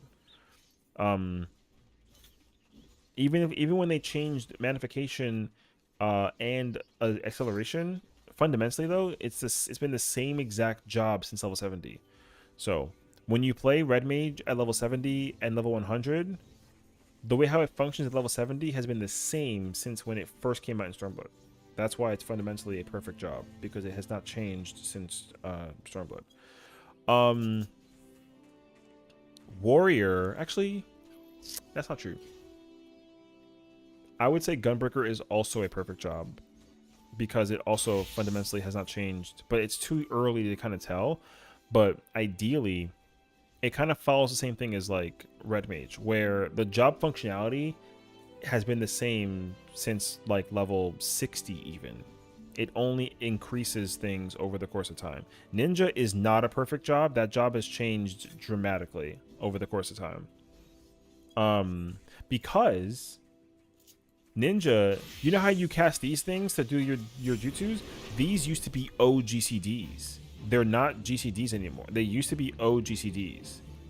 So you used to have to do an attack and then put that into motion in between. And that was one of the worst feelings ever for this job.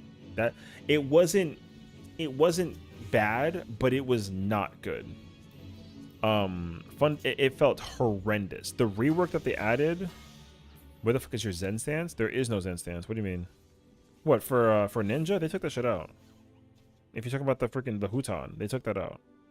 So they and also like they literally mini reworked Ninja. Ninja now actually has to rely on this new kunai meter in comparison to the timer meter. There's no more timer meter. They took that shit out. Also, it's not fundamentally correct right now because right now, let me teach you like the words of this. So in order to activate this button trick attack right here, this is your most important button for Ninja. Period. Most important button. In order to activate trick attack, you have to do a 3 mudra jutsu that ends in Jin, which is the yellow one. So if I do this and then the yellow one, it activates, right? That's good. Now, they changed the old jutsu so that it basically is the same button, but it doesn't AoE. So the one that I just used is single target. The other one is AoE. Here's the problem. In order to activate the AoE version, you have to do 3 again, but it ends in blue. That's incorrect. It should also end in yellow, but it ends in blue. It should not do that. It should also, because then it also activates the button. But because it ends in blue at the AoE level, but single target at the for yellow, that's not good. Because, an easy example is if I want to use the lightning attack, I have to do 2 and end it in red. So I can do blue to red, or I can do yellow to red, and I get it. That's fundamentally sound. That makes sense logically. It does not make sense logically that the yellow, if you do 3 ending in yellow, it gives you single target this, but if you end it in blue with 3, it gives you AoE this. That doesn't make sense. It should not do that. So they kind of, like right now, the job is still incredible by functionality, but this is an oversight that they did not think about. They got to reorganize how all the jutsus work in order to ensure that the trick attack activation ends when you do 3 yellow, and it doesn't do that currently. So yeah, that's pretty much it. Now again, like I said, Ninja's still cracked. We love Ninja. The job is incredible. Actually, I love the upgrades that they gave Ninja, but it's weird that the jutsu ends in 2 different colors, but the effect is the same. So yeah, I don't know. But they can't, but the thing is, like, they can't change it. They can't put anything else on there. They're probably going to end up removing that somehow. Probably in some way. I don't know how though, but they'll figure out a way to like remove it. But if you play Ninja though, yo, Ninja's fun as hell. Like playing Ninja is actually incredibly cracked. I would say that Samurai is almost a perfect job, almost, because fundamentally the job has also been the same since level 50. It has not changed, but it's just gotten a lot of other buttons on top of it all. But they fundamentally have not changed. It's not perfect though. It hasn't been perfect since release, but it's very close. It's almost perfect, I would say. In terms of functionality for Machinist isn't perfect because it got an entire rework. They got rid of old Machinist. Black Mage is also fundamentally perfect, but it's also like a mixed game. It's like a mixed bag. People don't like current Black Mage in comparison to old Black Mage for reasons that we're not gonna talk about, but it is also like a fundamental perfect job, almost. Okay, heading to bed. Sounds good. I'll have a good night, girl. Yeah. Black Mage is very, it's similar to Samurai. It's almost there. Thank you. Thank you. Good night, owl. Did you just shout me out in my own stream because it's my birthday? Bruh.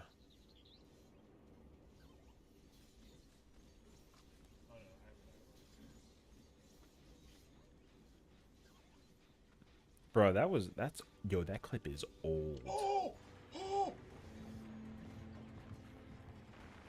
What's the Black Mage haters? Oh my Bro, god. the that Black was- Mage haters are they themselves. Black Mage players hate themselves. Well, they hate that they love the job and they. So here's the problem with Black Mage 2. Thank you, thank you. I got nowhere. Yeah, bro. That was like I had like 20 hours to my name with with that clip. The problem with Black Mage is that the game used to allocate Black Mage players in a very complicated way. Like Black Mage, it still is complicated, don't get me wrong. Like Black Mage is still complicated, but it used to be way more complicated. And Black Mage players who have been playing the job since the beginning of time are getting frustrated that it's getting easier to play for people to get into playing. However, you still need to fundamentally play Black Mage well, and you will be very surprised how many people that are like, I main Black Mage, and then they're terrible at playing Black Mage. You know what I mean? So, again, mixed bag. It's a whole different conversation, debacle, etc., whatever you want to call it. So, but that being said, though, Black Mage is also near perfect, despite the people frustration, because fundamentally the job has not changed since level 60. So actually, for the very first time in history, Black Mage got a button removed, since the beginning of the game by getting rid of Sharpcast. That move is no longer usable. Period. They took that move out. That move, they've never removed buttons for Black Mage except for Enochian and Sharpcast. Enochian I don't count though because it got weaved into the kit, but Sharpcast got removed from the kit. So, like, you used to have to press Enochian. They just let you activate Enochian instead of pressing it. And then, but you can't, there's no pressing buttons for Sharpcast, period. Fundamentally, I would say White Mage and Scholar. No, that's not true, actually, not Scholar. I would say fundamentally White Mage is a perfect job. It's been the same job since the beginning of time. It's been the same job since 2.0, period. The job has not changed at all since the beginning of the game in 2013. Same exact job since 2.0. I think that's actually very, very good. I would argue Scholar also, but the problem is that Scholar did get changes that people are very unhappy with, and honestly, they're so unhappy with it that they're going on strike. I'm dead serious. So, but yeah, that's it. So the ones that I mentioned, all those jobs. So perfect jobs: Dragoon, Gunbreaker, Red Mage, White Mage. Those four, fundamentally perfect. Every other job is either near to it or just not. Ninja's not.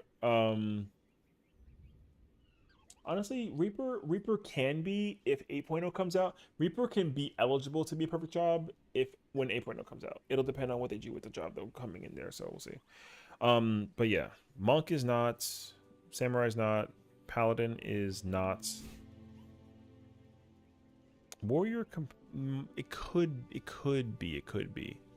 So, the seriousness of your face, gosh, bro, it's the stupidest thing ever. I still hate it, honestly, because I'm actually like, no lie, I'm actually seeing the affectation of the strike sometimes, and it's, here's the thing, a lot of like, I don't actually know, right? I don't actually know the number of players who are like picket fencing, whatever, you know, they got like a freaking sign like we're on. I don't know how many players are.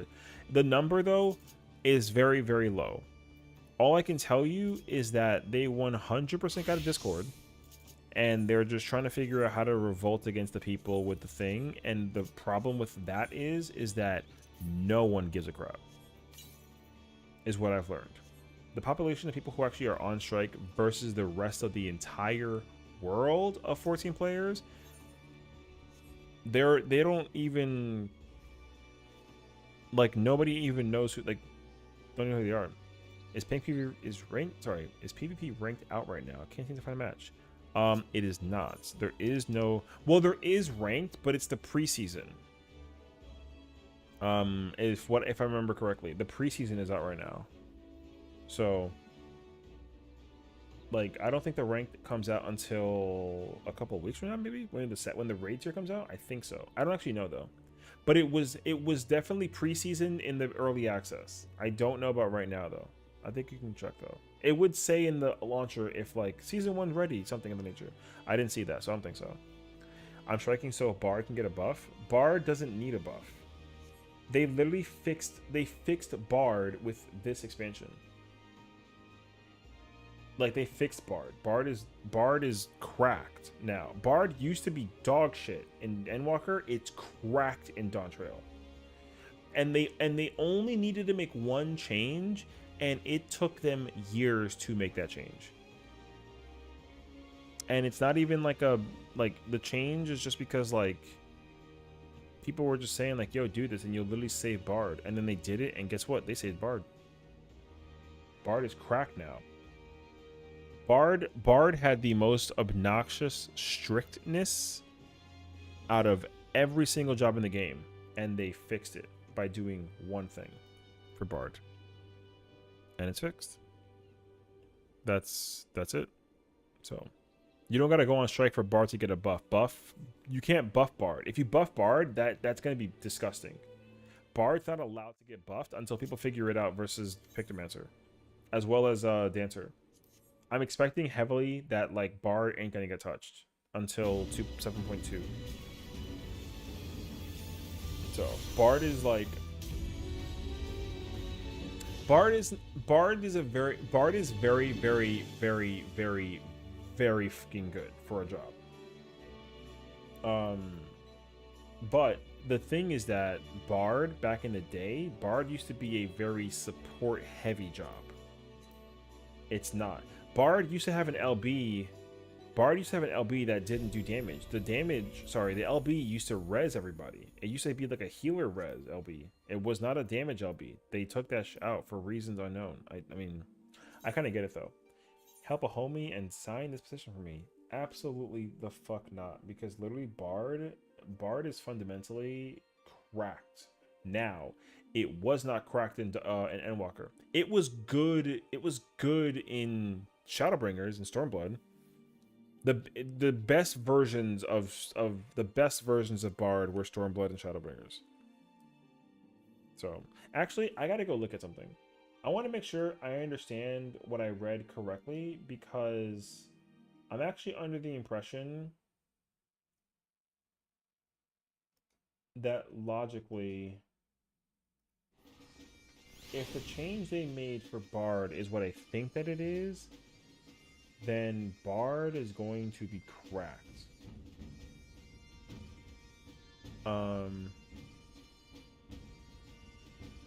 However, I literally need to go check it. I actually have no idea. Okay, wait. Let me I gotta find the thingy for the FF14 dawntrail patch notes. Actually, no, Metida, I gotta find the job guide. Hold on. Best Bard is Living Bard? I mean, duh. If Bard was dead, it'd be useless. But that's every job, though. So.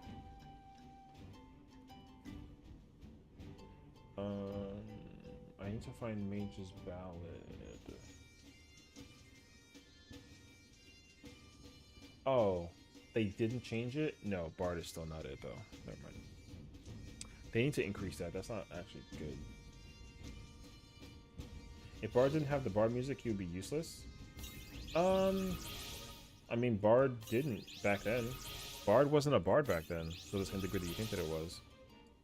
Bard in A Realm Reborn was a very, very, very different job back then. Bard had a move called Foe's Requiem and like Battle Voice, and that was all you had for Bard. So you killed a B tier hunt solo, almost died. What level were you, and what level was the hunt? That's gonna actually matter.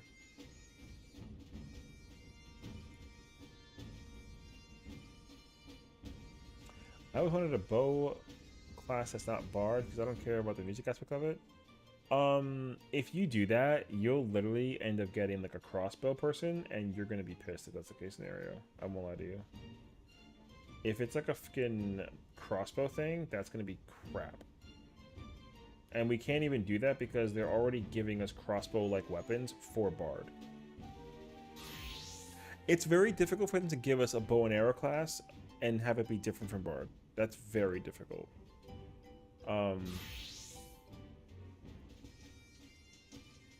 don't even remember how Bard worked back then. It's been so long. Anime build, big power shots. Ew. I don't know about that. I feel like if that was the case scenario, I don't know. That's complicated to me, bruh. That's actually mad complicated to me.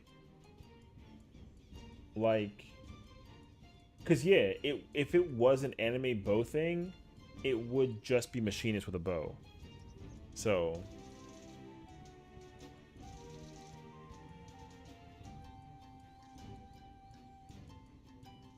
what I would like to see, if I could make a request that's kind of like way left field, is if you start doing that thing where jobs get the scholar summoner treatment, where they're like, you know, they can split off in between like being like a healer and a caster, or being like a because I would actually like to see I like to see, to Harpy's point, if the floor tank was real, like the meme, they just turned it into a real thing, like Dragoon becoming a tank job, like a spear job, then that would be pretty sick. So, need a gunslinger class, or is that already machinist? It's technically already machinist. So, hold on, let me go. I see that this is like doing its thing, so I'll be right back, and then I'll tell you what I think about gunslinger, and then the bard thing, and then what I want to see. Hold on.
Sorry, my bad. I'm back. I completely forgot.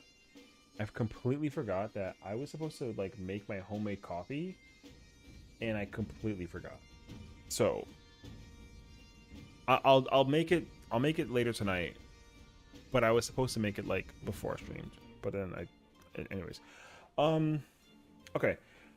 Bard is mainly music, so take the bow out and keep it music only. That would be horrendous. Unless you come up, and this is kind of my point, right? So if you took Bard fundamentally and took out the bow part and kept the harp and you turned it into a healer class, then sure.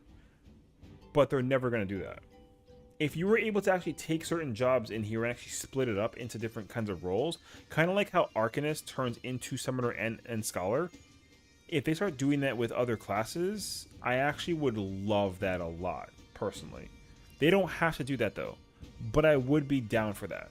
Even if they visually use the same weapons, that doesn't bother me. They've always kind of rinsed and reused assets in this game and in Final Fantasy in general. So personally, what I would like to see is, I'd like to see a Dragoon or Ninja tank.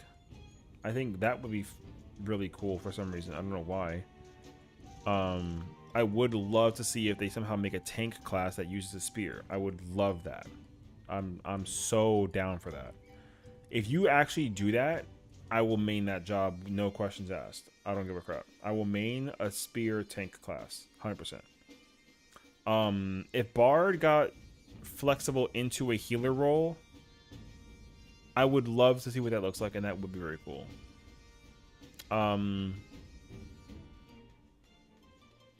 Gunslinger and Machine, yeah. I mean, Machinist very much has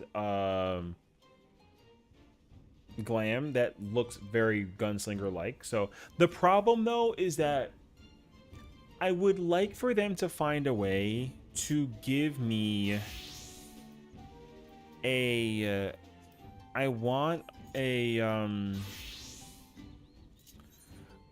I don't like how the Machinist guns are, like those, like, you know, like those carbine pistol rifle looking like pirate guns, because like Machinist is very piratey, and I'm not opposed to that. I don't mind that, but my mentality on Machinist is very like, ugh.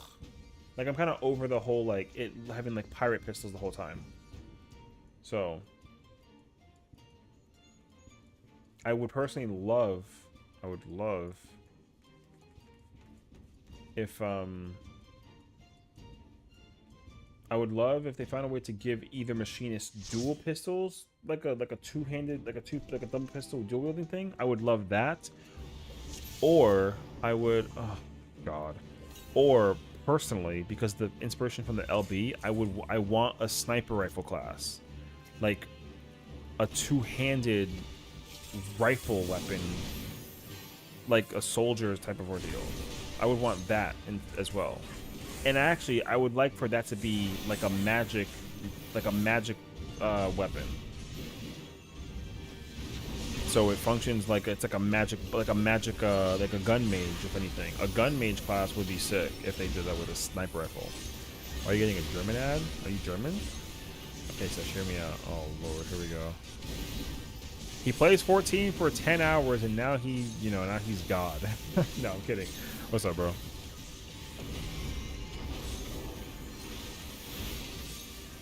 Thoughts on Helldivers 2? I can't really give you thoughts, though, because I never touched it. I never played it. Conceptually, though, it seems really fun. And it sounds like everyone was enjoying it when they were playing it. Is it still, like, a heavily played game today, though? I'm not really under the... I'm under the impression that that game died like Lethal Company did. Like, Lethal Company is, like, a dead game now. People don't really play Lethal Company like that, as far as I'm aware. And Helldivers 2 got the same vibe in my mind. But I have no idea. I never touched Helldivers 2. However, conceptually though, game seems like really fire. However, the only issue I have is the friendly fire. I will get mad over from friendly fire. I won't lie to you. I will get mad. Somehow.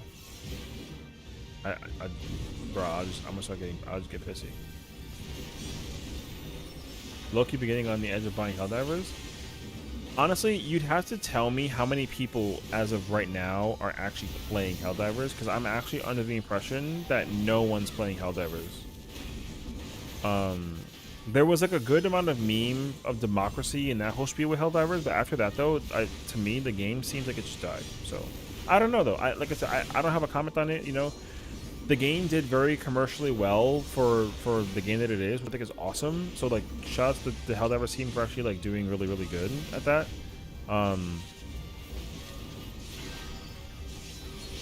But yeah, I have no idea. I like it's still alive, but kind of like not like widespread. Oh, okay. Yeah, I don't know. Same for Lethal. Yeah, I'll tell you what. Lethal actually like no bullshit. Lethal died. No one plays Lethal anymore. Well, also like it was made by one person, and the game isn't being updated on an everyday basis, which is fine. It doesn't like need an everyday basis. But I don't know. I'm under the impression though that like Lethal Company is a game that like the replayability is really high and it's very good. Like it doesn't have bad replayability, but I don't know. In like I said the word fundamental like 3,000 times today. Fundamentally, the game has not changed since the beginning of time that it was concepted. You know what I mean? At least with like Among Us, like at least the replayability and that variance changes like super high. Because like it's up to people to kind of dictate how Among Us is played. Because Among Us is still played heavily to this day after it being around for like years. So, and I'm actually really down for that. Oh wait, I'm an idiot. He fired. Okay, I don't know. Anyways, fundamental counter when? Shut up. I don't want to hear it. I don't say fundamental all the time. I'm only saying it now because I had that whole conversation about job establishment. Anyways. But yeah, I don't know. Lethal, like I used to play Lethal Company with like a good amount of friends, and like yo, we literally stopped playing Lethal. Like we don't play Lethal no more, and we were like, oh, we're gonna play this game for like a long ass time. Yo, we stopped playing Lethal. Like we just didn't care anymore. So I don't know. I mean, Lethal's fun though. Among Us is still fun too. You know, just. But like the thing is, like all the monsters and what you see and where they appear, I don't know. It's the same thing. Which is not a bad thing, but I don't know. I think that what the developer for Lethal Company should do is, instead of giving us like new worlds and that kind of thing, or like nerfing things, they should just add more monsters. Because that's what they started doing. They started just changing like how, like when the monsters were either exploited or cheated in some way. Like people would figure it out and then they would get rid of it because it wasn't, you know, like you can cheese it. Like there was a lot of cheesing that people figured out, and they were like, oh, I can just stand on this like rail and then the thumper couldn't catch me basically. So then they took it out, and then people were kind of like, well, thumper's still awesome, but like, you know, I wish I could still cheese it. So that doesn't take away the fact that like Lethal Company is like one of the best games ever made. So okay. Lethal's like Phasmo. Phasmo is also an acquired taste though, because Phasmo is such a weird ass game. Because I personally feel like Phasmo is a game that, man, they fixed that game if they just change the jump scares, and the jump scare needs to actually be scary. The jump scare is not scary in Phasmo. You're mostly scared in Phasmo when you know that the ghost is hunting, but after the ghost stops hunting or catches you, you're just kind of like, oh, but you're not actually scared by the ghosts. Well, I mean, I feel that way at least. I wasn't like actually scared when the ghost was like after me. I was scared when the ghost was looking for me. Fun equals had. Yeah, I know, right? But no,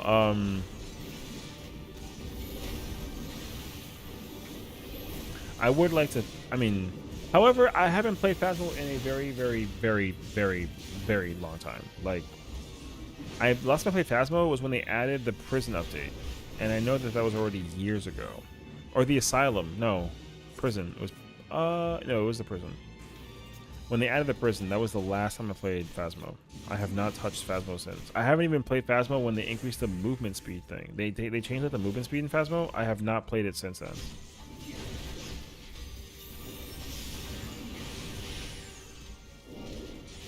How the hell did you take the aggro off of me?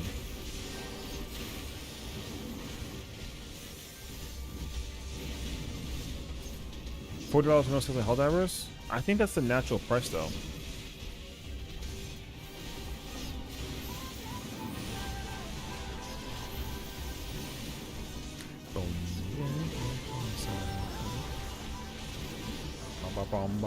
Happy birthday from the Foxbox. Let's go. Hi, friends. Thank you.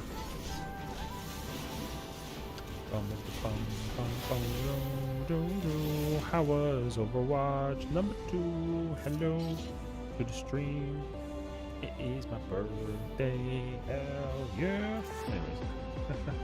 I think it's working. Wait, is it not working? No. Now it's working. There it is.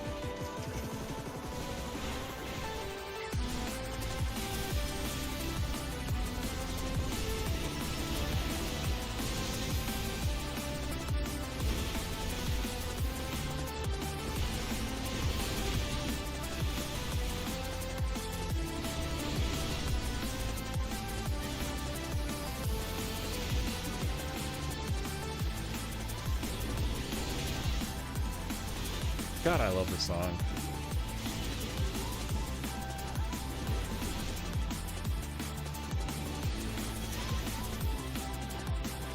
Oh, I'm trash.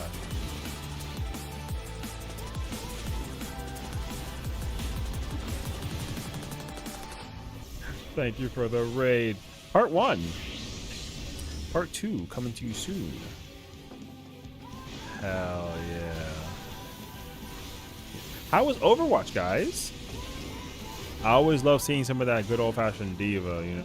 That's always a vibe.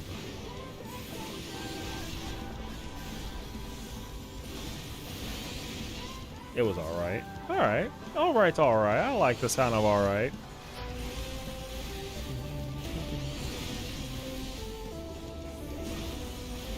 I wish I had a booty to like twerk with. I don't got one, so I can't really do that all that much. I would twerk on my birthday. It wouldn't look pretty though. Matches are okay, team, a bit frustrating. I feel that though. I think Overwatch is always like that though.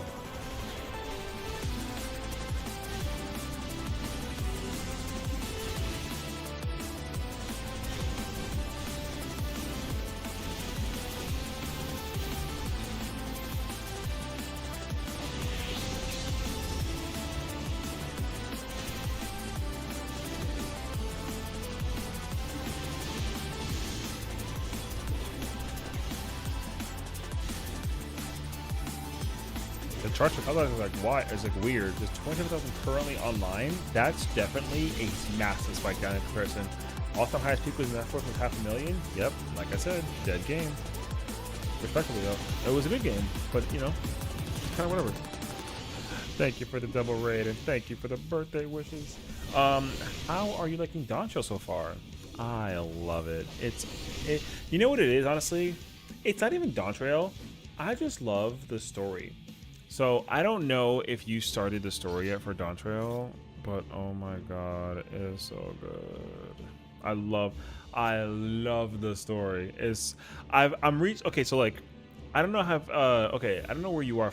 Like, if you can explain like level, like dungeon wise, what dungeon level you are, because I think it's the same thing for, you know, like if you're like level 8, like 91, 93, right?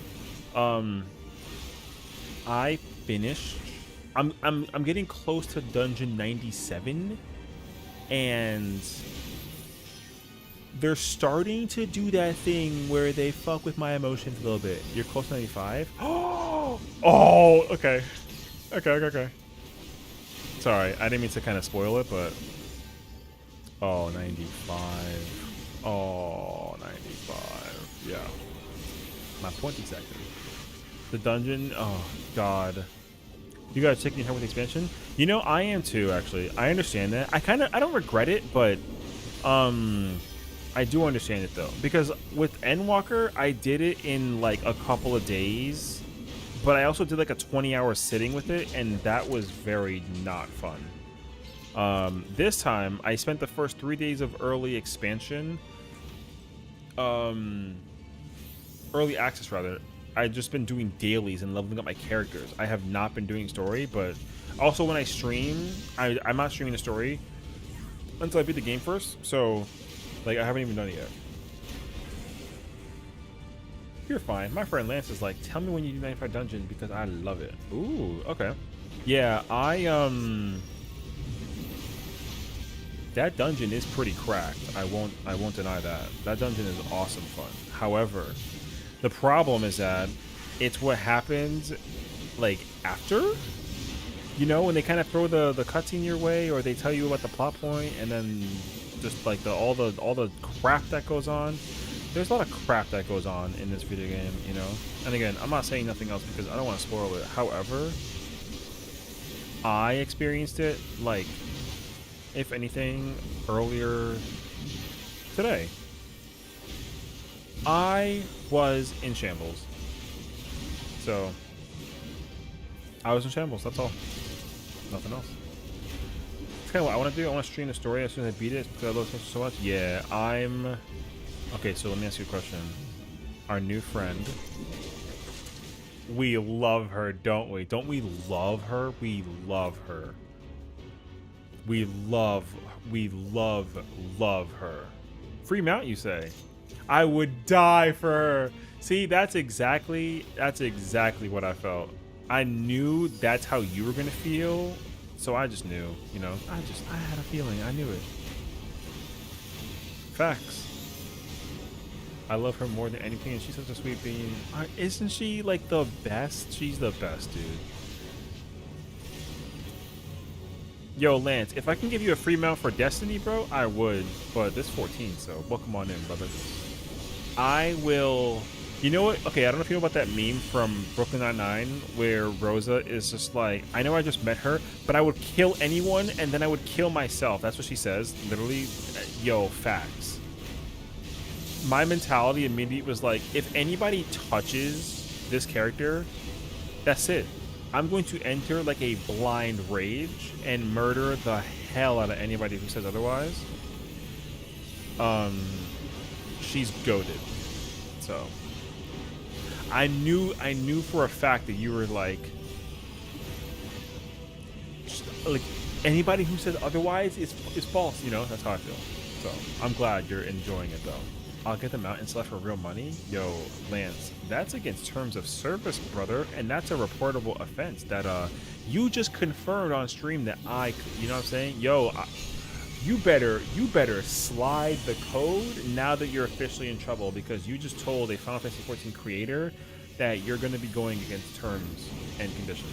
Does that make sense? So just like, yo, just send me that code, brother, and I won't report you. You know what I mean? I'm serious. I will report you. I will report you. No, anyway. Yeah, I love. I kind of need to know if like you're recording or like silently streaming the expansion. I kind of need to see your reaction. Because if there's one thing that I'm going to be in love with down the road is seeing people's reaction to the things that happen in the events that kind of transpire. Because for me, I'm a very like dry-ended person where my reaction is just, you know what I mean? And some people, you know, like I wish I could cry. I'm a man and men don't cry. I mean, that's fucking false. But I don't cry. I don't know the meaning of crying. You have been recording? All right. That's fair. But yeah, I'm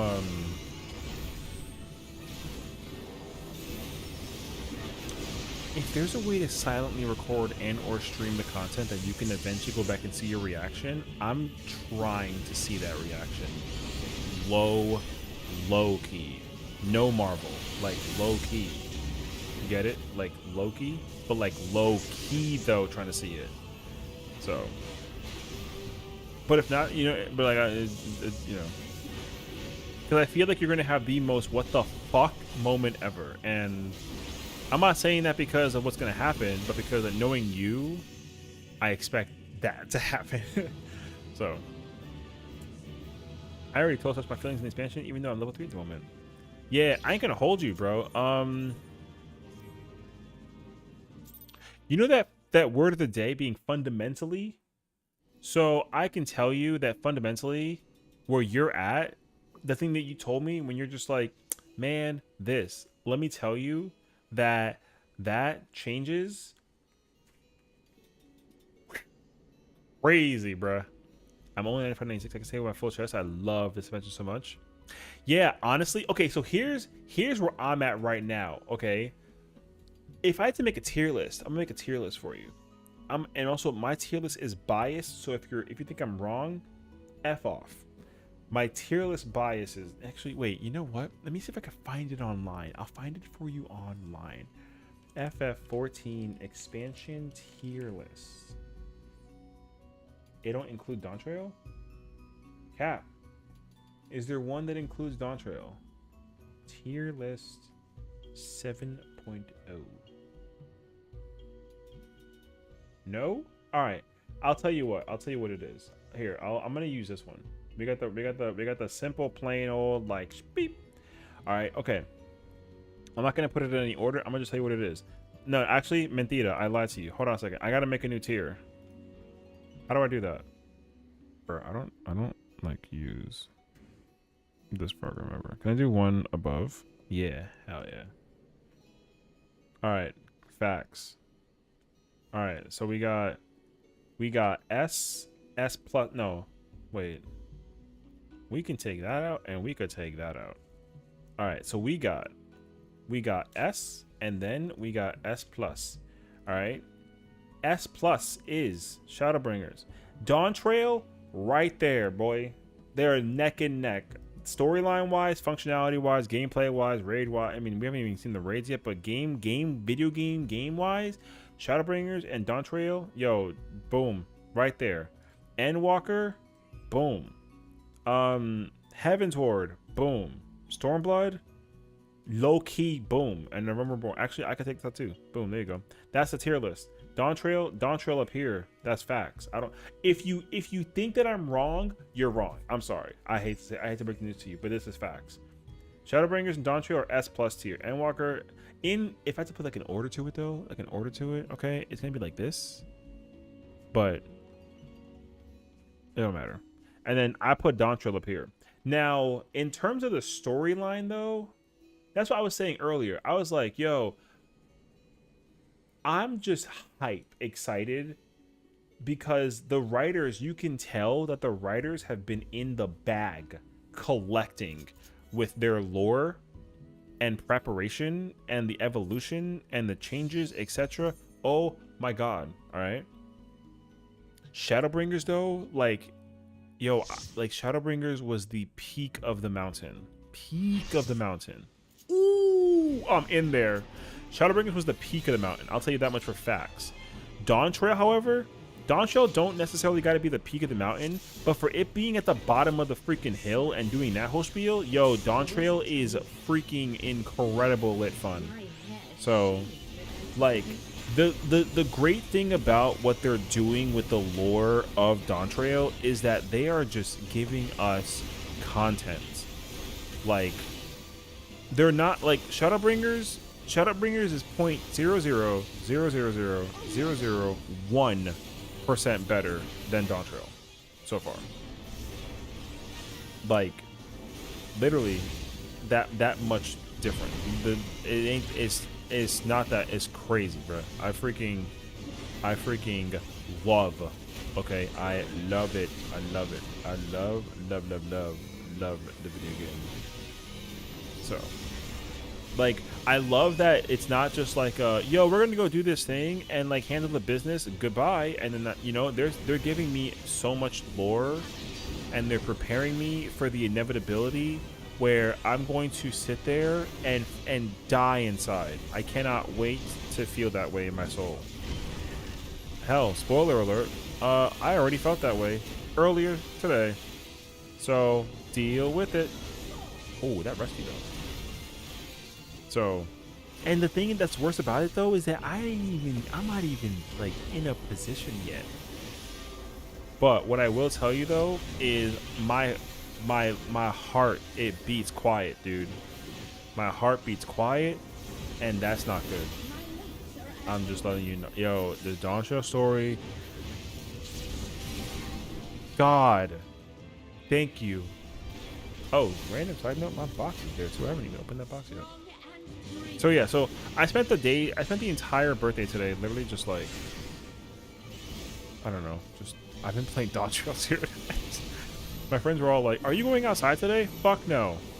I'm playing dawntrail. Yeah. You my thought? Hit me.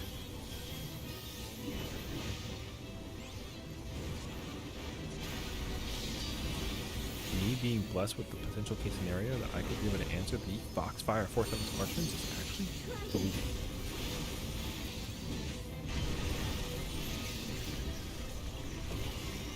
Ooh. Yo, that's the best move in the game. Oh my god. Listen. Just because I'm currently in the vicinity of a celebrity, you know what I mean? I'm just trying to accept it. How do you feel about our walnut being the main focus? I think that's actually awesome. So, here's the thing. Let me kind of keep this intact without spoilers. So, in the previous 2 expansions, because here's the thing, this isn't the first time that we were the side piece. You know what I mean? This isn't the first time. The first time that happened was Stormblood, and it was fine. Us having to deal with what we're dealing with and not having to kill God is like fine, and I actually prefer that because, like, the way how I see it. Here's how I'm gonna cut. Here's the pussy. Like, dawntrail is the alcoholic wipe that they're putting over the wound that they're about to cut. You know what I mean? And it's gonna burn way later. That doesn't make sense, but that's how it feels. So I'm actually perfectly fine that we're the side character because the story. Here's the thing. Logically, if we were doing the thing that the other character is doing, then it just makes us look like we're like babysitting. You know what I mean? So the fact that it's not us that's doing it, it's like the person, that means that we're there for their story. But then there's gonna be a thing that happens. Not that it has happened yet. I don't know yet. I'm just giving you the projection. When it does happen, and then it's our turn to step up. Yo, we finna pull up. So until that actually ends up happening, I don't want to sit there and be able to. I don't want to have to take care of someone else's mess. Like, that's how I feel. Like, I'm watching the mess unfold, and I'm there when I'm needed. But the fact that I'm a part of that experience means that, like, yo, I'm gonna be part of something later on. That they're gonna be like, yo, Warrior of Light, yo, you better fucking pull up, and then I pull up. That's it. So I think it's important that you also kind of, because here's what it does. The whole like being the main focus, not the main focus thing puts you. It kind of humbles you. You kind of get humbled into the fact that, like, yeah, you killed God, but you still ain't shit. Like, you know what I mean? I like that feeling because it lets me understand the same thing that's happening to the main character, where you're basically just trying to understand everyone else. I like knowing that it's not like a single player game. I like knowing that, you know, I actually got the homies, and like lore implication wise, homies is homies. So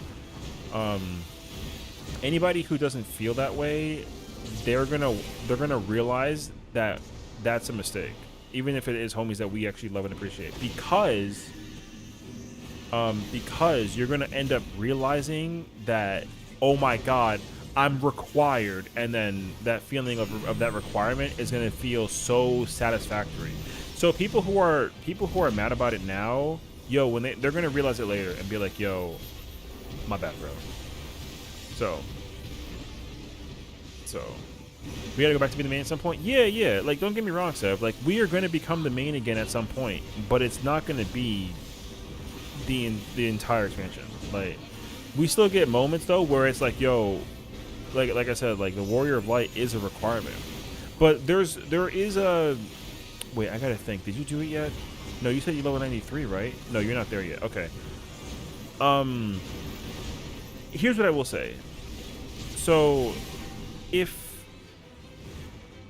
you being the Warrior of Light did certain things that somebody else should have done, lore implication wise, I would have hated it. Because in my mind, I would have been like, why the fuck is it me? That's stupid. That's how I would feel. There is a very specific moment that happens where I'm like, yo, if that's the case scenario, it's fucking stupid. If it was me handling the business, I would be very, very mad about that. So the fact that it's not me handling the business because of how they're setting it up is actually very incredible. And I would prefer it that way too. Like the Zero arc, same thing. Like the Zero arc, it ain't like, because here's the thing. You know what? Actually, Zero arc is a perfect example I'll use for you in this case scenario, because then you're going to realize it why we need to be the side piece and not always be the main character. Because Zero only lasted half of the expansion, and after that, that character is done, supposedly, right?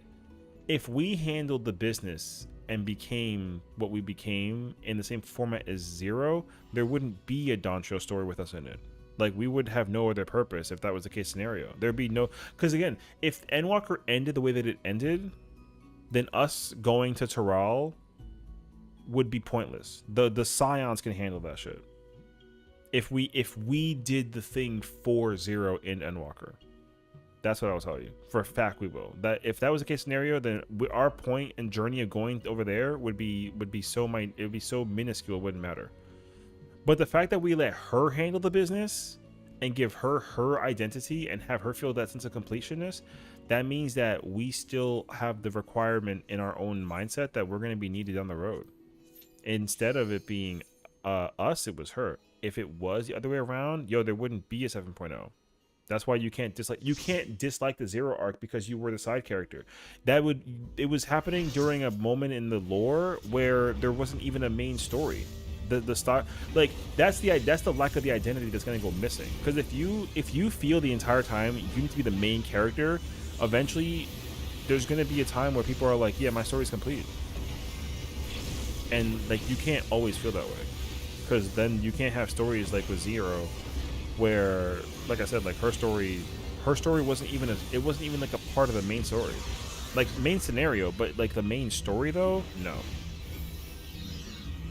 Like her thing was a prelude, and her story was completed by the prelude.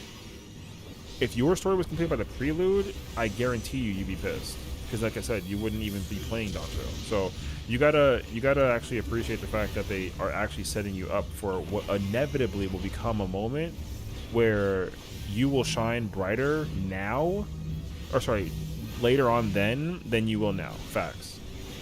Like, I don't want to be the center of attention all the time because I killed God. I hate that. I really don't like that.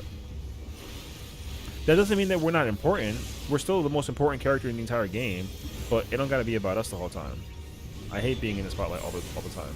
I mean, and here's the reason why too. Here's the thing, because Stormblood, right? In Stormblood, you literally almost die to Xenos. And Xenos becomes God. Like, you literally almost die to Xenos. So if you die to Xenos in Stormblood, then that whole lore implication, that shit just don't make no sense to me. So the fact that Xenos can whoop yo ass, even in his prime, he peaked in Stormblood when he whooped yo ass. So, and if the story ended that way, then like I said, like, then what would be the whole point of us going? Because again, like, if that was the case scenario, then like, yo, if we lost to Xenos in Stormblood, bro, there wouldn't be a Shadowbringers. They would have made him go to Shadowbringers to figure out the bullshit, or they would have picked a different Scion, but they picked us because they showed us that we still got to improve fundamentally as a person, and like I said, I'm down for that. And if you don't give me that, then like, bro, you don't got a game.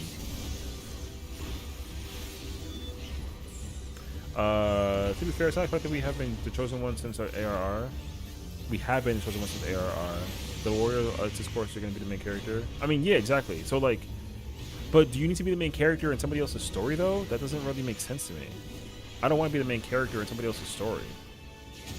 It's not my story to tell. Like, I don't mind being the person who has the vision of it, but I don't want to be able to tell the story and go back to my ancestors and be like, yo, I helped this person like fucking kill God. No, I didn't help them kill God, I killed God.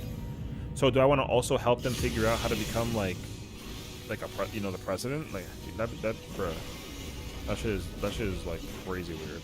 So, and again, you're in a position currently also like storyline wise where like we got the game for 10 whole ass years. This is not even this is year 0. We got 10 years of story to set up. If I gotta be able to kill God at year 0, what am I gonna do for the next 10 years? Kill 10 more gods? That's boring as fuck. So I just want to stay on the sidelines and watch my husband Graha with a cocktail and cheering on Lamont. You got this, sweetheart. I feel that actually. Right. So here's the thing. And Lith actually makes a very great point that actually makes more sense to me too. Like, the first saga was all about us. And even in that saga, there was one expansion where it wasn't about us, which is fine. We got one expansion out of 5.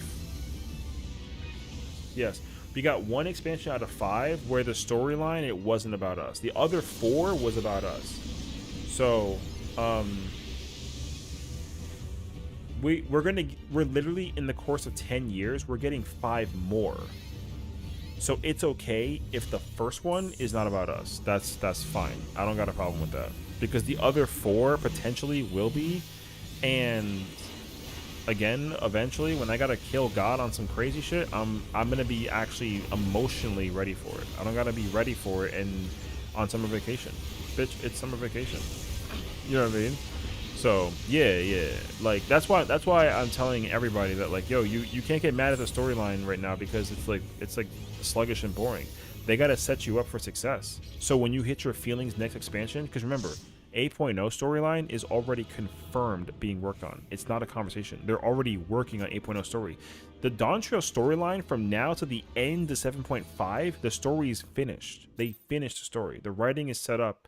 The twists and turns and what they set you up for, all of that is finished. They finished it when they released it today.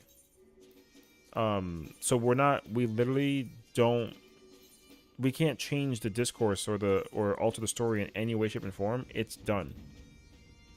So, yeah. Give me the option to romance characters and we're golden. Oh my god. Hey, look, if there's one romance that people are definitely eating right now, it's the one that you're thinking about. So, storytelling doesn't matter. Give me FF or it's MG or anything. I'm just saying it's what it's doing. And to me, I feel even more awesome because it's like we only actually are actively involved in dawntrail stuff because everyone else can't handle it. Facts. Actually, though, I'm kind of down for that. This is our tournament art beach episode. I think that's more metaphorical, but also like it's not okay. It's a game where you create your character who's the main character. As I said, though, I might be in the mentor role for now, but I won't like it if it happens more and more later on. It's for me, I'm personally not about it.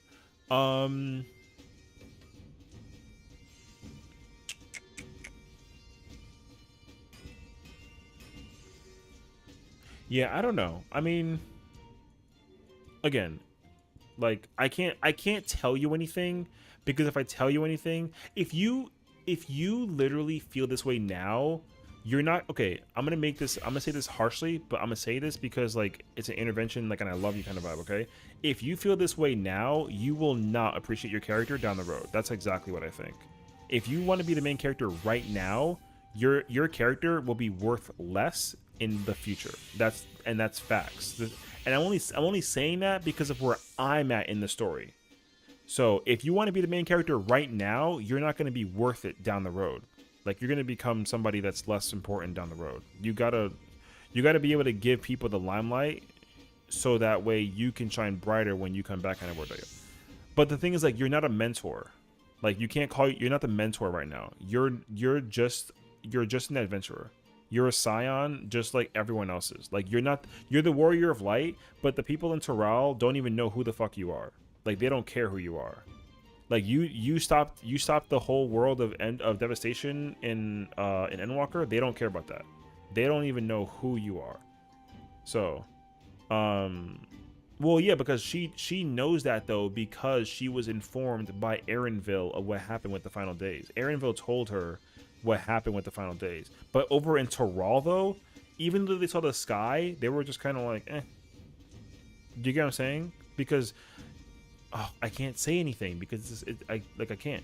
But bro, long story short, they don't care that you're the warrior of light. They literally don't care. So, because like you're all at the same, you're all at the point where you saw it. You aren't the first person who actually like deals with the thing. It's not even you. It's not even her. Like, the person who deals with it firsthand, you didn't even know who it was until you saw them, and you were like, oh shit. Like, you need that though. Like, you need to, because then again, like, the whole, like, why would you want to be the main character the whole time and not make air? Because then here's the thing: if you also want to be the main character the whole time, but then you also care about like your Stola, Thancred, Estinian, Kryl, Alphino, Alize, right? Their purpose is inexistent if you are the main character, because like, Heaven's War was about Alphino for the most part, besides what happened with you. But like, and then Stormblood was all Alize, or sorry, all Lys. What the hell? It was all Lys. You were there in Stormblood because you cared about Lys because you're human, not because you can kill God. Like, you couldn't kill God when you were when in Stormblood. Your whole perspective was just to deal with the Lys. So Alphino was Heaven's Ward, Lys was Stormblood.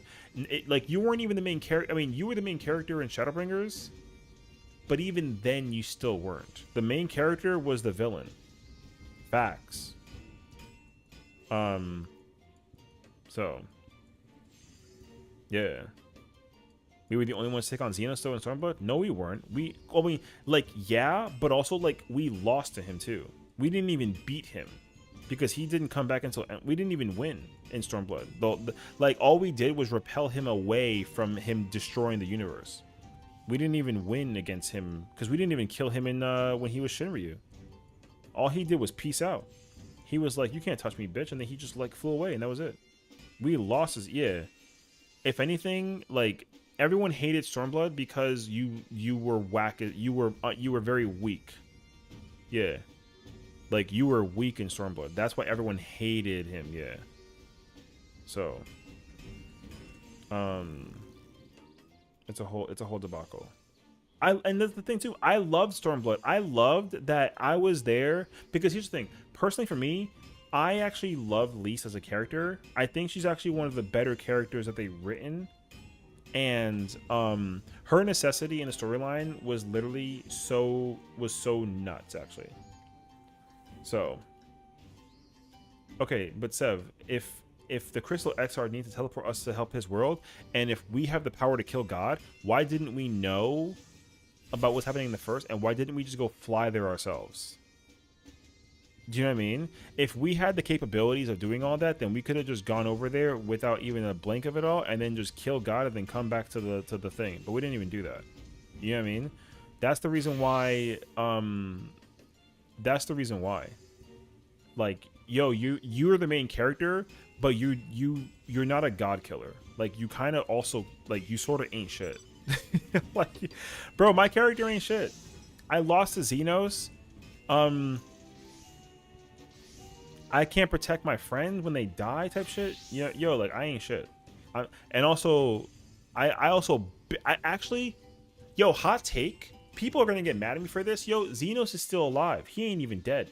He's still alive. He coming back this saga. His story ain't even over yet. He's coming back. Y'all gonna get mad at me for that, but he's still alive. 100% he's still alive. And we also barely lost to him. He beat us to a pulp at the end. All we did was hit him with that one knockout punch. My man laid on the ground, and then we knocked out. That man gone. Where did he go? They didn't like cause like we actually committed a murder, like a, you know, we killed in the end of Shadowbringers, and we killed at the end of Stormblood. We didn't kill at the end of, at the end of Heaven's Ward. We didn't kill at the end of Stormblood, and we didn't kill at the end of Endwalker. So, and again, like, this is the hill, right? You got A Realm Reborn, Heaven's Ward, Stormblood, Shadowbringers, Endwalker, post Endwalker, Dawntrail. That's where we are right now. Yo, when Deathwalker comes out, yo, this is gonna be you. You're gonna end up having to climb that hill and in Deathwalker, and you gotta actually figure that shit out. And then the whole idea of just like, man, I'm not God right now with the main character, bullshit game. No, like, yo, when you get to this part in 8.0, there's a reason why right now you're not known in Terral. There's a reason for it. They're gonna set you up for this in 8.0, and then when you go through this part way, you're gonna be hyped the whole time. And again, the story ain't even. I don't even know the rest of the story yet. I'm not even done with the story, and I can already tell you that, like, I'm already getting ready for this with what I've done so far story wise. We still down here, but I'm about to climb. I'm this close to climbing at the end, and I'm at like level 97. I'm about to climb the fucking hill, and it's Dawntrail. Like, yo, that hill's gonna be freaking high. That's a mountain to climb for the next 10 years, dog. So that's all. I was going to tired about Crystal Axel being true hero. I mean, you're not wrong though, because if that wasn't the case scenario, Fox, he would have never came back for Shadowbringers. Facts. Like, it would have been a different character in its entirety. But the fact that it was him, like, yo, he is the reason for everything. If it wasn't for him, Shadowbringers would have never happened. So yeah, we need foundation for the next story. 8.0, 9.0, and 10.0 will be great. They've already confirmed, okay? They've already confirmed 8.0 story is being written. Period. It's already being written. I'm so serious. I already have a source that confirms it. 8.0 story is currently being concepted now that they finished 7th story. Dawntrail story from 7.0 to 7.5 is completed. They're not thinking on the spot storyline wise. That shit is done. The storyline's also done for the Alliance raids and the raids here, everything. The story is done for Dawntrail in its entire expansion. They're working on the story now for 8.0. So we don't know. We're gonna take it up in bursts when it comes to us. So we'll see. And again, we still gotta we gotta finish the motherfucking story. Until you finish the story, bro, I have no jurisdiction in how good or bad I think the story is, because I ain't even finished it yet. But where I'm at is mental. I literally walk off in my recording with how devastated they hit me in my feelings. It was crazy, actually.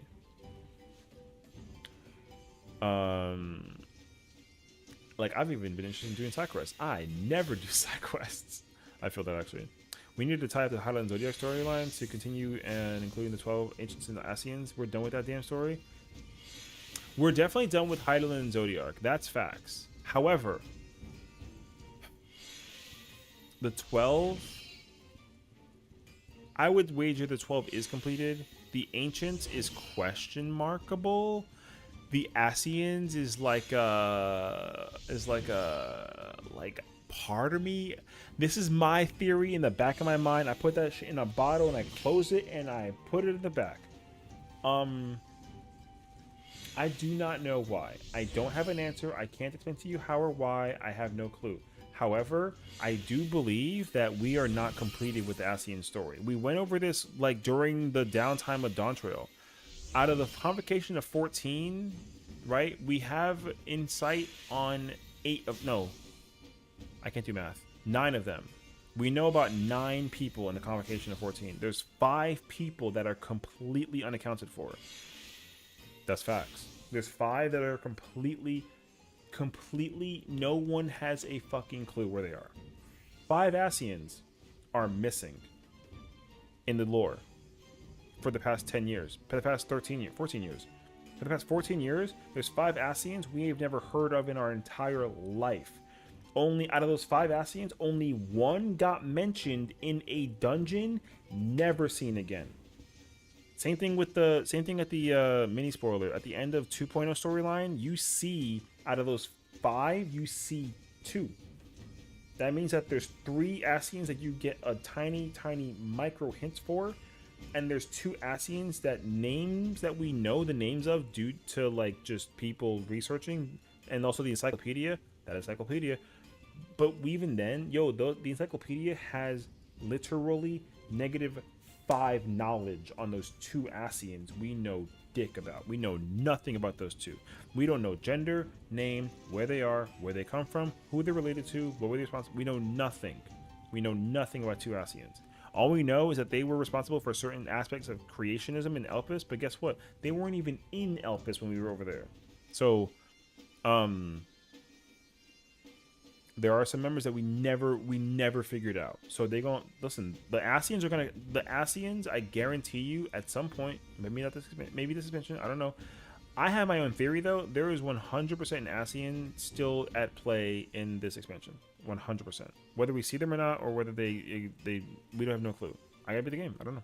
But there's definitely Ascians still at work. So you can't get mad that they're still using Ascians. That's the most important aspect behind the entire game's conception.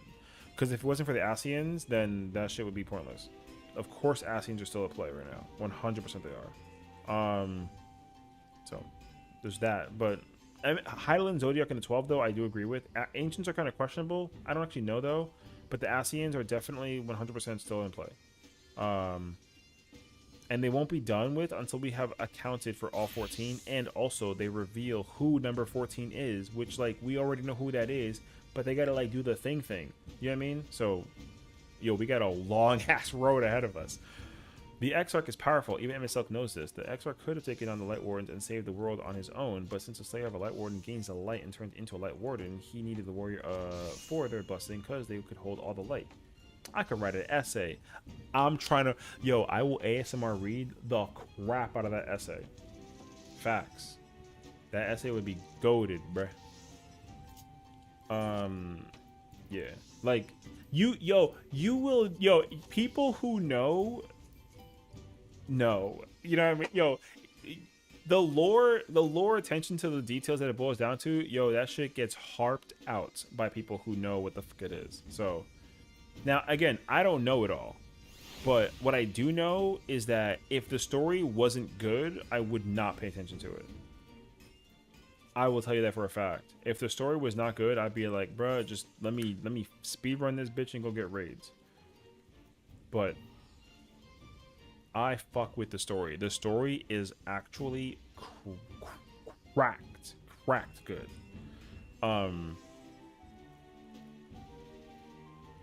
Ooh, Viper. Let's go do Viper. So we'll see. Like I said, we got long road ahead of us. Also, I am sorry. I don't want to make it seem like we kind of like, you know what I mean? But you're talking to a bunch of nerds who like fucking fuck in the story. You know what I mean? That story is lit, man. I can't hold it down to you. I love that story. That story is crazy, actually. Yeah, I'm ready to play this game in my 40s. I'm about to become like the legend of whatever with whatever ultimate come out. I'm gonna be on my Arthur shit. I'm gonna be 40 with kids, and I'm still playing this shit. And I can't wait. Oh, is that what I did with the rotation with that? Ew. Oh, I did do that, actually. Oh, okay. Bro, I gotta take a picture of this rotation, this hotbar. I'm gonna forget this. I literally... Okay.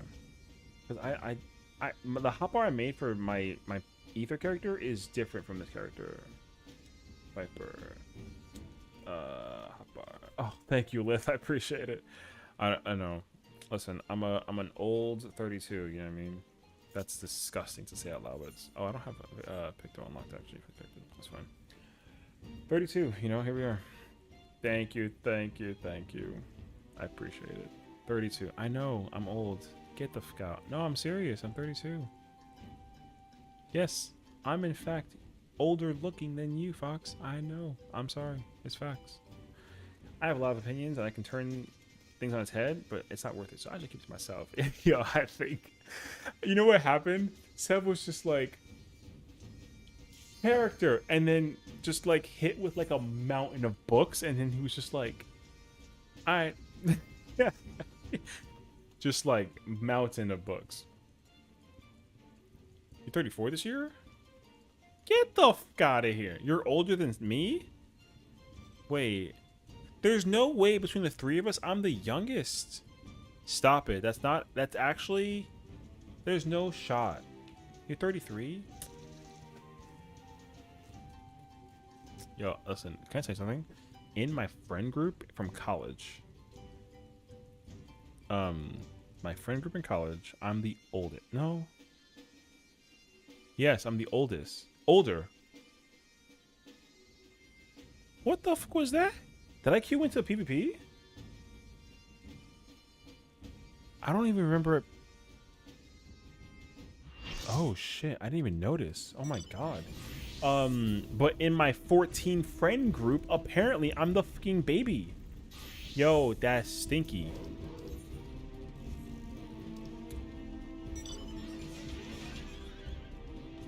So, oh yeah, I got that that art. Whoops. Hold on, I gotta change this hotbar crazy quickly because I actually forgot that I'm a genius. I'm also like lying. Yo, how do you play this shop again?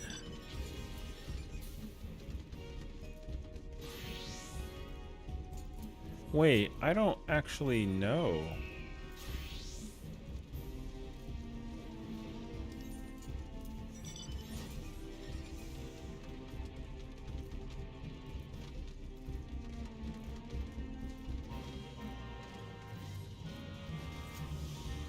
Okay, I don't know. I gotta figure it out. Yeah, shot. Get out of here. We're not mad at you. I'm just mad that people are skipping the story and saying it's confusing. In fairness, though, you're not wrong. There are a lot of people that are trying to like adhere to the story, and then they don't actually understand what's going on, and then they want to act like a know-it-all. Now, here's the thing: be a know-it-all when you know the story. Don't be a know-it-all if you don't know what the fuck you're talking about. Because I'll tell you this: everybody who's complaining that the story is like a drag is in copium right now. I don't mean the main character thing. I mean like if like my friends. Oh shit! Hold on a second. That scared the fuck out of me. My friend was mad. He was like, "Bro, why the hell are we on summer vacation?" That's what he said. I'm like, "What the fuck do you mean? You really want to travel across the universe to kill God and go back again and kill God again? That sounds stupid." He was like, I don't see the problem with that. And I'm like, that's stupid. That was the point. The point was that we literally killed God. We need a break. Because you know why? We're not God. We're human. Like human killing God doesn't make us God. It makes us human. So that literally does not help. That's the reason why, yeah, bro, I told you. I fucking hate people that don't know what the fuck it is. So, and again, like if we were like the main character of this one too, yo, I wouldn't have a problem with that, right? I just wanted to stop having to try to fight God. I need to fight God once in a while. Let me fight God once in a while. I don't gotta fight him every single fucking day. That's fine. Yeah. So that's what I feel. Anyways, that's stuff in a nutshell. But yeah, that's what it's called the FF14 Margaritaville. Hell yeah, dog. But yeah, I mean the thing is like, yo, the trailer is a what's it called? Is it a facade? Is it a facade? Is it the right word? Yo, you literally do not spend that much time vacationing in summer. Like, there's no summer vacation when you get there, bro. You get there, it's instantaneously like, yup, time to get started on this insane ass story, and then they just hit you in the moment right then and there. Like, So much for freaking vacation. Bro, we ain't on vacation and shit. Well, I mean, side quest is vacation, but we're not actually though. Oh no, yeah. No, you're right though. Like, you know, like when I thought about getting like a vacation, I was kind of like, how much of this vacation are we really about to get? You know. So yeah. I'm sorry. Why did you do that? Just like a waste LB. So yeah, I mean, I'm like I said, I'm content though. Like I don't have an issue at all with the thing, with how the storyline is being presented. But I definitely was like, man, I'm gonna fuck around and find out with this summertime, and then play some Will Smith summertime. But then we didn't even get that summertime. Instead, we got the home girl.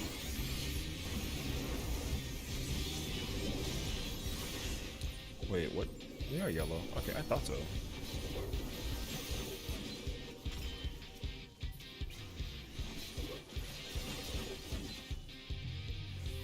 I think what's really funny is that the entire point of the game is to slow down, take in the culture, and actually learn about the stories of people there. And they're just like, no. I know it's really fucking stupid, dude. They actually literally set you up for that, and people are mad that you're being set up for what they said that they were setting you up for. Because yo, the writers. Yo, you're out of your motherfucking mind if you think that they don't got the next like the premise of the storyline that we're gonna be getting for all the future expansions. That shit definitely ready to go.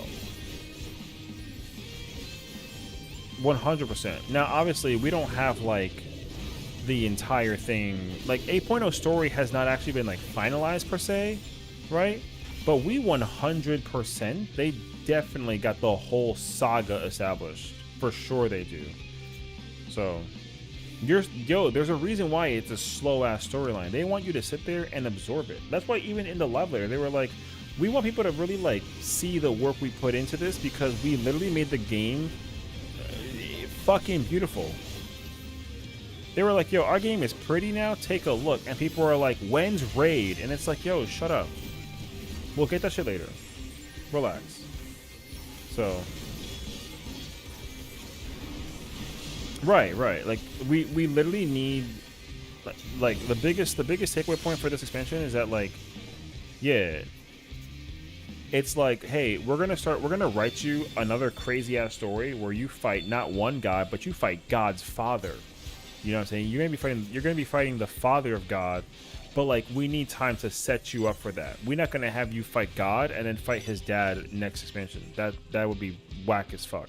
They know that too. That's why in the live letter they were like, please take your time and go through our game because we didn't do this shit for fun. We set this shit up the way that we had to because we set it up. We set it up in a way that it makes sense for what we want. And then people were like, no. And it's like, well, guess what? No candy for you then. So.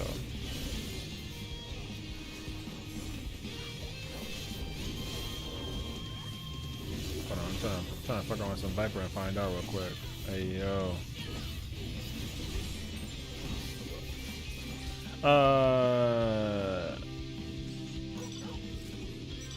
Sev, you brother, you're the main character. Why would you ever be the side character for an entire? Hell no, bruh. Yo, we not about to do that for an entire thing though. There's gonna be 5 expansions. We are gonna be the side character for like not even one entire one. That because they still bring that inclusivity to you during the storyline. So like, yo, listen, you are currently the side bitch. So am I. So is Fox. So is Lift. So is Xenos and Arthos and Happy and Kronzi and all the motherfuckers who are playing the storyline right now. Everybody right now is side bitch. Side bitch. Everybody. It's okay. We will look, like I said, it'll start off that way. And then in a couple of years, we fight God and the dad. And then again, would you wanna fight the dad after realizing that you could have just went to the dad in the first place? No, right, bruh. I don't want to know where the dad is right now and then go fight his ass. That'd be whack as shit. I want to know about what is Dad trying to do right now? Yo, is Dad trying to fuck around and find out? Or, like, is he also potentially just trying to look for a better tomorrow? But his way is wrong. You know, yo. Bruh.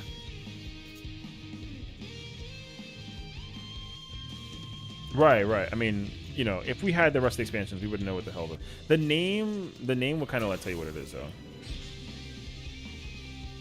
You still think that Xenos' perfect form is when you want to come back and come from his character? Well, I got news. I don't actually have news. However, my suspicion though is that okay, let me hit you with like the logical idea of what I personally would wager that it is, and like just like humor me for like a minute. In the end of Shadowbringers, you literally shove an axe of light up through Xeno, like yo, or through like yo, you literally murder in acts of light fashion. You murder the fuck out of Emmett Silk, and he tells you to remember us as we once lived, and everybody killed him and immediately regretted it. Right? Yo, he died and we cried about it. We really did. We really watched Emmett Silk die and we cried like a bunch of babies about it. Yo, I sat in my room contemplating life. It's like, yo, why the fuck did I do that? Why couldn't we just like live together? Like, I'm an asshole for that. That's really how I felt. Facts. Now here's the problem. If Xenos was dead, do you honestly think a fist the size of this knuckle from a Lalafell, do you think this Lalafell knuckle sandwich would actually kill Xenos with a punch? You think that I'm about to hit Xenos with the motherfucking mega punch of a Lalafell and murder Xenos as a result? No.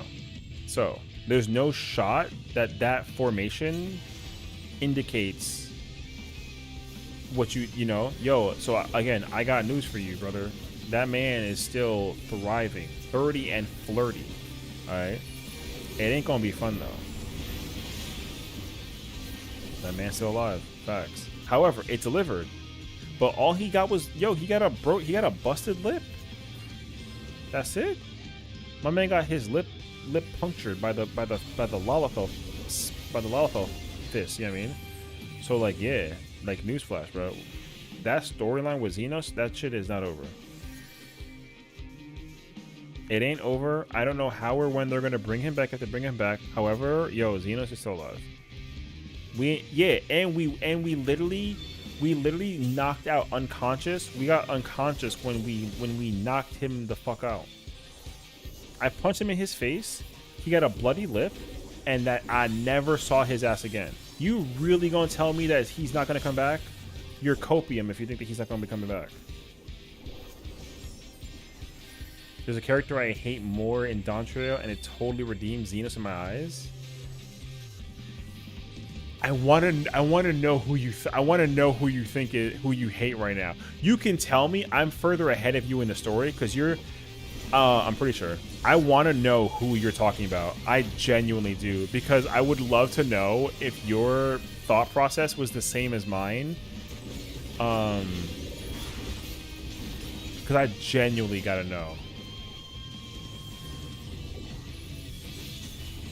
You're personally against Solo Face. He was against Two Face, but then like made Solo Face a sociopath. Oh, okay. The boy's still streaming. What's up, Al?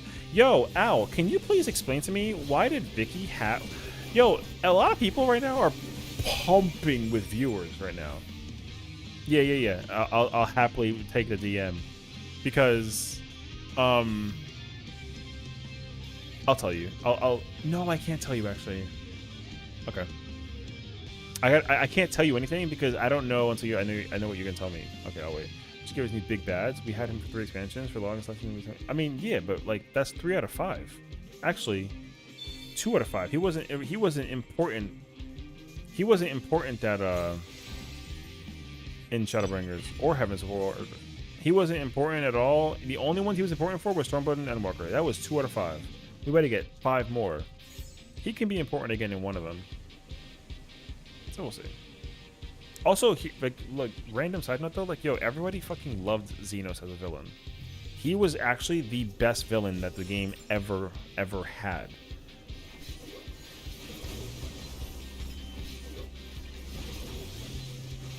Yo, Viper.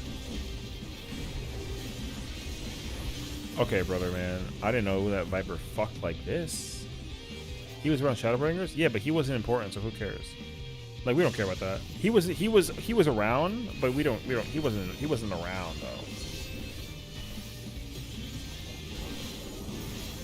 Yeah, that man was top tier villain.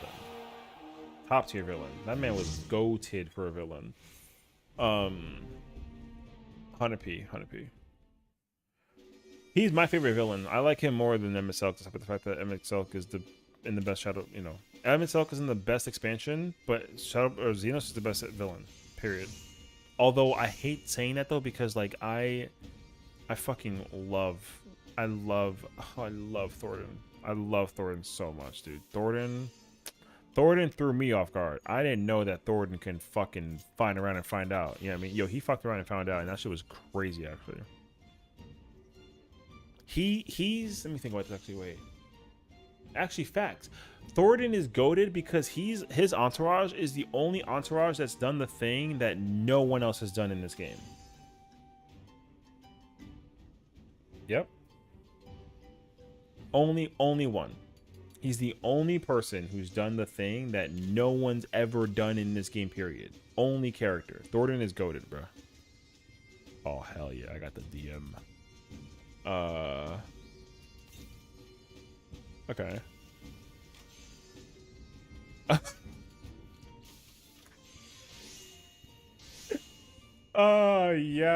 Yes. Okay.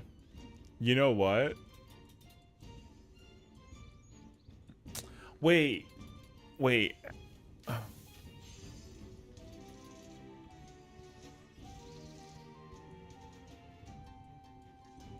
Xenos comes back as a Scion?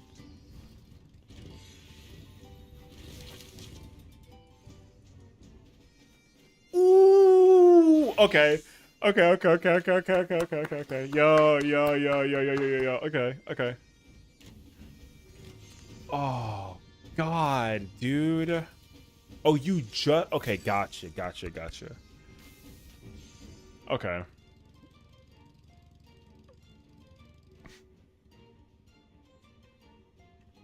Okay, I have no words in any kind of like light of the thing, except for where y'all are going through right now area wise. Yo, real talk, it gets way worse. I literally did your part today, and like I'm like halfway entering the next part. Yo, it gets way worse. So that's all I'm gonna tell you. You thought it was bad now, yo, and that's why I'm telling you, Sev, the same thing, bro. Yo, you think you hate it now. Yo, if you feel the way you feel now, understand it. Yo, the story gets way worse. Like, yo, now I understand the feeling of being the one ahead of my friends. I actually love this. Yo, I feel powerful. I could just tell you, but that would be the worst thing ever. All I can hope for is that you hit me up when you see it and be like, Session, what the fuck, brother? I want that. That's my favorite reaction, dog, because that's what I do. I have a person. Everyone needs a person that they what the fuck to when something happens. I have that person. It's Al. Earlier today, I hit up Al on Discord, and I was just like, yo, let me tell you. Wait, let me see if I can actually like minimize it. Wait, where is it? I'm gonna reveal to you my DM response to her. I will. Look. If you want to know what the fuck it is, today at 6:55 p.m. So that was like 7 hours ago, brother. Look at that response. Yo, oh my god, dude. Yo, what? Oh, what part did you get to? And then I fucking tell her, and she was like, oh yeah. And she was like, oh, did you see this cutscene though? And I was like, Oh no, she said, did you see the cutscene after that one? And I was like, no. And she was like, oh, guess what? It gets way worse. And I'm just like, fuck, man. Word. So look, if you want to know what the feeling is like, dog, that right there. Listen, I was mid recording and I said, yo, it's crazy actually. So, and the moment, and yo, the thing that I'm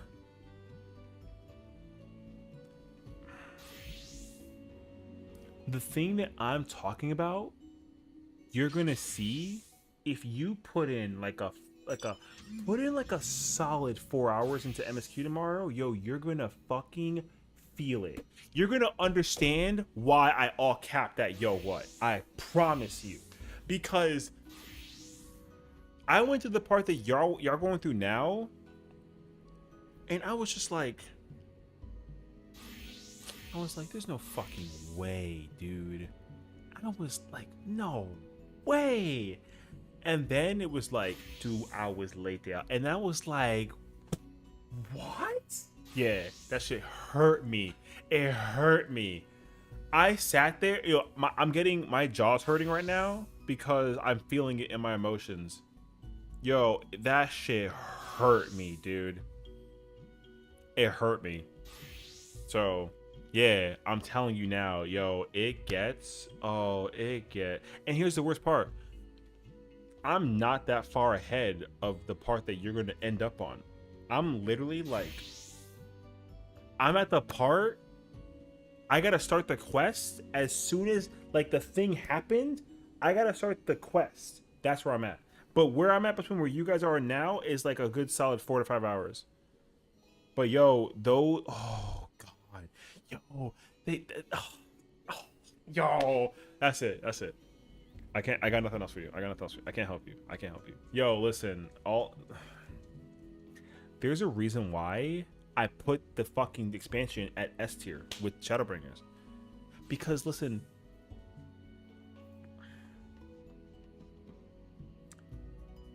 we not even done with the story. We not even done. Where I'm at, I was like, that's it. I was like, that's it. No, it's okay. That's good. I was just like, that's it. I beat the game. My character was 98 when I was done with that. I was like, yo, I beat the game. But then I looked at the quest number and I was like, fuck. We are like this far. We still got this much to go. Actually, so crazy, dude. So,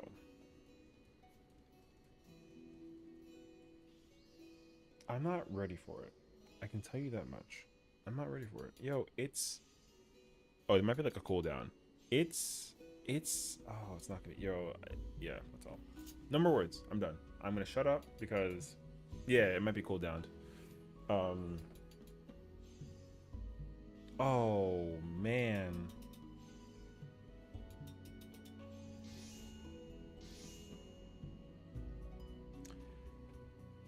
Ooh, look at you. W. Damn, almost 2 friggin' years. All because of that one DVD match. And here we are. Oh, wedding over Final Fantasy 14 cutscenes, you know? Crazy. It's been over a year. Yeah, listen. Time flies. I hate to be the one to tell you this, but time flies. And thank God it's worthwhile despite the flying. Yeah, I know. Oh, yeah, you think I remember? I remember. Let me tell you something. That shit was not pretty. It was just like... My immediate reaction, I'm sure it was one of, like, those into, like, the... Man, GG's. And then one person pulls into the other stream. Oh, Killer's a TTVer. Oh, word? Hey, you... Hey, nice, good games. And I'm like, wait, you're nice? What the fuck? Hold on, let me... I really appreciate playing the game against you. I hope you have a good day. Oh my god, you too. Let's be friends. Wait, what? Oh shit, I just made a friend. Oh my god, it's Foxfire. Yo, time flies. I know. It was literally like a... Wait, what? Just, you know. Myers? No, it was not a Myers. I wish it was Myers. That RPD map was fucking crazy, dude. Fox was there being all cute with the VTuber and the controller, and then she was just like talking, you know, just playing like, man, this fucking Cheryl, man. Let me hook his ass real quick with it. Oh, he got unhooked? Yo, come back here, Cheryl. It's just like, fucking killer, man. And then of course in my gut, just like, it just sent me up to the top. And I'm like, all right, you know what? You fucking killer, you. Good games, man. Whatever. I admit defeat. Great, you played great. Why should be nice to me? Yo, who is this? Oh shit. Wait. And then of course I joined the Survivor Games. Why hello, it's so good to see you. Who is this and who am I protecting for the rest of my days? And then, of course, it's like, me and Lith have been best friends since the beginning of time. Who are these people I have to protect for the rest of my days? Bruh. And now here, I know, I gotta be dramatic, you know? The dramatic effect, you kind of just like, you know? I'm like the homie through Fox. Hell yeah. Yeah, I know. And eventually, of course, me too, I was kind of like, man, good game. Whatever. Friggin' killer, you player. I'll get you at some point, man. Curse you, Dinkelberg. And then you're just like, that's cute. It's like, wait. Oh shit. Alright, I'll see you around.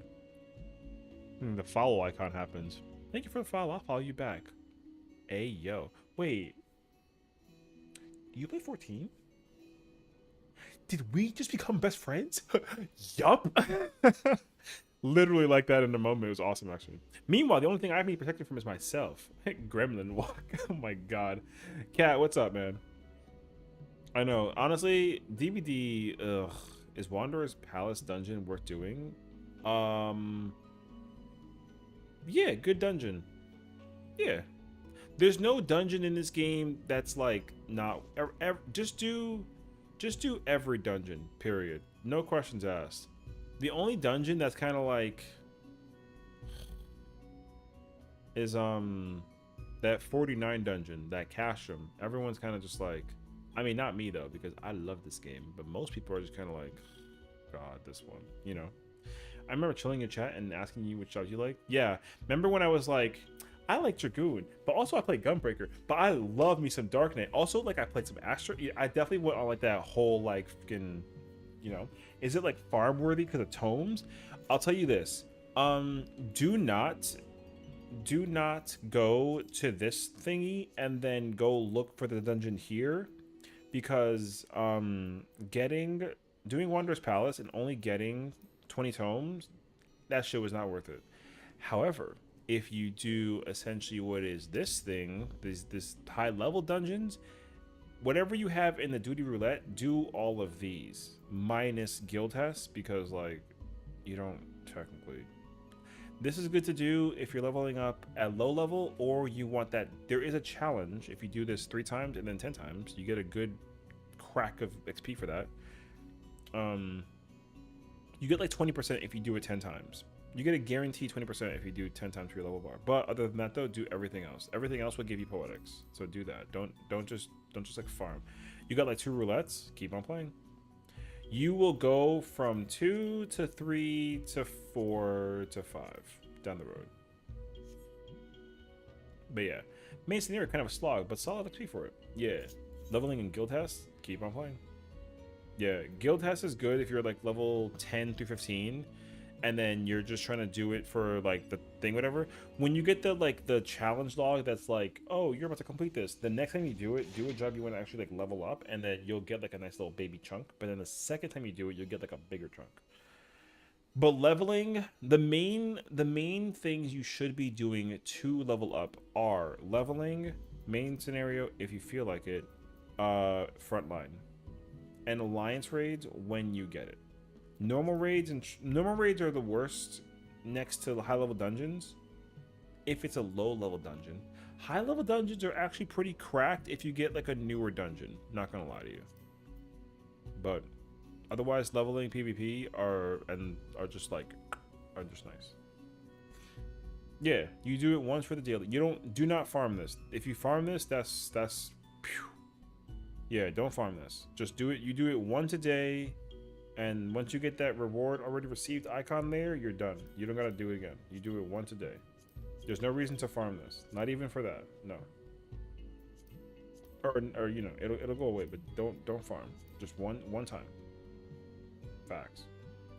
Also, to Al's point, yes, do not skip PvP. Go get PvP. Go get PvP. PvP's cracked. Getting EP for that, so I hop off. But happy birthday. Thank you, Fox. Enjoy. Good night, Lithan.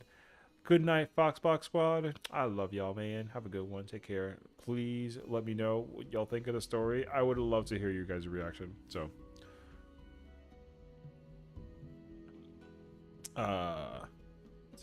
love you guys. That was not worth it. Okay. Isn't Frontline like PvP though? Yes. Frontline is the 24 versus 24 versus 24 mode. So, it's 72 players. You guarantee, without question, you guarantee 40%. You guarantee 40%. Win or lose, it doesn't matter. You guarantee 40%. Again, you guarantee 40%. That EXP bar, no matter what level you are, you guarantee 40%. If you win, you get an extra 20. If you second place, you get 10. If you lose, you get like 8. So, bro, I freaking forgot, and now I'm mad at myself. No, don't be. It's literally like it's not the first thing that you read in the title. You know, it's just like it's not. It should be, but like it's not. It's also like it's the third. So it's okay though. It's still my birthday because I haven't gone to bed. It's not my birth. It's my birthday for as long as I'm still awake. And guess what? I'm not going to bed. So, but thank you. I really appreciate the wishes. I appreciate everybody for tuning in. I'm gonna do an alliance raid, and then I'll probably like figure it out from there. So we'll see. But yeah, it's actually been really good. So unfortunately though, I am gonna have to like start to really harp on the downplay of like, what do I still get the XP regardless of winning or losing? Yes, that's why it's nice, because again, there's two things that you care about with doing frontline. One, win or lose, you guarantee 40% bar, period. Sometimes, depending on where you are server wise, sometimes it's actually even higher than that, but you guarantee, actually I'll make it like this: if you just queue in, you minimally guarantee get 40% of your EXP bar regardless of your level. 40%. The lower the level, you actually get more. You can actually skip levels if you do PvP. I remember doing PvP at like level 30. I skipped from like level 32 to 36 when I won a match. I skipped like 5. It was crazy actually. But in normal staple, going from like the old max to the new max, you guarantee 40%. So right now I'm a level 90 Dark Knight. So if I did PvP, I would have guaranteed 40% from 1.4 million to about like, I would have gotten like 10 million from that for just playing. I would have gotten like an extra 4 if I won the match, and probably like 2 if I lost. So you have to do PvP. Also, there's literally a freaking battle pass. You have a battle pass that you have to complete, and these rewards are one-time redeem only, and then they don't come back for a long ass time, and the rewards are worth it. You get a umbrella, which this umbrella is expensive as freak. Not that you can buy or sell it, but it is. You get a freaking coyote minion apparently, which everyone's going nuts over. You get stuff for your plate, and then you get a mount at the end. And this mount is very, very rare. This will be a very rare mount down the line. PvP daily reward or farm? 100% the PvP daily. If you literally do not have this completed with this here, you must do this. There's 2 dailies that you absolutely should knock out every day, no matter what time of it, what it is. Always do leveling and always do PvP. The other ones are extra. The reason why they're extra is because high level dungeons doesn't, like, if you get a high level dungeon, actually you'll get a lot of XP. But if it's like a level 50 dungeon and you're level 50, you'll get a bunch of XP. But if you're level 90 and you get a level 50 XP dungeon, you don't get a lot of XP. So if my level 90 Dark Knight goes into Wanderer's Palace, my XP gonna go up from 1.4 million to like 2.8. It ain't that much. But if I was a level 50 Dark Knight and I did high level dungeon, I will probably gain like 70%. Boom. Leveling, however, leveling scales for your job. So it also scales with the content. You will get like, bro, I did leveling. What was it? Oh, it's not this character. I did leveling. Yo, my job was at 90. That shit went to like 70% because I did a dungeon from Endwalker. It was crazy, actually. Trials gets you like a solid 20, 25, depending on the trial. You know, 25 is good. Main scenario guarantees 50 to 80, depending on what you get. It the chunk that you get is fat in the main scenario. The problem with main scenario is that it's long because you have cutscenes you can't skip, and it literally takes like 20 to 30 minutes depending on which one you're doing. So yeah, but it is worth it. Guild test takes 5 minutes and worth nothing. Alliance raids is alliance raids, so you know, 15 to 20 minutes, and like again, you get a solid like 40 to 70 XP percent. It's worth doing, but the variance is kind of crazy. And then normal raids you get like 10 to 20 depending on like what it is, and then frontline you get 50% at least. Free chalk into frontline. Actually, I did not know that. I'd like random curiosity. Let me see. Let me like FF14 complete edition. How, like, out of just like curiosity, like how much is it out of curiosity? Is it $60? Are you serious? Wait, that's fucking crazy.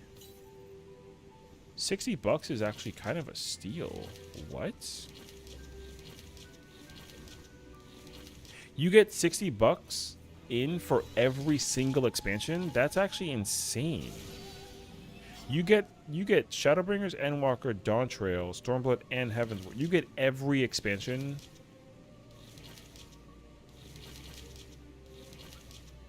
Plus a free month. Okay, so it's literally $10 per expansion. That's actually insane.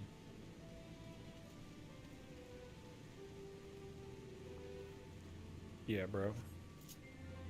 I'm just telling you, man. Listen, if you're still gonna harp on about Bard, get it? Because harp and Bard. Anyways, if you're really like, yo, if you're really, really, really, really into this game, dude, just buy it.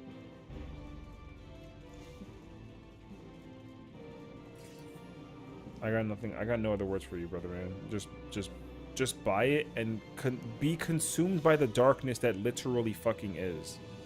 This game is cracked. Everybody knows it, and everybody plays it. Very funny, Mr. Streamer. What do you mean? I know what I said. Buy this game. Don't make me buy it for you on my fucking birthday. I'll throw hands with you. Remember TCM? Hey, yo. Remember TCM? Don't play with me. You won't fuck around and find out. I'm dead serious. Remember the spoil? You talking about the head red mask and shit? Maybe. Go on.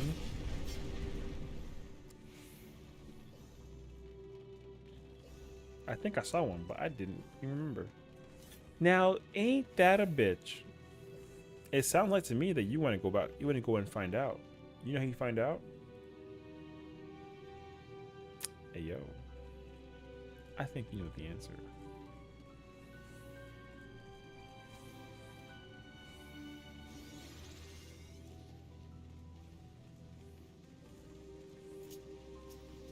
I'm just saying.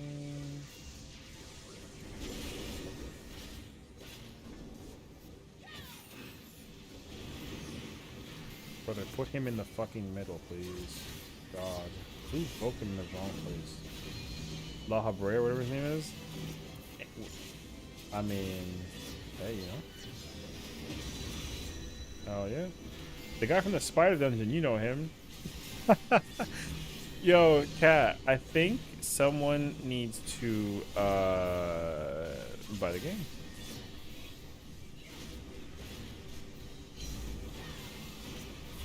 Yo, imagine you buy the game and then I can actually tell you.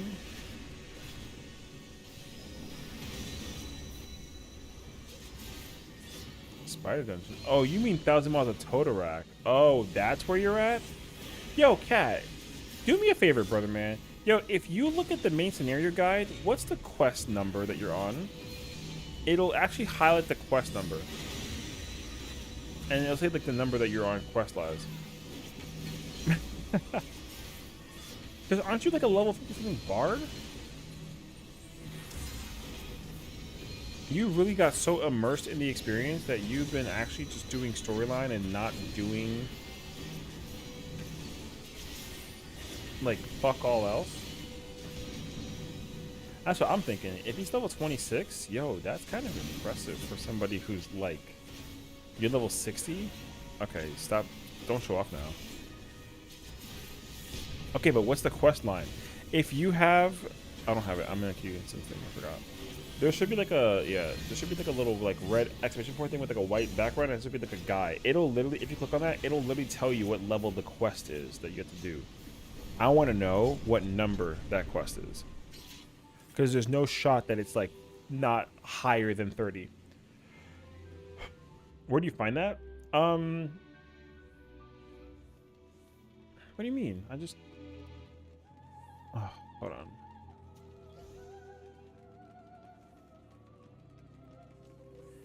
You want the main, I want the quest level. The step I don't, it should literally look something, it should look something like that. This, I want to, you can click on that, right? You can click on that and it'll tell you, it'll take you to the map location for where the quest is. And if you highlight that quest on the map, it tells you what level the quest is. I want to know what level the quest is. Oh yeah, you can also hit, I mean, I don't play mouse and keyboard. I'm a freaking loser.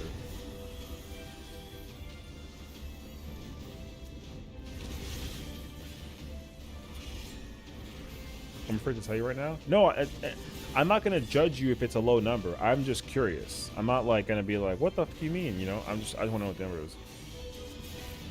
It's not a bad thing if it's a low number. I just want to know. Yeah, everyone starts. Listen, I started there too at some point. I want the main, yeah, I want the main quest, not the one that's the job for the, not the job one, like the main, the one that's literally the story. I want that one.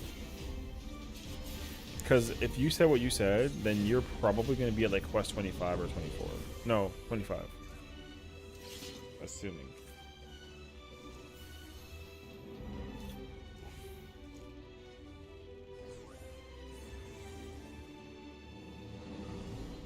It's the one that has like the fire icon, the Final Fantasy 14 famous fire icon.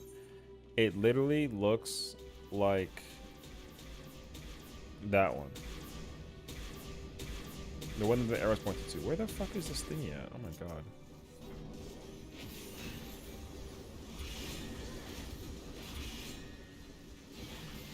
Papaya, shut up. What do you mean papaya, shut up?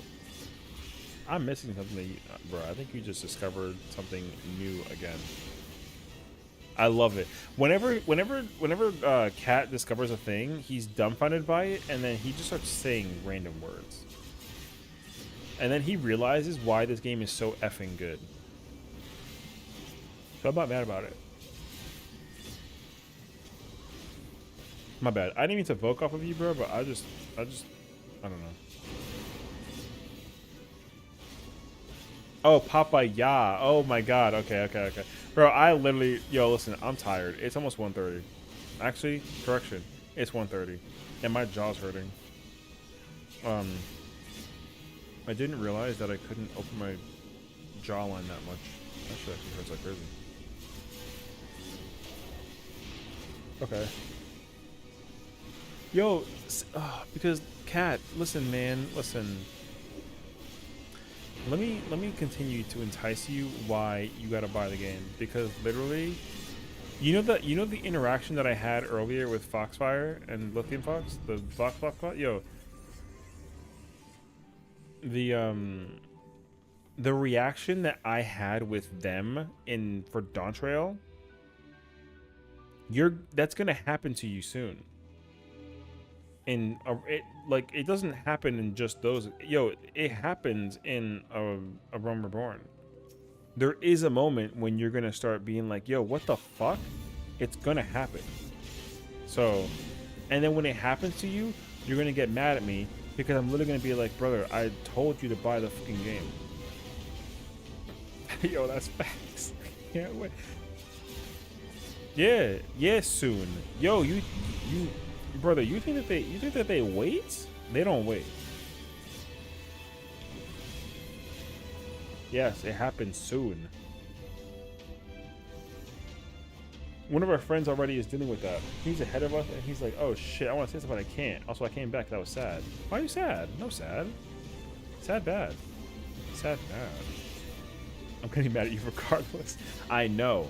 That's why you exist. Also jobless. Oh, pain. You know what though? I actually can understand that. That's probably why last year was such a dog water year for me. So, I also did not have a job until literally like 6 months ago. And no offense to the company that I work at, but yo, that job kind of stinky. So, that's why we must hope that the YouTube blows up. Which, speaking of, I haven't checked it all day today. And we going on the up, baby. I actually hit my goal for July, which is actually incredible, dude. I was not supposed to break 600 going into this month. I literally broke 600 going into this month. It's crazy, actually. So, it's all because of you guys. Thank you. I feel like you're taking me, talking to me, hold up. Yeah, get the fuck out of here. Oh my god. So now, I mean, I think with this month, it's going to be tough. I'm going to try for it though, but ideally, I'd like to try and hit 700. And that'd be like happy. But if I want to be like marveled gold by the thing, I hit 750. But that's going to be tough. Yo, such congrats, happy birthday. Sorry, I've been away trying to stay spoiler free, but it's been a challenge. No, I understand. Also, hi, bro. Thank you so much for the wishes. I am planning on being completely spoiler free. I've decided to be spoiler free entirely for stream.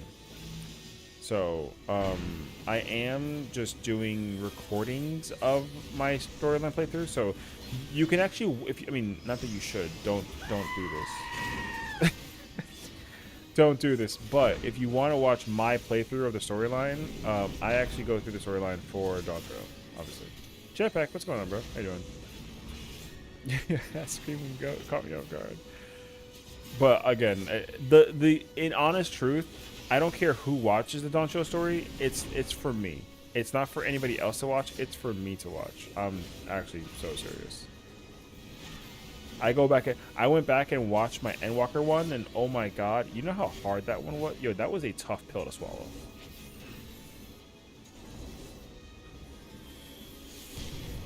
Actually, such a crazy tough pill to swallow. That expansion was nuts, dude. And his name is John C.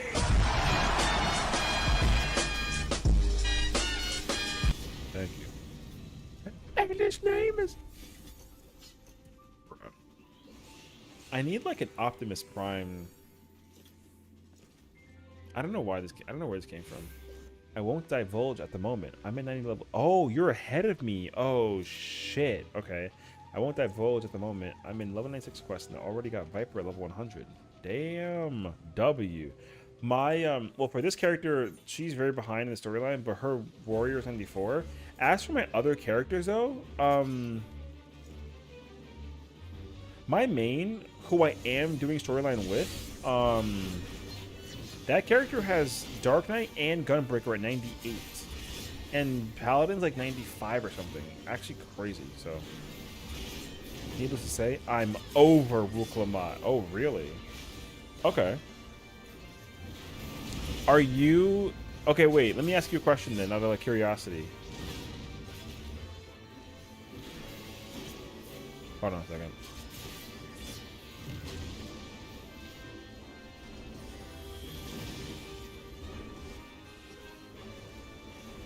Is it because you're not the main character?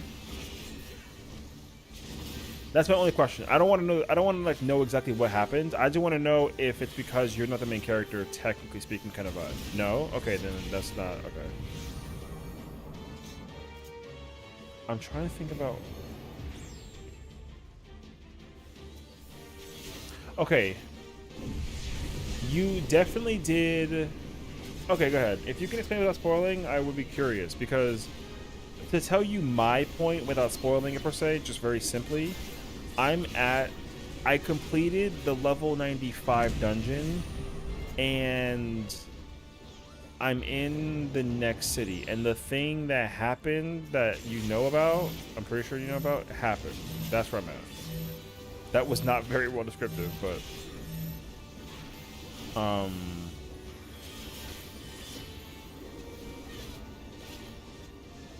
yeah, the thing happened. Anyways. What thing, chat? I don't know. Figure it out. I'm not involved.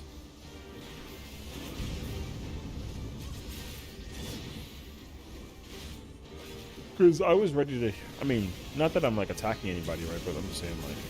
Because it's not just... I mean, bro, just... I hate people on Twitter that just don't know the story. That's my problem. I need people to stop acting like they know the story better than people who actually, like, do the story. Anyways. Okay, so my current progress is...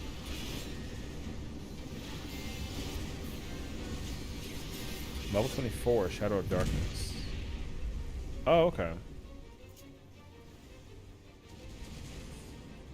So literally the quest after the 1,000 Miles of Totorock. Nice. She began very much endearing, but she devolved into a stereotypical shonen. Any character I hear saying is... Oh, okay. You know what? That is not spoiler, and I actually understand that. I do actually understand that. Okay. Her personality is starting to get to you. Okay. You know, it's funny because like that. I didn't think about that, but now that you're saying it, though, I understand. Okay. Yeah. I understand. I kind of understand it though because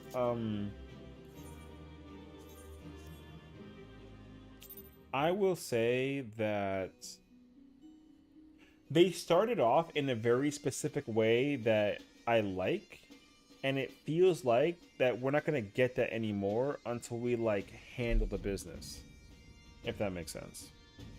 Because you know, because the banter is the banter. Like, obviously, you gotta like converse with people when you're like doing stuff, and so the banter for me is actually, I actually like it, but I'm afraid that you know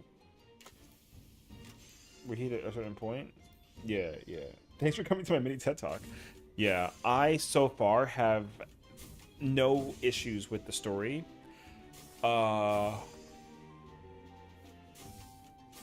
I just have a fuck ton of questions.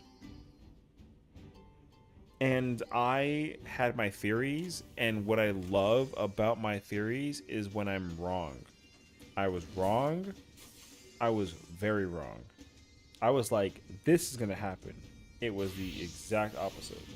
I was like, that's going to happen. And it was like, nope, this instead. And I'm just like, God damn it. So, it's the best part. It's the reason why I freaking love it, dude.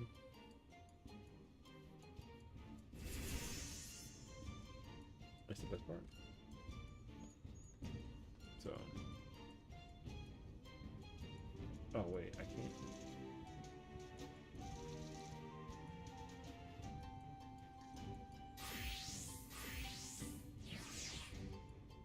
Ew, people socializing.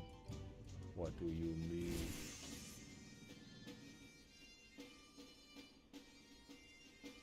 Guess I returned at a good point in the convo. Good. Fun fact, I have left 2 link shells so far. Oh, really? Damn. I forgot that this character's in FC right now. What's to the button to insta leave Ulda? Send out. What do you mean? Oh, because of spoilers? Oh, people are talking shit in your link shells? Oh, fuck that, dog. I would hate that, actually. Do you want to know what my window looks like on this character? Yo, this is the window that I put whenever I fix it when I'm done doing story, but while I'm doing story, yo, this is my window. Yo, Monk MMK changes give me big PP, but 6-sided star still ass. Yo, that's actually really funny. Yo, but 6-sided star still ass. Is it though? Because okay, I have not. Also, Taylor, good to see you. I have not actually picked up Monk at all. Like, I don't plan to. Yo, I love that you said that Monk changes give me big PP, but yo, that's actually so funny.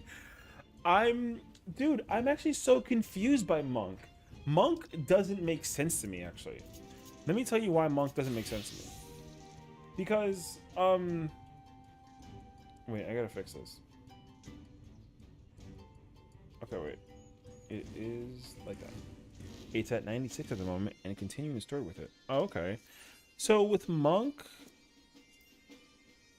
I understand that you used to use Dragon Kick to increase the potency of Bootshine, and then you like, you know, you get the Oppo Fury potency with the form thing. Right? Like, I know you get a stack of Oppo's Fury and then it increases the potency of Bootshine. And then the Fury goes to 420 and then the form bonus. Yo, random question though, how the hell do you get the form bonus? Because I have literally done form shift into Dragon Kick into Bootshine. It does not crit.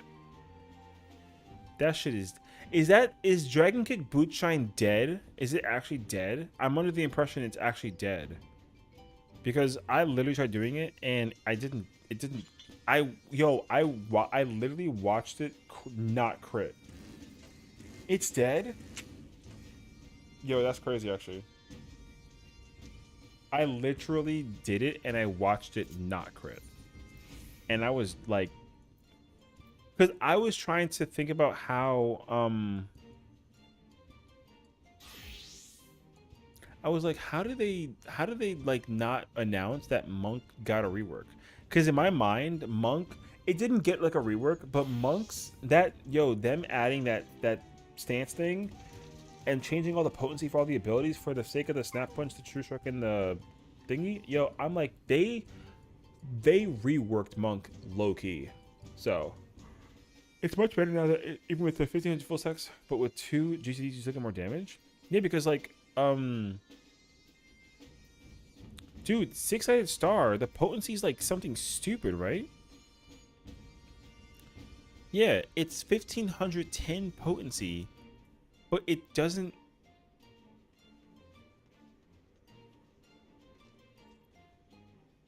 Okay, because here was my theory. I'm not there yet, so I don't actually know. But I was under the impression that you use the wind and the fire, the 96 and the 96 and the 100 skill. I was like, oh, the reason why you use... I was like, you use 6-sided star. Right, but you do that so that you can use these 2 moves together back to back. Like, you use these 2 because they're weapon skills, but they're not OGCDs. They're actually weapon skills. I didn't know that, so I was like, how the hell do you use yeah. So like you activate. Also, I hate that it's a GCD. I don't like that it's a GCD. I actually like really hate that. I thought it was an OGCD. I thought both of these were OGCDs. Because I'm a controller player. Where the hell do I put that? So, so I figured that like you would use 6-sided star because it's 1500 potency, and then you can like somehow double or triple weave something, but apparently you don't. So I have no idea. Yo, question. What's the like near level to the end of ARR? Yo, spoiler alert, it's literally level 50. The first quest that you hit to beat the game is 50, period. So, good luck. It gets more damage, but you need to do dragon kick, twin snakes, and demolish. Okay. So the rule of thumb is 6-star is used to use it and get away or finishers. Right. I just think that it's so weird that like, okay, because here's the problem, right? Like 6-sided star. I can't believe that they let you stack the potency to 10 chakras and you can rip that move and it's not good. I join Discord, stream my controller that. If you want to join the Discord, sure. I mean, my stream name is my Discord name also, so they're both one and the same. We also have a Discord if you want to just like hang out with us and be friends. I mean, up to you though. If you hate us, in case I don't know. Anyways, is it before the Dawn Quest, brother? I can't tell you that. Just go do the fucking MSQ. The closer you get to 50, the better. So catch up, brother man. But yeah, that's our Discord. Wait, is it accurate though? Actually, it is. Cool. I'm doing it. Good. As you should. You're halfway though. So riddle Earth auto becomes Earth's ruination. So actually, there is no buttons, but it seems the same. It's because 6-sided star makes you next weapon. Yeah. I mean, 6-sided star that hasn't changed. Like the button retime, the recast time has not changed. So I understand that it's still not good. I just think that it's actually so weird that they made it have a 1500 potency attack that you still don't use. Because if there's any button in this entire job game that sucks, it's this button, dude. Oh my god, Vicky, hi, thank you for the lurk, appreciate it. Your stream today was popping. Oh my god, congratulations. I hope you had a fun time. You're gonna be a famous Twitch streamer in no time. Also TC and Monsters Planet Fire, I must admit. I mean, it should just be off GCD. Well, the thing is, like, the animation is kind of extensive. Like, you know what they just should do? Oh, they should just make this Tornado Kick. Or, not Phantom Rush, because Phantom Rush is already in the game, and I love that move. That move is goated. Do read up on fire. Okay, wait. The riddle of wind and fire becomes new buttons. No, I know that. There's no change. But my problem, though, is that, okay, I personally had to re-look at this. I thought that Wind and Earth's reply was, I thought that they were both OGCDs, but they're GCDs. So what I would do in that scenario is I don't actually like when all my buttons transform into other buttons. I actually don't like that. But also the problem is that my hotbar for Monk has been the same since A Realm Reborn, because back then these 3 moves used to do flank, and then these 3 moves used to do rear, and I've never changed that, and I'm still not changing it. So even though it should technically be like this now, because these 3 grant the stance and then these 3 grant the thing, I'm literally not changing that. I'm just gonna deal with it. So the buff is, the buff is OGCD. I don't care about that. I mean, like the GCD. So like when I want to cast Wind or Fire's Reply, they're GCDs. I did not know that. I thought they were OGCDs. So the thing about me as a controller player is I'm trying to evolve my playstyle where I basically fit every button that is a GCD on the right side. So that way I can continue moving while I do my stuff. No, I mean, I'm not saying that I want the replies to be OGCDs. I just thought that they were. I didn't read the description well enough to like know. I was kind of like I was like quickly going through these, and then I was like, oh, Riddle of Fire turns into this move. So I just saw these 2 things, and then I was like, oh, it's an OGCD. I didn't actually see that it's a weapon skill. I literally assumed that it was a thing. All I want is to figure out a place to put those buttons. and separate them, because I don't like that. Like, I want Riddle of Fire to exist, but I want Fire's reply to be somewhere.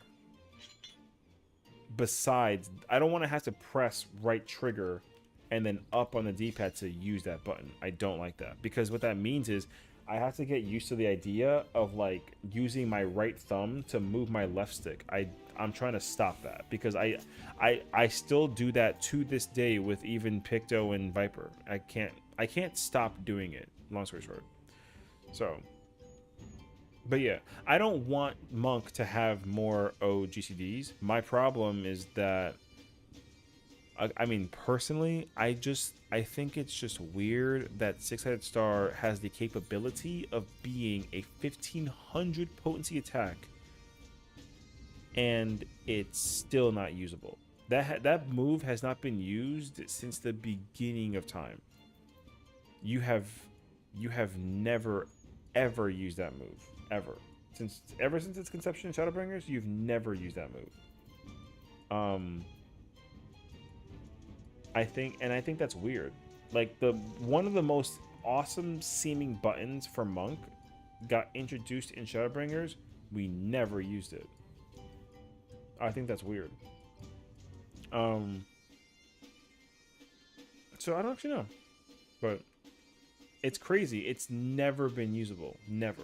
Not even.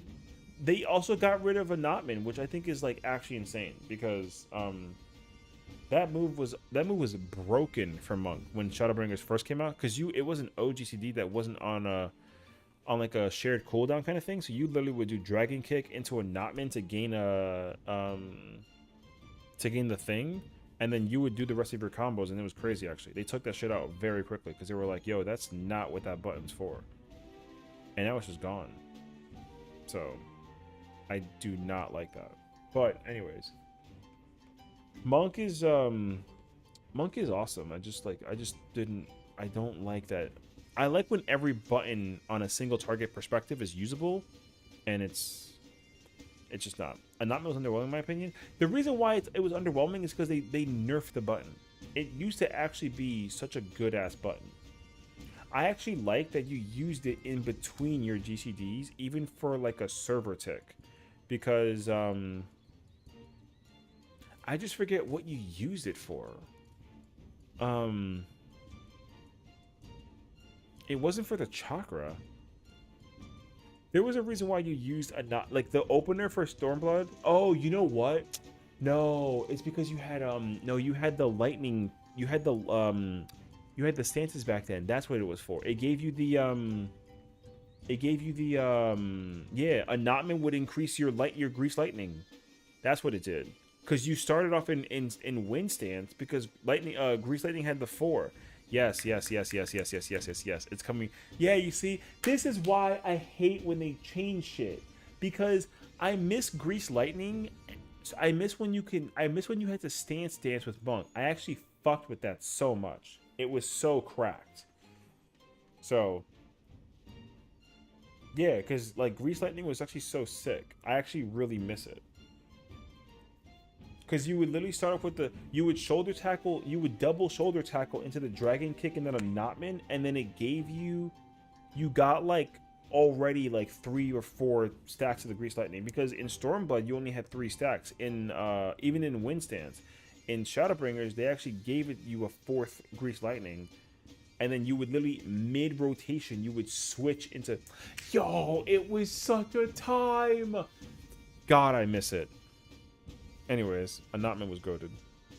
The beginning of it, when you can actually like fucking double shoulder tackle into the Anatman and then get the Grease Lightning into the 4 stacks. Yo, not gonna lie to you, they should just give me like a Monk tank and let me do that shit. So, you know what's missing in Monk in my opinion? Hit me. Also, Taylor, are you a Monk main, or do you just are you just messing around with Monk right now? I'm not a Monk main. I'm a tank main, but I play all the jobs. But yeah, ad running. I will wait until that's fair. Yeah, I don't know actually. Never let Sesh cook on Monk. Yo, what that mean, bruh? Yo, I cooked with Monk. I mean, I only played it when I did the first raid tier in Endwalker. I did not play Monk that often. I did it in T, and then that was it. Reaper, Monk, Sam? Oh, okay, okay. Yeah, I played it in... I did P1 through 4 with it. What's up, Sazu? Yeah, I did P1 through 4 with it, and then, that was it. Monk wasn't, like, my... Monk was sick. Monk is a cool-ass job, but it wasn't my cup of tea. There are just too many jobs right now for me to like really get back to. Welcome back. So, I want Kaitan back. Yo, Kaitan needs to make a comeback for real. Yo, the fact that they did not bring Kaitan back is actually crazy. However, no bullshit. If you actually like brought back Kaitan, actually wait, I'm lying to you. I actually know where it would go. It would go where it was before. I had Kaitan over here where the Tengetsu is. So. Oh god, I miss it, dude. Also, them combining Shoha is actually kind of cracked. Is it still the same button though?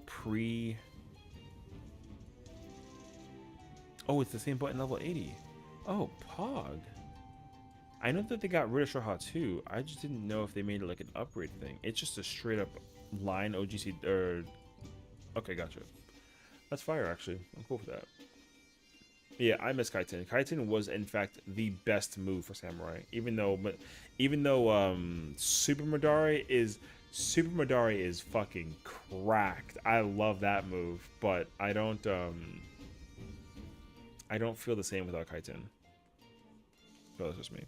Not much. Leveling now that I finished off the fate grind this morning. Oh, W. Are you done with every single fate though for the areas? Because are you done with the story? They're kind of crazy actually. Oh, you're done. Okay. On a scale of 1 to 10, how did you enjoy it? I miss when Barb was S tier. Me too, brother. I do as well. Bard was monstrosity cracked in Stormblood and Shadowbringers. It was actually really, really fucking dumb. Bard should not have been allowed to be S tier like that. In my opinion, when all 5 chakras are open, Monk should have an aura on him, and since now we need to overcap chakras in the Brotherhood, we should get a Kaioken Super Saiyan look temporarily. Yo, that would be fucking sick. I'm actually kind of dumbfounded by the fact that you can actually surpass the chakra. I literally freaked out in my reaction video that the chakra gets hotter, but it doesn't make sense that you do it to not overcap on Forbiddens. I can't believe that you use it for Forbiddens and not the 6-sided. I think that's so weird. Because in my mind, the first thing I saw in Whoops' video was when he was like, yo, 6-sided star is a 1500 potency attack if you get 10 chakras. But I'm like, that's cool. But why the fuck would you do that? And then he was like, guess what? You don't have to. And I'm like, so then what? We're literally just using it for more forbidden chakras? And they're like, yup. I'm like, all right, well, 6-sided star, still the worst button ever created because you never use it. Oh, you skipped the story? Oh, all right, never mind. You're a cutscene skipper? I didn't know that. Do you actually do you pay attention to the story at all, or do you like skip it and then watch it on like a movie format? I actually don't know. So I have experimented with it on Fate, and it's crazy the amount of forbidden chakras in alignment. Oh, do you actually get like a fuck ton? Okay, wait, maybe I'm actually like, okay, that's fair. You have an ult you can take to later. I won't lie to you.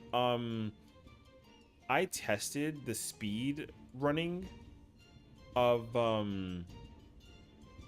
unlocking the story. Yo, you actually can burn through the story. I'm not gonna speed run it online, but I will actually time myself when I do my alt playthroughs, because I'm actually under the impression that you can complete the entire expansion in under like 7 hours.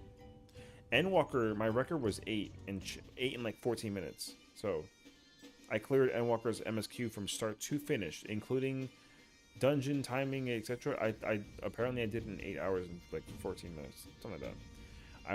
It's only for Brotherhood as well as you got full stacks. Ew. Man, not gonna lie. On face value, the damage is higher, and I would say even in level 80 ultimates, it's a buff monk receives. Okay. Well, because wait, is the chakra increasement only occurs during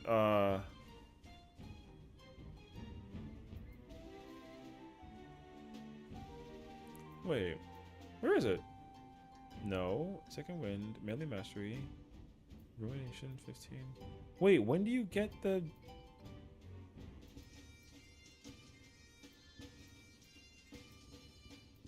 Wait, is that a perma thing for Brotherhood? Does it permanently go to 10 stacks anywhere? Oh, shut the fuck up. What? It's not an upgrade? You can go into level 70 content with 10 chakra? You're lying.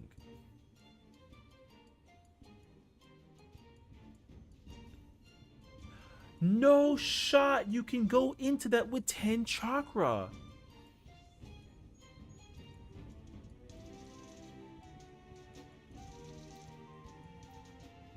Are you...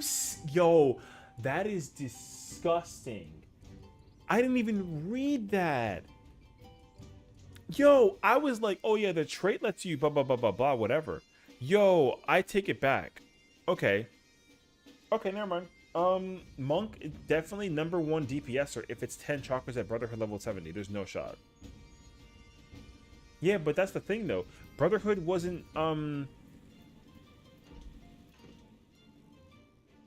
Wait, I gotta go look this up now because I'm actually like 90% sure about this, but I don't actually know anymore. So, wait. I gotta go look this up. Wait.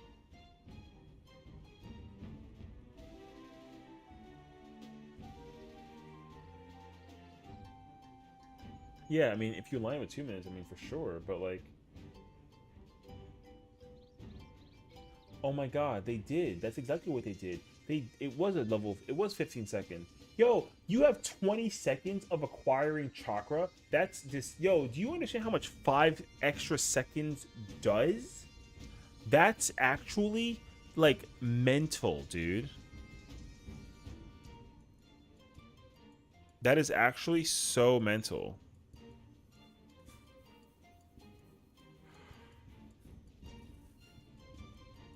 Damn, Sazu, good job, dude. You really should not be able to do that shit. That's actually crazy. Stop giving my die as a quest reward, brother. No, you need the die. No, yeah. So I mean, Brotherhood was always level 70, but what it wasn't is the buff was 2 minutes. It used to be 90, but whatever. But it only lasted 15 seconds. They increased it. That's actually cracked. Yo, because I was expecting it to be 10 chakra at like level 94 or 6 or something. You know how you get all these these freaking traits? Yo, I was like, yo, it's a fucking trait. It's actually a trait. I said to myself that it was a trait. I did not know that they just embedded it in the button. For the Brotherhood, the best buff in the game now, if that's the case scenario. There's no shot that it's not. So that's actually so insane.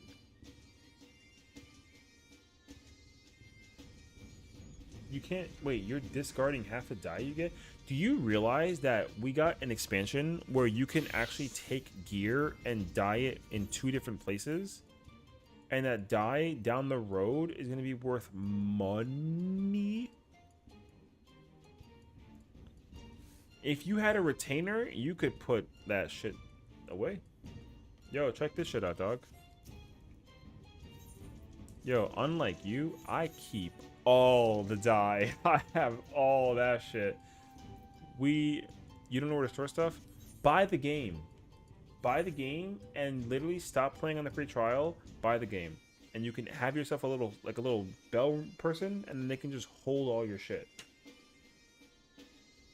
I got 8 people holding all my shit. That way my inventory can stay not super packed.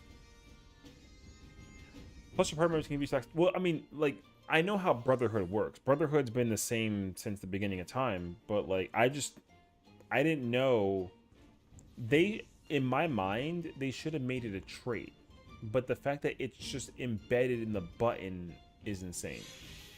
So, like I'm very surprised that they just let you rip that shit at level 70. You really get that shit at level 70. That's actually insane. Monk is gonna make a enormous come up in 70 ultimates. There's no way that it doesn't. Like I don't I don't remember where Monk was in UCOB and Ubu, but I can guarantee you it's #1 now. I guarantee it. There's no way that it's not, especially in Ubu. Sorry, in UCOB. There's no way that it's not cracked in UCOB.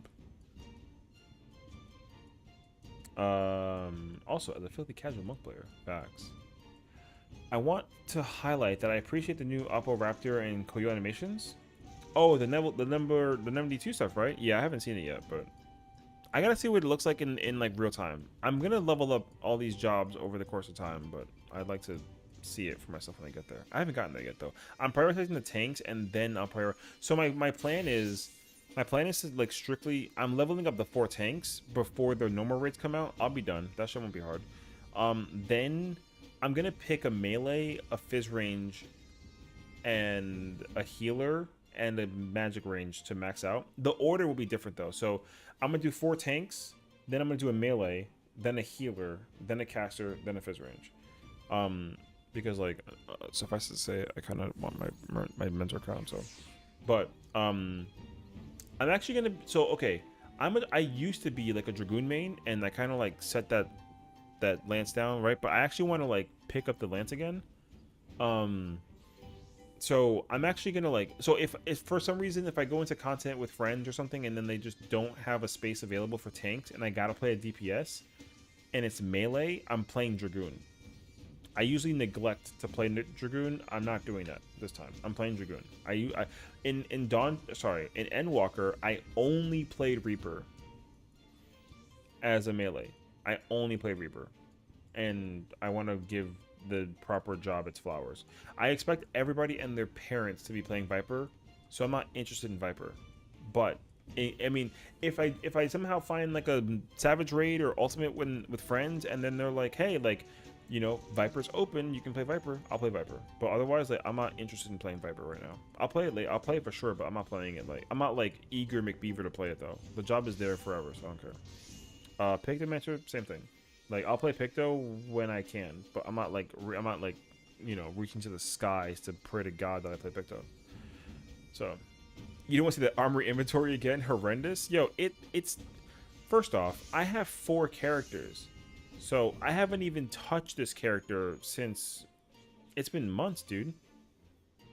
My other character, my main character, yo, she's cleaned up. Her inventory is fire. Like, you know what? Just to shit on you for that, yo, we gonna find out. I'm gonna show you what she looked like, bro. Her inventory is cracked. Elixir releases new ability. Oh, Elixir Burst, you mean? Yeah, reminds me of that ghost ability. Sora and Jack Skeleton use the team attack in Kingdom Hearts 2 less fancy. Hey, that sounds fire, actually. Oh, what? My character's on fucking Dynamis. Oh, that's right. I put her on Dynamis because we're doing story tomorrow. Okay, I'm sorry. I lied to you. I can't actually log into the character. Oh, he mad. I'm not mad.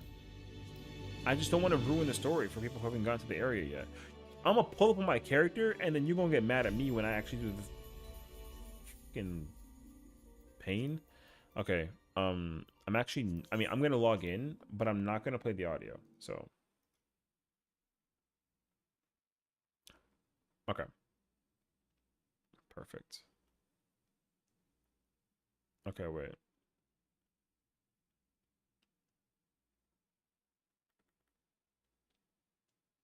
Wait, I'm gonna just make sure I do this correctly. Okay, look. In comparison, you see? Boom. Like, it's all, I mean, there's still, again, I got hella space down here. You know what I'm saying? Here and here. Thancred. Nagi, thank you for the resub, man. Appreciate it, dude. So I at least have like I still got inventory space here. You know, it's not like I'm like friggin' full. I cleaned that up literally throughout the day. I was what time is it right now? 2 in the morning. From 2 to 7 last night, I did not go to bed. I sat there and just like I went through all my retainers and all my inventory and my saddlebag and my armory, and I cleaned that character up. And that's one character out of four. So that's where we're at. Whew.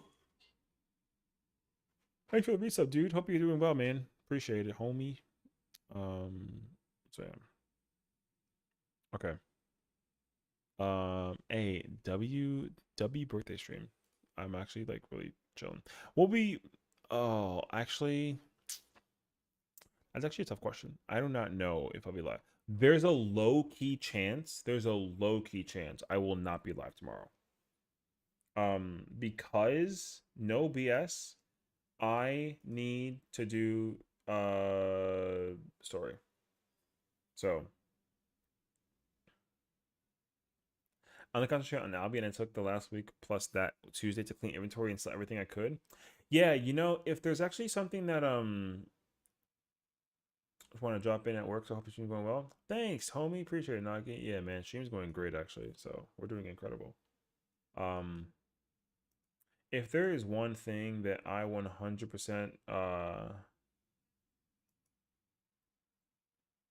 like, I really just I thought in my mind I fucked around and found out. Um, I actually thought that like I was gonna be able to like effectively sell everything during dawntrail, and literally no.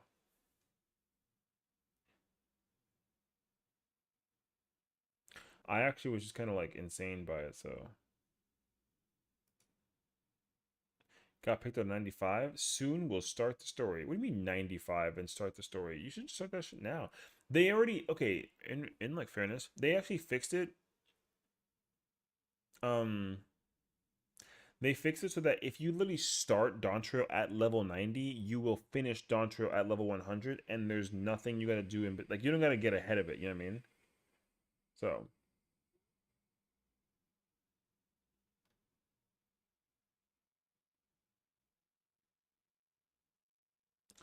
Japanese players are petitioning Ubisoft to cancel Assassin's Creed Shadows as they accuse the game of being a serious insult to Japanese culture and history.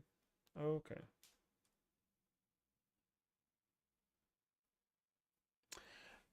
I could not, but it's okay. I was fine with the stuff I stayed with. I mean, like I'm not like a. The problem is like there's actually one thing. Wait 1 second. Oh, okay. Oh, I know I got this entire weekend. I mean, vacation starts. I got for 7. Oh, W. All right, sounds good, brother. You do your thing, homie. Hell yeah. Um,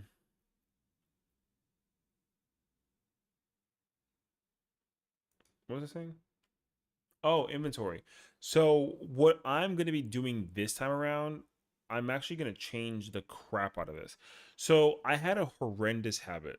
I went through all of Endwalker doing this.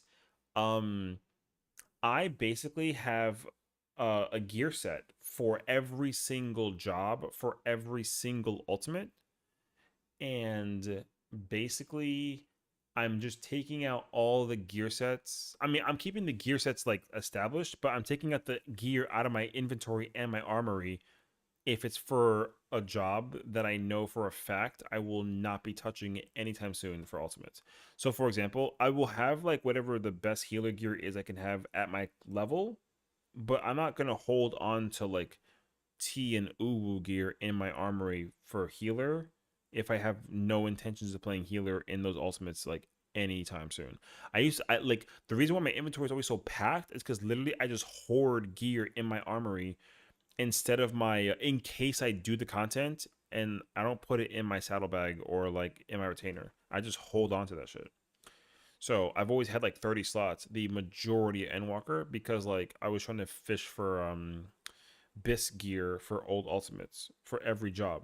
So now I'm only doing that for tanks, and every other job in the game, like I don't know what the current max is. I think it's like 700, right?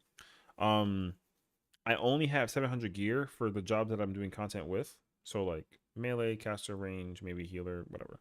But I'm not gonna like strive for bis unless it's tank, and that's literally it. So, oh, I know. Oh no, bet it feel nice to do the story all the way through in one class, but I'm splitting it up a bit, so it feels weird. Yeah, I was on the fence about that too. Um, oh, if there's one thing I'll say, this is definitely not a spoiler, but it's also a spoiler, and I called this before the game even came out for early access. Um, again, the whole idea behind Meteor as a character in the world of 14 is that when they actually pick the job that Meteor like is for the expansion, like I said, like if you want the true expansion of the game, you play that job. So ultimately, um again, not a spoiler, but like if you want to know what it really, really feels like to correctly go through dawntrail storyline, you go through that shit as Viper. And I'm noticing that as somebody who's only playing tank. Like I have to go through it as a Viper one day. So I have my first playthrough. There is a potential chance that I'll actually redo the story and it'll be like the Viper arc or something. I might actually end up doing that. Um like I kinda sorta have to. So soon. God damn.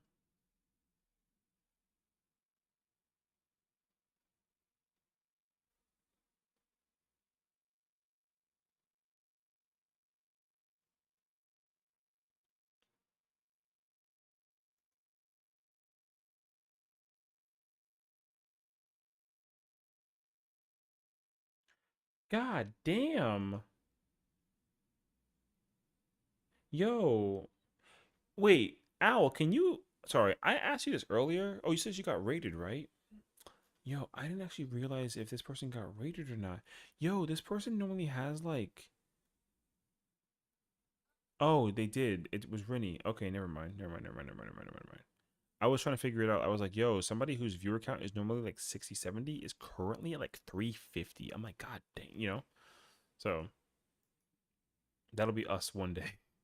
I was just like, holy shit. So,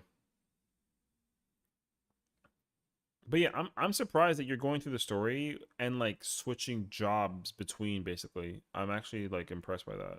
I would not ever. I only play one job and I just literally commit it all the way through. So, um, yeah. Okay, y'all. Um, I actually have to take the medication right now because I'm actually feeling like the locking in my jaw kicking in. It's kind of like insane right now. So I gotta go ice my jaw basically. I'm actually feeling the pressure kicking in full gear. I did just having Viper 100. I wanted to waste EXP. Oh no, I mean that makes sense though. Yeah, but like you know how people are actually like trying to level up like Viper from 80 to 90 and then do MSQ with Viper at 90 to 100. Like that actually makes like so much sense actually. So people are actually doing that and I kind of get it. Like but that's what I'm also in the boat for as well. Like me personally, I'm I'm going through MSQ as a gunbreaker, strictly a gunbreaker, and I've been doing my dailies as both a paladin and a dark knight, and I kid you not, like both jobs, all three jobs are equal leveled. So my gunbreaker and my paladin and my dark knight, wait, gunbreaker, dark knight, paladin, all three of those tanks are all the same level.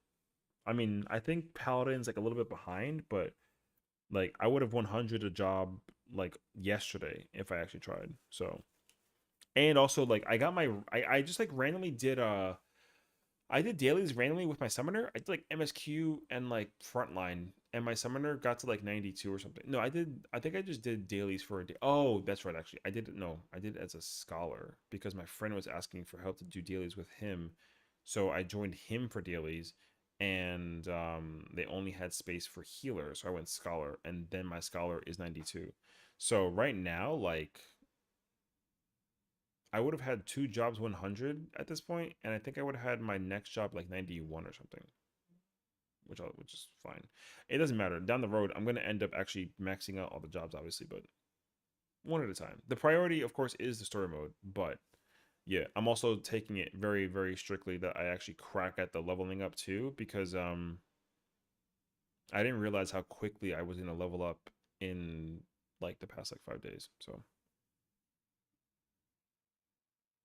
So yeah. But yeah, I'm hoping to what I want to do is just kind of knock out Viper and Picto. I would like those jobs to just not be 80. I'd like for them to just be 90. That way I just have everything 90. I can kind of like see that consistency. But that's where I'm at for now, so we'll see.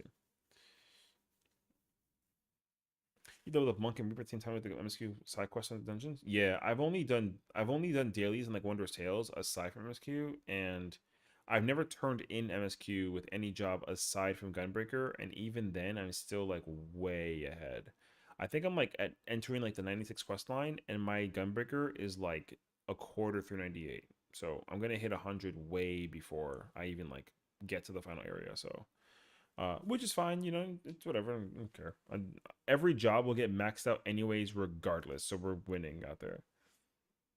So yeah.